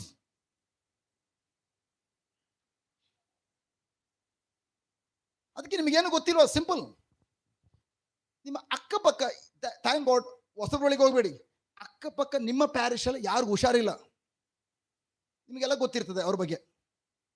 ಹೋಗಿ ಅವ್ರ ಮನೆಗೆ ಏನೆಲ್ಲ ಸಿಟ್ಟು, ಒಂದು ಪ್ರೇಯರ್ ಮಾಡಕ್ಕೆ ಬಂದ್ವಿ, ಹೌದಾ ಸರಿ, ಜಸ್ಟ್ ನಿಮ್ಗೇನು ಹುಷಾರಿಲ್ಲ ಅಂತ ಗೊತ್ತಾಯ್ತು, ಪರವಾಗಿಲ್ಲ ಆಯ್ತು, ಜಸ್ಟ್ ನಿಮ್ಗೆ ಪ್ರೇ ಮಾಡಕ್ಕೆ ಏನು ಗೊತ್ತಿಲ್ಲ, ಬುಡ ಬಂದಂಗೆಲ್ಲ ಬಿಡಬೇಡಿ. ದೇವ್ರು ತೋರಿಸಿದ್ರು ಅದು ಇನ್ನೂ ಡೇಂಜರಸ್. ಹೋಗ್ಬಿಟ್ಟು ನಿಮ್ಗೆ ಏನು ಹೇಳಕ್ ಬರಲ್ವಾ, ತಲೆ ಕೆಡಿಸ್ಕೋಬೇಡಿ. ಅಲ್ಲಿಂದ ಹೆಲ್ಪ್ ಲೈನ್ ನಂಬರ್ ಇದೆಯಲ್ಲ, ಪ್ರೇಯರ್ ಬುಕ್ಕಲ್ಲಿ ಹೆಲ್ಪ್ ಲೈನ್ ನಂಬರ್ ಕಾಲ್ ಮಾಡಿ, ಸಿಸ್ಟರ್ ಇವ್ರ ಮನೆ ಬಂದಿದ್ದೀನಿ ಅಥವಾ ಬ್ರದರ್ ಇವ್ರ ಮನೆ ಬಂದಿದ್ದಾನೆ, ಬಟ್ ಇಲ್ಲಿ ಯಾರು ನಮ್ಮ ಪ್ಯಾರಿಶ್ ಅವರೇ ಹುಷಾರಿಲ್ಲ ಬ್ರದರ್, ಅದಕ್ಕೆ ಒಂದು ಸ್ವಲ್ಪ ಪ್ರೇಯರ್ ಮಾಡಿ. ಅವ್ರಿಗೆ ಹೇಳಿ, ಜಸ್ಟ್ ನಾವು ನೋಡಿದ್ದೇವೆ, ಜಸ್ಟ್ ನಮ್ಮ ಕುಟುಂಬದವ್ರು ಯಾರಿಗೊಬ್ರು ಅದ್ಭುತ, ನಿಮ್ಮ ಕುಟುಂಬರು ಅಲ್ದೇ ಇರ್ಬೋದು, ಯಾರೋ ಧ್ಯಾನ ಕೊಡ್ದಲ್ಲಿ ನೋಡಿದ್ದೀರಿ, ಅವರೆಲ್ಲ ಕ್ರಿಸ್ತ ನಮ್ಮ ಕುಟುಂಬದವ್ರು ತಾನೇ. ಹೇಳಿ, ನಮ್ಮ ಕುಟುಂಬರು ಒಬ್ರು ಹುಷಾರಿಲ್ಲ, ಧ್ಯಾನ ಕೊಟ್ಟು ಕರ್ಕೊಂಡು ಹೋಗಿದ್ವಿ, ಅಲ್ಲಿ ಈ ಥರ ಬಿಡುಗಡೆ ಆಯಿತು, ನಿಮ್ಗೆ ನೋಡಿ ಜಸ್ಟ್ ಅದಕ್ಕೆ ಒಂದು ಪ್ರೇಯರ್ ಮಾಡಿಸೋಣ. ಹೆಲ್ಪ್ ಲೈನ್ ಕಾಲ್ ಮಾಡಿ, ಜಸ್ಟ್ ಕಾಲ್ ಮಾಡಿಬಿಟ್ಟು ಜಸ್ಟ್ ಅವ್ರು ಹೇಳ್ತಾರೆ, ಒಂದು 2 ನಿಮಿಷ ವೆಯ್ಟ್ ಮಾಡಿ, ನಮ್ಮ ಟೀಮ್ ಅವ್ರು ಫೋನ್ ಮಾಡ್ತಾರೆ ಅಂತೇಳಿ. ಒಂದು 2 ನಿಮಿಷ ಅಲ್ಲೇ ಇರಿ, ನಮ್ಮ ಕಡೆ ನಾವೇ ಫೋನ್ ಮಾಡ್ತೀವಿ, ನಿಮ್ಮ ಕರೆನ್ಸಿ ಖಾಲಿ ಆಗೋದು ಬೇಡ ಅಂತೇಳಿ ನಾವೇ ಫೋನ್ ಮಾಡ್ತೇವೆ. ಫೋನ್ ಮಾಡಿದಾಗ ಸ್ಪೀಕರ್ ಆನ್ ಮಾಡಿಬಿಟ್ಟು ಅವ್ರಿಗೆ ಏನಂತ ಪ್ರೇಯರ್ ಮಾಡ್ತಾರೋ ಪ್ರತಿಯೊಂದು ಕೂಡ ಸ್ಪೀಕರ್ ಮಾಡಿ ಕೇಳಿಸ್ಕೊಳ್ಳಿ. ಇದೇ ಥರ ನೀವು ಒಂದೊಂದು ಕೇಸ್, ಒಂದೊಂದು ದಿನ ಒಂದೊಂದು ಮನೆ ಭೇಟಿ ಕೊಡ್ತಾ ಯಾವ ಒಂದು 10-15 ಕೇಸ್ ಮಾಡ್ತೀರಿ, ಆಗ ನೀವು ಯಾವ ಥರ ಪ್ರೇಯರ್ ಮಾಡೋದು ಗೊತ್ತಾಗಿರ್ತದೆ ಅಷ್ಟರಲ್ಲಿ. ಆಗ ಥ್ಯಾಂಕ್ ಗಾಡ್, ನೀವೇ ಮೈ ಗಾಡ್ ಡೈರೆಕ್ಟಾಗಿ ಹೋಗಿ ಜನಗಳ ಪ್ರಾಬ್ಲಮನ್ನು ಸುಲಭವಾಗಿ ಸಾಲ್ವ್ ಮಾಡಿ. ಥ್ಯಾಂಕ್ ಗಾಡ್, ಕರ್ನಾಟಕ ರಾಜ್ಯ ಮಾತ್ರ ಅಲ್ಲ, ಇವನ್ ಫೋನ್ ಮೂಲಕ ಹೊರ ರಾಜ್ಯದಲ್ಲಿರೋ ಸಮಸ್ಯೆಗಳನ್ನು ಪರಿಹಾರ ಮಾಡ್ಬೋದು. ಸಿಂಪಲ್. ಕೆಲರು ಮಾತು ಚಪ್ಪಾಳೆ ಹೊಡಿದ್, ನೀವು ಹೇಳ್ಕೊಂಡು ಹೋಗಿ ಬ್ರದರ್, ನಾವು ಮಾಡೇ ಮಾಡ್ತೀವಿ. ಈಗ ಚಪ್ಪಾಳೆ ಹೊಡಿಬೇಡಿ, ನಿಮ್ಮ ಕಾರ್ಯ ತೋರಿಸ್ತದೆ ಎಷ್ಟು ಮಟ್ಟಿಗೆ ನೀವು ನಂಬಿದ್ದೀರಿ ಎಂಬುದಾಗಿ. ಹಲೋ, ಫಸ್ಟ್ 2007ರಲ್ಲಿ ಜಸ್ಟ್ ನಮ್ಮ ಪ್ಯಾರಿಶಲ್ಲಿ ಪ್ರಿಯರೇ, ಜಸ್ಟ್ ಬಾಂಬೆಯಿಂದ ಬಂದ ಒಂದು ಹದ್ದು ಇದು ಪ್ರಕಾರ ಪ್ರಬೋಧನೆ ಮಾಡುವಾಗ ಬ್ರದರು, ನಾನು ಹಿಂದ್ಗಡೆ 3ನೇ ಬೆಂಚ್ ಕೂಳ್ತಿದ್ದೇನೆ, ಸುಮಾರು 800-900 ಜನ ಸೇರಿದ್ದಾರೆ 3ನೇ ಬೆಂಚಲ್ಲಿ. ಇದೇ ವಾಕ್ಯನ ಹೇಳುವಾಗ ನಾನು ಹೇಳ್ದೆ, ಅಲ್ಲಿ ಮೈ ಗಾಡ್, ನಾನುವೇ ಮಾಡ್ಬೋದಾ? ಜಸ್ಟ್ ಇಮ್ಮಿಡಿಯೇಟ್ ಆಗಿ ಹೋಲಿಸ್ಬಿಟ್ಟು ತಿಳಿಸಿದೆ, ಜಸ್ಟ್ ಆ ಚೆಕ್ ಶರ್ಟ್ ಜಸ್ಟ್ ಅವರು ಇರೋದಲ್ಲ, ಅವರು ಜಸ್ಟ್ ಕಮಾನ್ ಅಂತೇಳಿ ದೇವರು ಪವಿತ್ರಾತ್ಮರು ಆ ಸಹೋದರ ಮೂಲಕ ಕರೆಸಿದ್ದು ಕೆಳಗಡೆ ಬಿದ್ದು ಒದ್ದಾಡ್ತದನ್ನ ಅಭಿಷೇಕ ತಡಿಲಿ 15-16 ನಿಮಿಷ ಏನಾಯ್ತು ಗೊತ್ತಿಲ್ಲ. ಅವತ್ತೇನು ಪವಿತ್ರ ಮುದ್ರು ಹೊತ್ತಿದ್ರು, ಇವತ್ತವರೆಗೂ ಆ ಸೇವೆಯನ್ನ ಕಂಟಿನ್ಯೂಸ್ ಆಗಿ ನಿರರ್ಗಳವಾಗಿ ದೇವ್ರು ಮಾಡ್ಕೊಂಡು ಹೋಗ್ತಾ ಇದಾರೆ ಹಗಲು ರಾತ್ರಿ. ಹಲೋ, ಅದಕ್ಕೆ ಪ್ರೇರೆ ಥ್ಯಾಂಕ್ ಗಾಡ್. ಇವತ್ತು ನೀವು ಬೆಳಿಗ್ಗೆ ಸಂತ ನಿಮ್ಗೆ ಕೆಲಸ ಮಾಡ್ತಾ ಇರ್ಬೋದು, ನಿಮ್ಗೆ ಟೈಮ್ ಇಲ್ದೇ ಇರ್ಬೋದು, ಜಸ್ಟ್ ಥ್ಯಾಂಕ್ ಗಾಡ್. ಟೈಮ್ ಇಲ್ಲ ಅಂದ್ರೂ ಕೂಡ ನನ್ನ ಪ್ರಿಯ ಸಹೋದರ ಕನ್ಸು ಕಾಣಿ, ಕನ್ಸು ಕಟ್ಕೊಂಡು ಗರ್ಭಿಣಿಯಾಗಿ, ಫಸ್ಟ್ ಗರ್ಭಿಣಿ ಆದ್ಮೇಲೆ ಆಟೋಮೆಟಿಕ್ ಡೆಲಿವರಿ ಆಗ್ತದೆ. ಗರ್ಭಿಣಿಯಾಗಿ ನಾನು ಅನೇಕ ಜನರಿಗೆ ಸುವಾರ್ತೆ ಸಾರ್ತಾ ಇದ್ದಾನೆ, ನನ್ನ ಕೈಗಳಿಂದ ರೋಗಿಗಳು ಗುಣವಂತ ಇದ್ದಾರೆ, ದೆವ್ವಗಳು ಬಿಟ್ಟು ಹೋಗ್ತಾ ಇದೆ, ಜನಗಳ ಜೀವನ ಚೇಂಜ್ ಆಗ್ತದೆ. ಕನ್ಸು ಕಾಣಿ. ಗರ್ಭ ತಾಳಲಿಕ್ಕೆ ನಿಮ್ಗೇನು ಕಷ್ಟ? ನಿಮ್ ಟೈಮ್ ಇಲ್ಲ ಅಂದ್ರೂ ಕೂಡ ಥ್ಯಾಂಕ್ ಗಾಡ್ ಗರ್ಭ ತಾಳಿ ಆದ್ಮೇಲೆ ಡೆಲಿವರಿ ಆಗುವಾಗ ನಿಮ್ ಟೈಮ್ ಮಾಡ್ಕೊಂಡು ರಜೆ ತೆಗೆದುಕೊಂಡು ಥ್ಯಾಂಕ್ ಗಾಡ್. ಅದಾದ್ಮೇಲೆ ಪ್ರೈಸ್ ಬಿಟ್ಟು ಗಾಡ್ ವೆಟರ್ನರಿ ಲೀವ್ ಅಂತ ಬೇರೆ ಕೊಡ್ತಾರೆ ನಿಮಗೆ. ಆಮೇಲೆ 6 ತಿಂಗಳು 1 ವರ್ಷ. ಇವತ್ತು ರಜೆ ಇಲ್ಲದೇನೆ ಇರ್ಬೋದು ಸೇವೆ ಮಾಡ್ಲಿಕ್ಕಾಗಿ, ಮುಂದೆ ಒಂದಿನ ಒಳ್ಳೆ ರಜೆಗಳು ಸಿಗ್ತದೆ ಮಾಡ್ಲಿಕ್ಕೆ, ಸೇವೆ ಮಾಡ್ಲಿಕ್ಕೆ. ಸರಿಯಾ? ಇಷ್ಟು ಕ್ವಶನ್ಸ್ ಇದೆಯಾ? ಎಷ್ಟು ಮಂದಿ ಪ್ರಿಯರೇ ಮಳೆ ಬರುವಂತ ಮೊದಲೇ ನೋವನ್ನು ಯಾವ ರೀತಿ ನಂಬಿದ್ನೋ ಅದ್ರ ಪ್ರಕಾರ ಎಷ್ಟು ಮಂದಿ ನಂಬಿಕೆ ರೆಡಿ ಆಗಿದ್ದೀರಿ? Wow, praise God. ಅದ್ರ ಅರ್ಥ ನೀವೇನು ಗೊತ್ತಾ ಕೈ ಮೇಲೆ ಮಾಡ್ತಾ ಇರುವಂಥದ್ದು? ಬ್ರದರ್, ನನ್ನ ಜೀವನದಲ್ಲಿ ಅದ್ಭುತ ಕಾರ್ಯ ಕಾಣಿಸ್ಕೊಳ್ತಾ ಮೊದಲೇ ನಾನು ವಿಶ್ವಾಸದಲ್ಲಿ ನಮ್ಮದು ಏನು ನುಡಿತಾ ಇದ್ದೀನೋ, ನನ್ನ ವಿಶ್ವಾಸವು ದೇವರ ವಾಕ್ಯವನ್ನು ಖಂಡಿತ ನಂಬ್ತದೆ. ನಾನು ಈಗ ಗುಣ ಆಗಿದ್ದೇನೆ. ಗುಣ ಆದಮೇಲೆ ನನ್ನ ಪ್ರಿಯ ಸಹೋದರ ಬೈಬಲ್ ಹೇಳ್ತದೆ, ನೀವು ಒಂದ್ಸಲಿ ನಿಮ್ಮ ಅದ್ಭುತ ಕಾರ್ಯ ಆಗಿದೆ ಅಂತ ನಂಬಿದ ಮೇಲೆ ನಿಮ್ಮ ಅದ್ಭುತ ಕಾರ್ಯವನ್ನು ಹೋಗಿ ಜನರ ಮಧ್ಯದಲ್ಲಿ ಹೋಗಿ ನನ್ನ ಮಹಿಮೆಗಾಗಿ ಸಾಕ್ಷಿಪಡಿಸದೆ ಹೋದಲ್ಲಿ ನಿಮ್ಮ ಆ ಒಂದು ಅವಿಧತ್ವದ ಕಾರ್ಯ ಆಶೀರ್ವಾದವನ್ನ ಶಾಪವಾಗಿ ಮಾರ್ಪಡಿಸ್ಬಿಡ್ತದೆ. ಮಲಾಕಿ ಗ್ರಂಥ. ಹಲೋ, ನೀವು ಸಾಕ್ಷಿ ಪಡಿಸಲೇಬೇಕು. ನೀವು ಯಾವ ಪ್ರಿಯರ ದೇವರ ವಾಕ್ಯ ನಿಂತ್ಕೊಳ್ತೀರಿ, ಆಗ ವೆರಿ ವೆರಿ ಇಂಪಾರ್ಟೆಂಟ್. ದೇವರ ವಾಕ್ಯ ಏನ್ ಹೇಳ್ತೋ ಅದ್ರ ಪ್ರಕಾರ ನೀವು ಕಾರ್ಯ ಮಾಡುವಾಗ ಇವತ್ತು ನಿಮ್ಮ ಜೀವನದಲ್ಲಿ ಯಾವುದು ಅಸಾಧ್ಯವಾದ ತೋರ್ತಾ ಇದೆಯೋ ಪ್ರಿಯರೇ, ಪ್ರವೇಶಿಸ್ಬಿಟ್ಟು ಅದು ನಾಳೆ ಸುಲಭವಾಗಿ ನಿಮ್ಮ ಜೀವನದಲ್ಲಿ ಸಾಧ್ಯವಾಗುವಂತೆ ನೆರವೇರುತ್ತದೆ. ಅದಕ್ಕಾಗಿ ನನ್ನ ಪ್ರಿಯ ಸಹೋದರ, ಅಂತಿಮವಾಗಿ ಜಸ್ಟ್ ಪ್ರತಿಯೊಬ್ಬರು ಕೂಡ ಬಾಯ್ತಿ ನೋಡೋಣ. ನಾನು ಅದ್ಭುತ ಕಾರ್ಯಗಳನ್ನು ನನ್ನ ಕಣ್ಣಾರೆ ನೋಡುವ ಮೊದಲೇ ದೇವರ ವಾಕ್ಯ ನಂಬಲಿಕ್ಕಾಗಿ ಆರಿಸಿಕೊಳ್ತೇನೆ. ನನಗೆ ಅರ್ಥವಾಗುವಂತ ಮೊದಲೇ ದೇವರ ವಾಕ್ಯವನ್ನು ಪಾಲಿಸುತ್ತೇನೆ.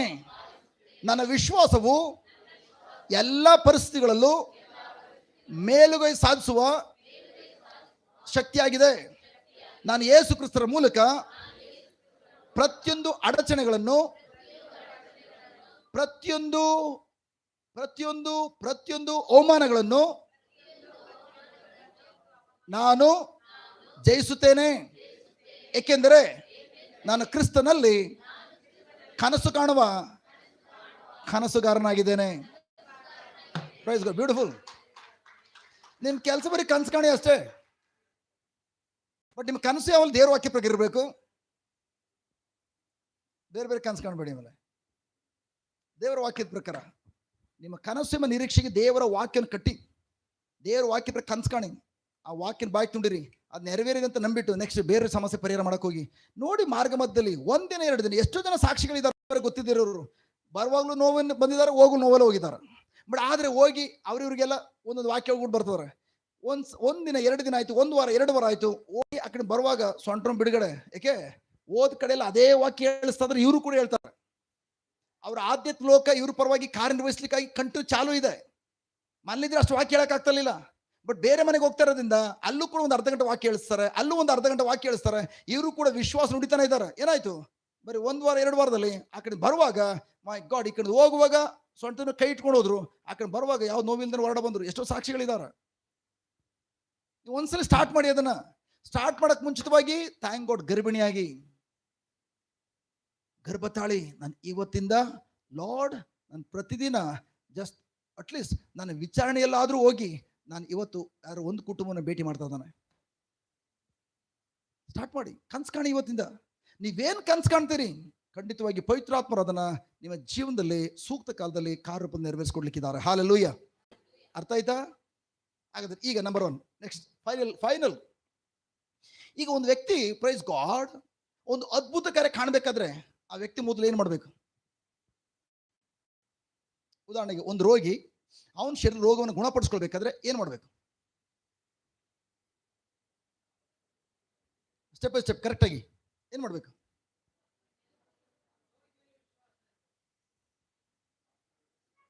ಹಾಸ್ಪಿಟ್ಲ್ಗೆ ಹೋಗ್ಬೇಕು. ಏನು ಹೇಳಿ, ಇನ್ನೂ ಜೋರ ಹೇಳಿ ನವೀನ್, ಏನು ಹೇಳಿದ್ರಿ? ಮೊದಲಿಂದ ಏನು ಮಾಡಬೇಕು? ಫಸ್ಟ್ ಕೇಳಿಸ್ಕೊಳ್ಳಿ, ನಾ ಹೇಳ್ತೇನೆ, ನಿಮ್ಗೆ ಕೇಳಿದ್ರೆ ಇನ್ನೂ ಟೈಮ್ ಆಗ್ತದೆ. ಫಸ್ಟು ಒಂದು ವ್ಯಕ್ತಿ ತನ್ನ ಶರೀರ ರೋಗದಿಂದ ಹೊರ ಬರಬೇಕಾದ್ರೆ ಫಸ್ಟ್ ಆ ರೋಗದ ಬಗ್ಗೆ ದೇವರು ಯೇಸು ಕ್ರಿಸ್ತರ ಮೂಲಕ ಏನನ್ನ ಮಾಡಿದಾರೋ ಅವ್ರ ವಾಕ್ಯ ಲಿಖಿತಗೊಂಡಿದೆ, ಆ ವಾಕ್ಯವನ್ನು ಕಂಡುಕೊಳ್ಬೇಕು. ವಾಕ್ಯ ಫಸ್ಟ್ ಒನ್, ವಾಕ್ಯ ಕಂಡುಕೊಳ್ಬೇಕು. ವಾಕ್ಯ ಕಂಡುಕೊಳ್ಳುವಾಗ ಅವನೇನು ಸಿಗ್ತದೆ? 1 ಪೇತ್ರ 2:24 ಯೇಸುವಿನ ಗಾಯಗಳಿಂದ ಗುಣ ಹೊಂದಿದ್ದೇನೆ. ಅದೇ ತರ ಬೇರೆ ಸಾಲಕ್ಕಾದ್ರೆ ಇನ್ನೊಂದು ವಾಕ್ಯ ಇದೆ. ಆ ತರ ಈಗ ನೆಕ್ಸ್ಟ್ ಆ ವಾಕ್ಯ ಸಿಕ್ತ ಮೇಲೆ, ವಾಗ್ದಾನ ಮಾಡಿದ್ಮೇಲೆ ನೆಕ್ಸ್ಟ್ ಏನ್ ಮಾಡ್ಬೇಕು? 2ನೇ ಸ್ಟೆಪ್ಪು ಏನು ಕಾರ್ಯ ಮಾಡ್ತೀರಿ? ಕರೆಕ್ಟ್. ಕಲ್ಪನೆ ಗರ್ಭ ತಾಳ್ಬೇಕು. ಕಲ್ಪನೆ ಪ್ರಿಯರೇ, ಒಂದು ಸಹೋದರಿ ಜಸ್ಟ್ ಗರ್ಭ ತಾಳ್ಬೇಕಾದ್ರೆ ಪತಿ ಪತ್ನಿ ಇಬ್ರು ಕೂಡ ಒಂದುಗೂಡ್ಬೇಕು. Correct. In the same way ನೀವು ಆ ವಾಕ್ಯ ತೆಗೆದುಕೊಂಡು ಅದ್ರ ಪ್ರಕಾರ ನಿಮ್ಮ ಕಲ್ಪನಾ ಲೋಕದಲ್ಲಿ ಕಲ್ಪನೆ ಎಂಬ ಗರ್ಭ ತಾಳ್ಬೇಕಾದ್ರೆ ಆ ವಾಕ್ಯನ ಕೂತ್ಕೊಂಡು ಪ್ರಭು ಯೇಸುವಿನ ಪ್ರಸ ಕೂತ್ಕೊಂಡು ಧ್ಯಾನಿಸ್ಬೇಕು. ನಾನು ಈಗಾಗಲೇ ಗುಣ ಆಗಿದ್ದೀನಿ. ಗುಣ ಬೇಕಾರೇನು? ಯೇಸುವಿನ ಗಾಯಗಳು. ನನಗೋಸ್ಕರ ಗಾಯಗಳು ಮಾಡ್ಕೊಂಡಿದ್ದಾರೆ. ಆ ಗಾಯಗಳು ನೋಡುವಂಥದ್ದು. ನನ್ನ ರೋಗವನ್ನು ಅವರು ಹೊತ್ಕೊಂಡಿದ್ದಾರೆ. ನಾನು ಎಷ್ಟು ಮಟ್ಟಿಗೆ ಪ್ರೀತಿ ಮಾಡ್ತಾ ಇದ್ದಾರೆ, ನನಗೋಸ್ಕರ ಎಷ್ಟು ನೋವನ್ನು ಅನುಭವಿಸ್ತಾ ಇದ್ದಾರೆ. ಎಸ್, ಜಸ್ಟ್ ಆ ಚಿತ್ರೀಕರಣ ವೆರಿ ಇಂಪಾರ್ಟೆಂಟ್. ನಾನು ಪ್ರಭು ಯೇಸು ಇಬ್ರು ಒಂದಾಗಬೇಕು. ಅದಕ್ಕೆ ಧ್ಯಾನಿಸುವಂತ ಅಲ್ಲೇ ಬರುವಂಥದ್ದು. ನಾನು ಮತ್ತು ಪ್ರಭು ಯೇಸು ಇಬ್ರು ಒಂದುಗೂಡುವಂಥದ್ದು. ನನ್ನ ಆಲೋಚನೆ ಮೊದಲು ರೋಗದ ಕಡೆ ಇತ್ತು, ಈಗ ಆಲೋಚನೆ ಆ ಕಡೆ ಇಲ್ಲ. ನನ್ನ ಆಲೋಚನೆ ಸಂಪೂರ್ಣ ಯೇಸು ನನಗೋಸ್ಕರ ಏನು ಅನುಭವಿಸಿದಾರೋ ಅದರಿಂದ ನಾನು ಏನಾಗಿದ್ದೇನೆ, ನಾನು ಈಗ ಗುಣ ಆಗ್ಬಿಟ್ಟಿದ್ದೇನೆ. ಎಸ್, ಅದನ್ನು ಕಲ್ಪ ಮಾಡ್ಕೊಳ್ಳುವಂಥದ್ದು. ಈಗ ಗರ್ಭ ತಾಳಿದ್ರಿ.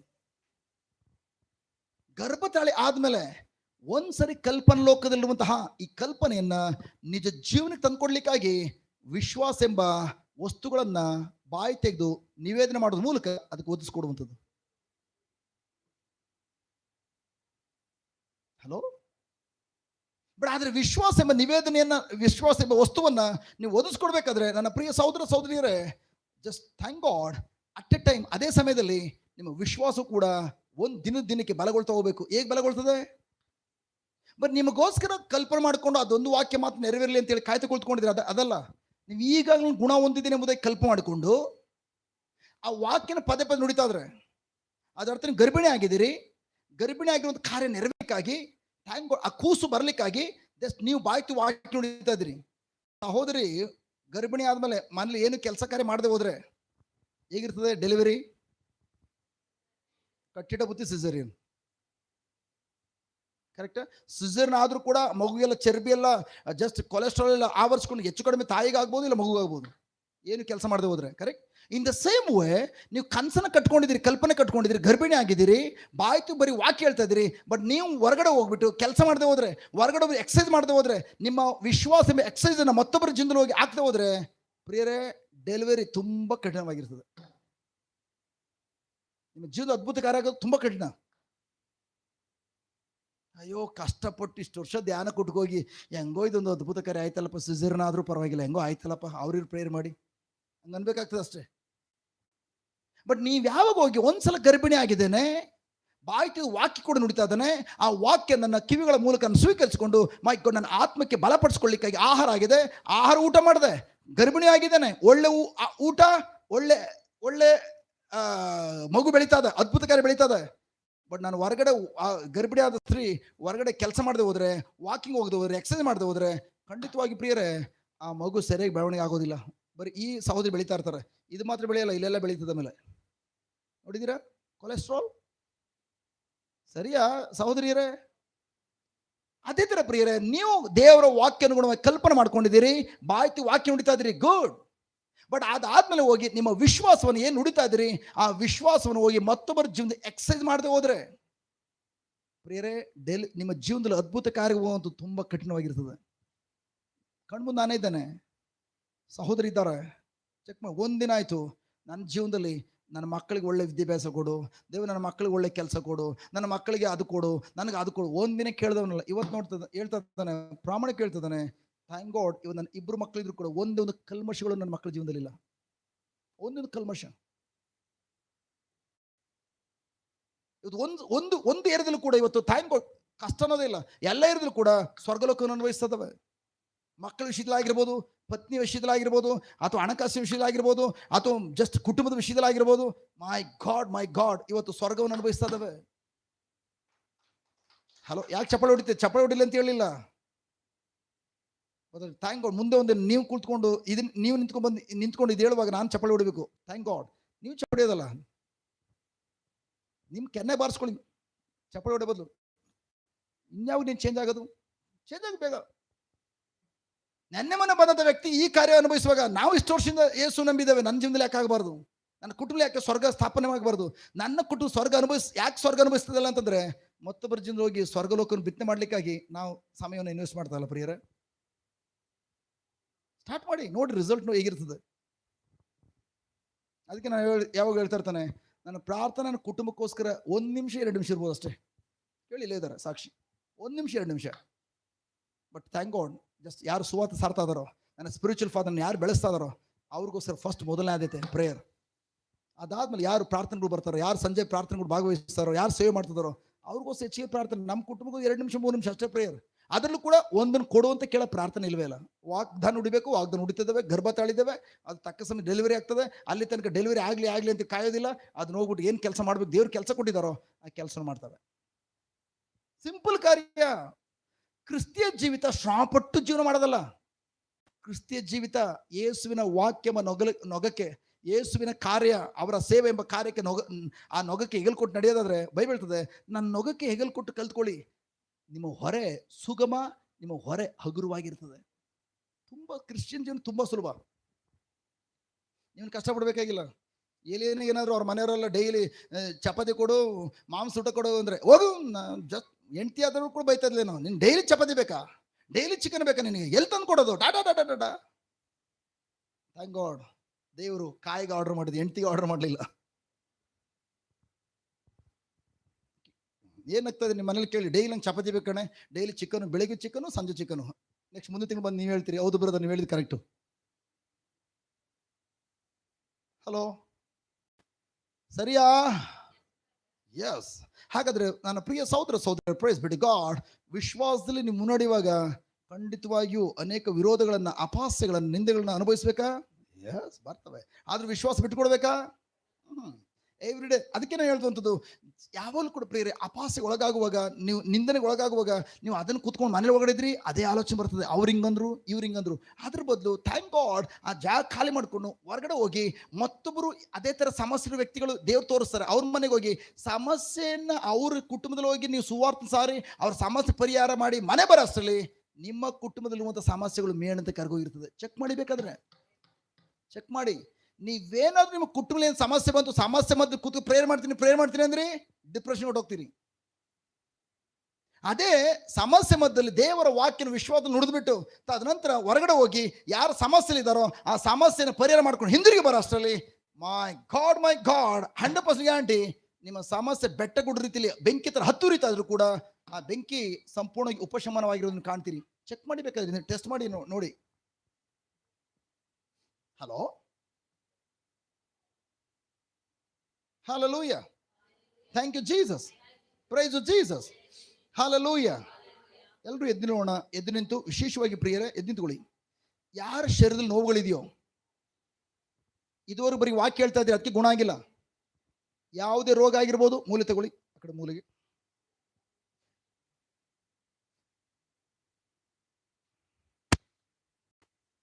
ನನ್ನ ಪ್ರಿಯ ಸಹೋದರಿಯರೇ, ವೆರಿ ಇಂಪಾರ್ಟೆಂಟ್.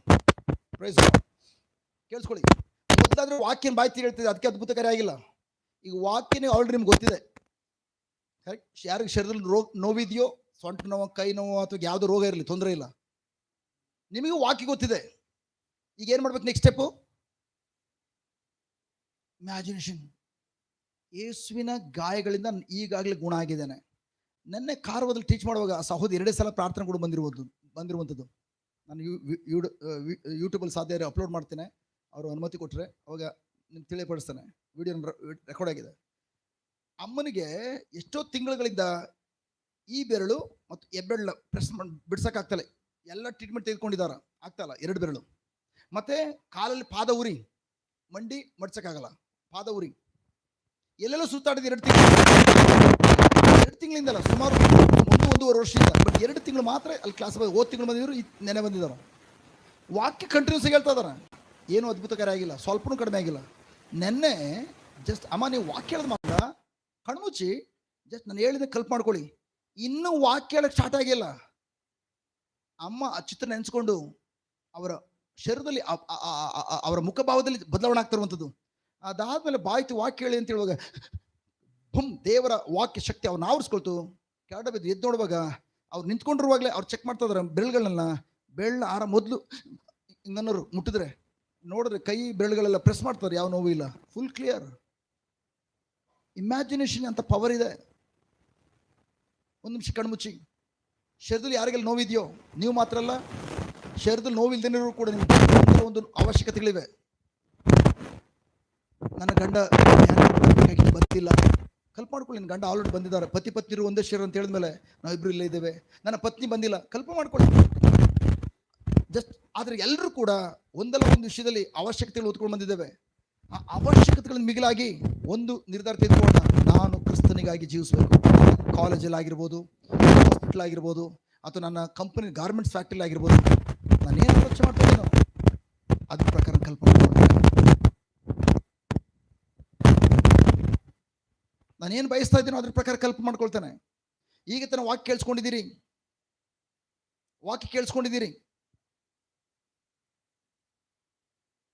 ವಿಶ್ವಾಸ ಎನ್ನುವಂಥದ್ದು ನಿಮ್ಮ ನಿರೀಕ್ಷೆಗೆ ಒದಗಿಸಿಕೊಡುವಂಥ ಒಂದು ವಸ್ತುವಾಗಿದೆ. ಕಣ್ಣುಗಳು ಮುಚ್ಚೋಣ, ಸಂಪೂರ್ಣ ಕಣ್ಣುಗಳು ಮುಚ್ಚೋಣ.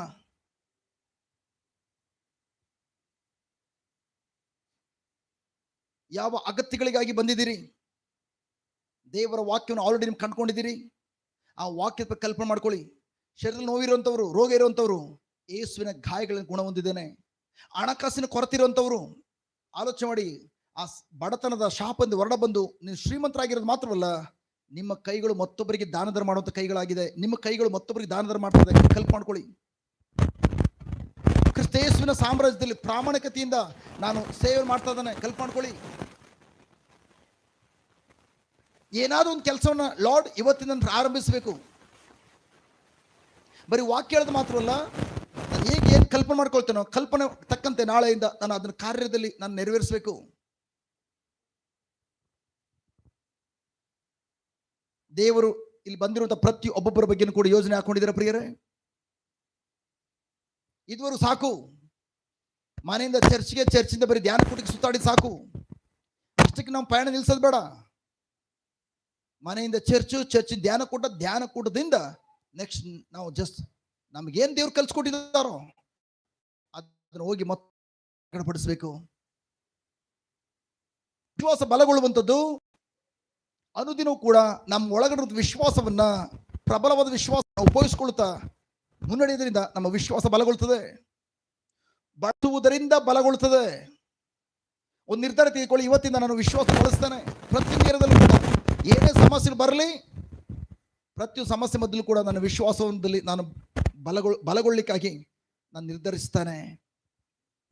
ಅಬ್ರಹಾಮನು ಯಾವ ರೀತಿ ಒಂದೇ ಒಂದು ಮಗುವನ್ನು ಪಡ್ಕೊಳ್ಳೋಕೆ ಮುಂಚಿತವಾಗಿ ದೇವರ ವಾಕ್ಯದ ಪ್ರಕಾರ ನಾನು ಅನೇಕ ಜನಾಂಗಗಳಿಗೆ ನಾನು ತಂದೆ ಆಗಿದ್ದೇನೆ ಎಂಬುದಾಗಿ ಅವನು ನಂಬಿ ಕಲ್ಪನೆ ಮಾಡಿಕೊಂಡು, ನೋವನ್ನು ಕೂಡ ಜಲಪ್ರಳಯ ಸಂಭವಿಸುತ್ತ ಮೊದಲೇ ಖಂಡಿತವಾಗಿ ನೆರವೇರ್ತದೆ ಎಂಬುದಾಗಿ ನಂಬಿ ಯಾವ ರೀತಿ ಆತನು ನಾವೇನ ದೇವರ ವಾಗ್ದಾನ ಪ್ರಕಾರ ಕಟ್ಟಲಿಕ್ಕೆ ಪ್ರಾರಂಭಿಸಿದನೋ, ಅದೇ ರೀತಿ ದೇವರ ವಾಕ್ಯಕ್ಕೆ ಅನುಗುಣವಾಗಿ ನೀವು ಕೂಡ ಪ್ರಿಯರೇ ಮನಸ್ಸಿನಲ್ಲಿ ಕಲ್ಪನೆಯನ್ನು ಕಟ್ಕೊಳ್ಳಿ.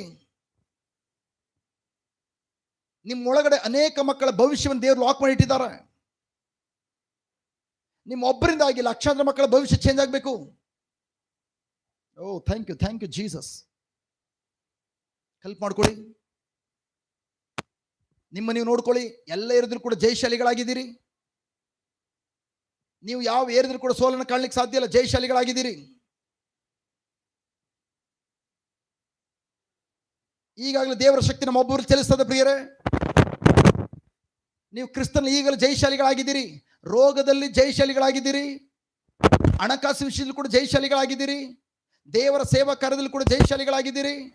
ಯಾವುದೆಲ್ಲ ಏರಿಗಳಲ್ಲಿ ಸೋತು ಹೋಗಿದ್ದೀನಿ ಎಂಬುದಾಗಿ ನಿಮ್ಗೆ ಅನಿಸ್ತಾ ಇದೆಯೋ ನೀವು ಹೇಳಿ, ನೀವು ಹೇಳ್ಕೊಳ್ಳಿ, ನಾನು ಆ ಏರಿಯಲ್ಲಿ ಕೊಡ್ತೀನಿ. ಕಲ್ಪನೆ ಮಾಡ್ಕೊಳ್ಳಿ. ನಿಮ್ಮ ಶರೀರದ ಯಾವ ಭಾಗದಲ್ಲಿ ನೋವಿದೆಯೋ ಆ ಭಾಗದಲ್ಲಿ ಯೇಸುವಿನ ಶರೀರ ನೋಡಿ.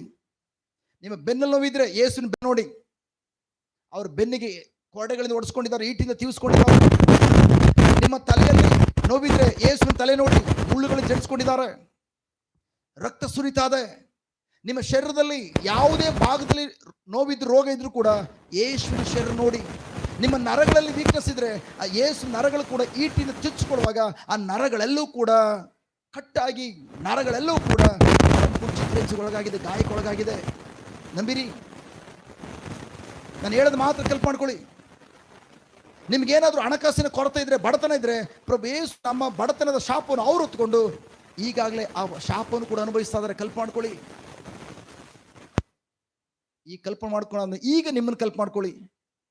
ಅವರು ನಿಮ್ಮ ರೋಗ ಹೊತ್ಕೊಂಡ ಮೇಲೆ ನಿಮ್ಮಲ್ಲಿ ಯಾವುದೇ ರೋಗ ಇಲ್ಲ, ನೀವು ಈಗಾಗಲೇ ಗುಣ ಹೊಂದಿದ್ದೀರಿ. ಕಲ್ಪನೆ ಮಾಡ್ಕೊಳ್ಳಿ, ನಾನು ಗುಣ ಆಗಿದ್ದೇನೆ, ಆ ರೋಗವನ್ನು ಜಯಿಸಿದ್ದೇನೆ, ನಾನು ಬಿಡುಗಡೆ ಹೊಂದಿದ್ದೇನೆ, ದೇವ ರಾಜ್ಯದಲ್ಲಿ ಸೇವೆ ಮಾಡ್ತಾ ಇದ್ದಾನೆ, ನಾನು ಈಗಾಗಲೇ ಶ್ರೀಮಂತನಾಗಿ ನಾನು ಈಗ ಮತ್ತೊಬ್ಬರಿಗೆ ನಾನು ನನ್ನಿಂದ ದೇವರು ಕೊಟ್ಟಿರೋದು ಎಲ್ಲವನ್ನು ಹರಿಸ್ತಾ ಇದ್ದಾನೆ. ಕಲ್ಪನೆ ಮಾಡ್ಕೊಳ್ಳಿ.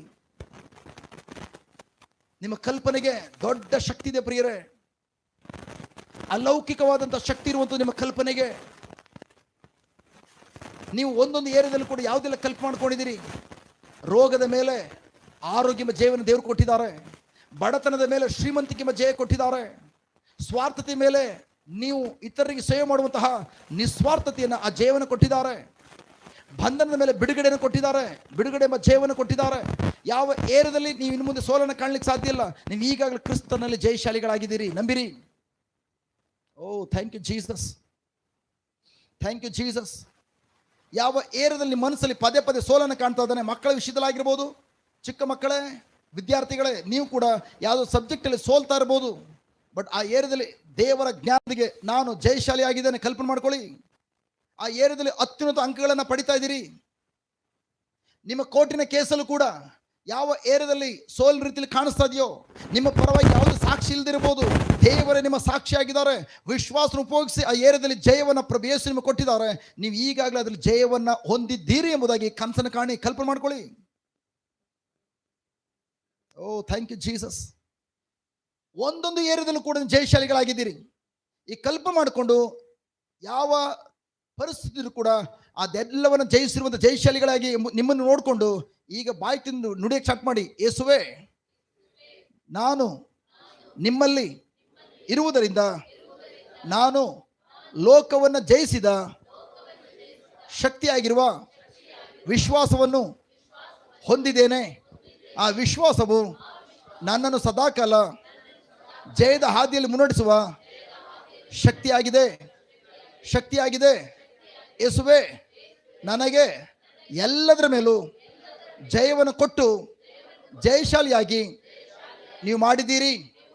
ನನ್ನ ಜೀವನದಲ್ಲಿ ಸೋಲಿನ ಕಾರ್ಯಗಳಿಲ್ಲ.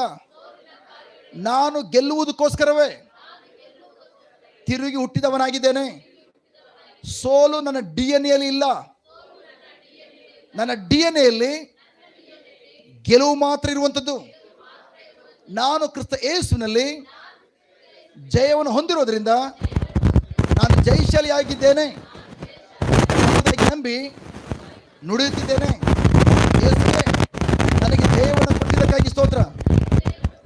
ಯೇಸುವೇ, ನನಗೆ ಜಯವನ್ನು ಕೊಟ್ಟಿದ್ದಕ್ಕಾಗಿ ಸ್ತೋತ್ರ. ಪ್ರತಿಯೊಬ್ಬರು ಅನುಭವಿಸಿ ಅದನ್ನ. ಪ್ರತಿಯೊಂದು ಏರಿಯಾದಲ್ಲೂ ಕೂಡ ಜಯವನ್ನು ಅನುಭವಿಸ್ತಾ ಇದ್ದೀರಿ. Very good.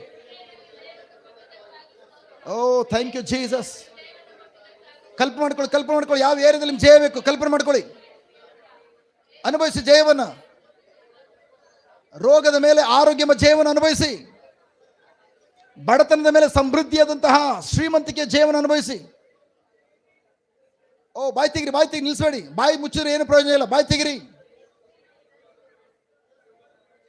ದೇವರು ನುಡಿದಿರುವುದನ್ನು ನೀವು ಬಾಯಿ ನುಡಿರಿ. ಕ್ರಿಸ್ತ ಯೇಸು ನಮಗೆ ಈಗ ಜಯವನ್ನು ಕೊಟ್ಟಿದ್ದಾರೆ, ನುಡಿರಿ. ಯೇಸುವೇ, ನನ್ನ ಜಯವನ್ನು ಕೊಟ್ಟಿದ್ದಕ್ಕಾಗಿ ಸ್ತೋತ್ರ. ಯಾವ ವಿಷಯಗಳ ಬಗ್ಗೆ ಆಲೋಚನೆ ಮಾಡ್ತಾ ಇದ್ರಿ, ಯಾವ ವಿಷಯಗಳಲ್ಲಿ ಇವತ್ತು ಕಲ್ಪನೆ ಮಾಡ್ಕೊಂಡಿದ್ದೀರಿ, ಅದರಲ್ಲಿ ಜಯವನ್ನು ಕಾಣ್ತಾ ಇದ್ದೀರಿ. ಮಕ್ಕಳ ವಿಷಯದಲ್ಲಿ ಜಯ, ಹಣಕಾಸು ವಿಷಯದಲ್ಲಿ ಜಯ. ಬಾಯಿ ತೆಗಿರಿ ಬ್ರದರ್, ಬಾಯಿ ತೆಗಿರಿ. ಯೇಸುವೇ, ನನ್ನ ಜಯವನ್ನು ಕೊಟ್ಟಿದ್ದಕ್ಕಾಗಿ ಸ್ತೋತ್ರ. ಬಾಯಿ ತೆಗಿರಿ ಬ್ರದರ್. ಚೆಕ್ ಶರ್ಟ್ ಬ್ರದರ್, ಬಾಯಿ ತೆಗಿರಿ. ಅದ್ಭುತಕ ನಿಮ್ಮ ನಾಲಿಗೆಲಿದೆ ಈಗ. ಬಾಯಿ ತೆಗಿರಿ. ಯೇಸುವಿನ ಜಯ ಕೊಟ್ಟಿದ್ದಕ್ಕಾಗಿ ಸ್ತೋತ್ರ. ಬಾಯಿ ತೆಗಿರಿ. ಬಾಯಿ ಓಪನ್ ಮಾಡಿ. ಪ್ರತಿಯೊಬ್ಬರು ಬಾಯಿ ಓಪನ್ ಮಾಡಿ. ಓ ತಂದೆಯಂತೆ ಬಾಯಿ ತಿಂಡಿರಿ. ಕಲ್ಪನೆ ಏನು ಮಾಡ್ಕೊಂಡಿದ್ದೀರಿ, ಆ ಏರಿಯಾದಲ್ಲಿ ಜಯವನ್ನು ಅನುಭವಿಸ್ತಾ ಇದ್ರಿ. ಬಾಯಿ ತೆಗಿರಿ. Oh thank you Jesus. Oh thank you Jesus. Glory. Oh thank you Jesus. ಬಾಯಿ ತಿಂಡಿರಿ. Thank you Jesus. ಯಾವ ಏರಿಯಾದಲ್ಲಿ ಜಯ ಸಿಗಬೇಕೆಂಬುದಾಗಿ ಕಾಣ್ತಾ ಇದ್ದೀರಿ. ಜಯ ಈಗಾಗಲೇ ಸಿಕ್ಕಿದೆ ಎಂಬುದಾಗಿ ನಂಬಿರಿ. Oh thank you Jesus. ಯಾವುದು ಪಾಪಗಳು, ಯಾವ ದುಶ್ಚಟಗಳಿದೆಯೋ ಇನ್ನು ಮುಂದೆ ಅವುಗಳು ನಿಮ್ಮ ಮೇಲೆ ದೊರೆತನ ಮಾಡಲಿಕ್ಕೆ ಸಾಧ್ಯ ಇಲ್ಲ. ಅದರ ಮೇಲೆ ಜಯವನ್ನು ಅನುಭವಿಸಿದಿರಿ. ಎಲ್ಲ ಬಂಧನಗಳ ಮೇಲೆ ಜಯವನ್ನು ಅನುಭವಿಸಿದಿರಿ. ಬಿಡುಗಡೆನೂ ಅನುಭವಿಸ್ತಾ ಇದ್ದೀರಿ. ಬಾಯಿ ತೆಗಿರಿ. Oh thank you Jesus, thank you Jesus. ಯಾರು ನಿಮ್ಮ ಸಂಗಾತಿಗಾಗಿ ಹುಡುಕ್ತಾ ಇದ್ದೀರಿ, ಯೇಸು ನಾಮದಲ್ಲಿ ನಂಬಿರಿ, ಆ ವಿಷಯದ ಕೂಡ ಜೀವನ ಅನುಭವಿಸ್ತಾ ಇದ್ದೀರಿ. ಓ ನೀವೊಬ್ಬರೇ ಬಂದಿಲ್ಲ, ನಿಮ್ಮ ಸಂಗಾತಿ ಕೂಡ ನಿಮ್ಮ ಜೊತೆಲಿ ಬಂದಿದ್ದಾರೆ. ಓ ರಿಬೋ ಶಿಕೋರ್ ಅಂದಲಬ, ರಿಬೋ ಶಿಕೋರ್. Very good, very good. ಯೇಸುವಿನ ಜೀವನ ಕೊಟ್ಟಿದ್ದಕ್ಕಾಗಿ ಸ್ತೋತ್ರ. ಓ ನಾನು ನೋಡ್ತಾ ಇದ್ದೇನೆ ನನ್ನ ಪ್ರಿಯ ಸಹೋದರ, ನಿಮ್ಮ ಬೆನ್ನಲ್ಲಿ ಯಾವ ನೋವಿತ್ತು ಆ ನೋವು ಬಿಡುಗಡೆ ಆಗಿದೆ. ಕನ್ಸ್ಕೊಂಡ್ರಿ, ಕಲ್ಪನೆ ಮಾಡ್ಕೊಳ್ಳಿ, ಬಾಯಿ ತಗೊಂಡಿರಿ. Thank you Jesus, thank you Jesus, thank you, thank you Jesus. Glory glory glory Lord, thank you Jesus. ಬಾಯಿ ತೆಗಿರಿ, ಬಾಯಿ ತೆಗಿರಿ, ಆ ಕಡೆ ಗಮನ ಕೊಡಬೇಡಿ. ಬಾಯಿ ತೆಗಿರಿ. ನಿಮ್ಮ ಮನಸ್ಸಲ್ಲಿ ಏನು ನಕಾರಾತ್ಮಕ ಕಾರ್ಯಗಳು ಮಾತಾಡ್ತಾ ಇದೆಯೋ ಅದಕ್ಕಿಂತ ವಿರುದ್ಧ ಮಾತಾಡಿ, ಜೋರ ಮಾತಾಡಿ. Oh thank you Jesus, thank you Jesus. ಅನೇಕ ವರ್ಷಗಳಿಂದ ನೀವು ಗರ್ಭ ತಾಳಿರಲಿಲ್ಲ, ಬರೀ ಬಾಯಿ ನುಡಿತಾ ಇದ್ರಿ ಅಷ್ಟೇ. ಈ ಗರ್ಭ ತಾಳಿದ್ದೀರಿ, ಜಸ್ಟ್ ಯಾವ ಕಾರಣಕ್ಕೂ ಶತ್ರು ಅದನ್ನು ಮುಟ್ಟದಂತೆ ಬಾಯಿ ನುಡಿರಿ. ನಾನು ಈಗಾಗಲೇ ಜಯ ಹೊಂದಿದ್ದೇನೆ. ನಾನು ಯೇಸುವಿನ ಜಯ ಕೊಟ್ಟಿದ್ದಕ್ಕಾಗಿ ಸ್ತೋತ್ರ, ಯೇಸುವಿನ ಜಯ ಕೊಟ್ಟಿದ್ದಕ್ಕಾಗಿ ಸ್ತೋತ್ರ.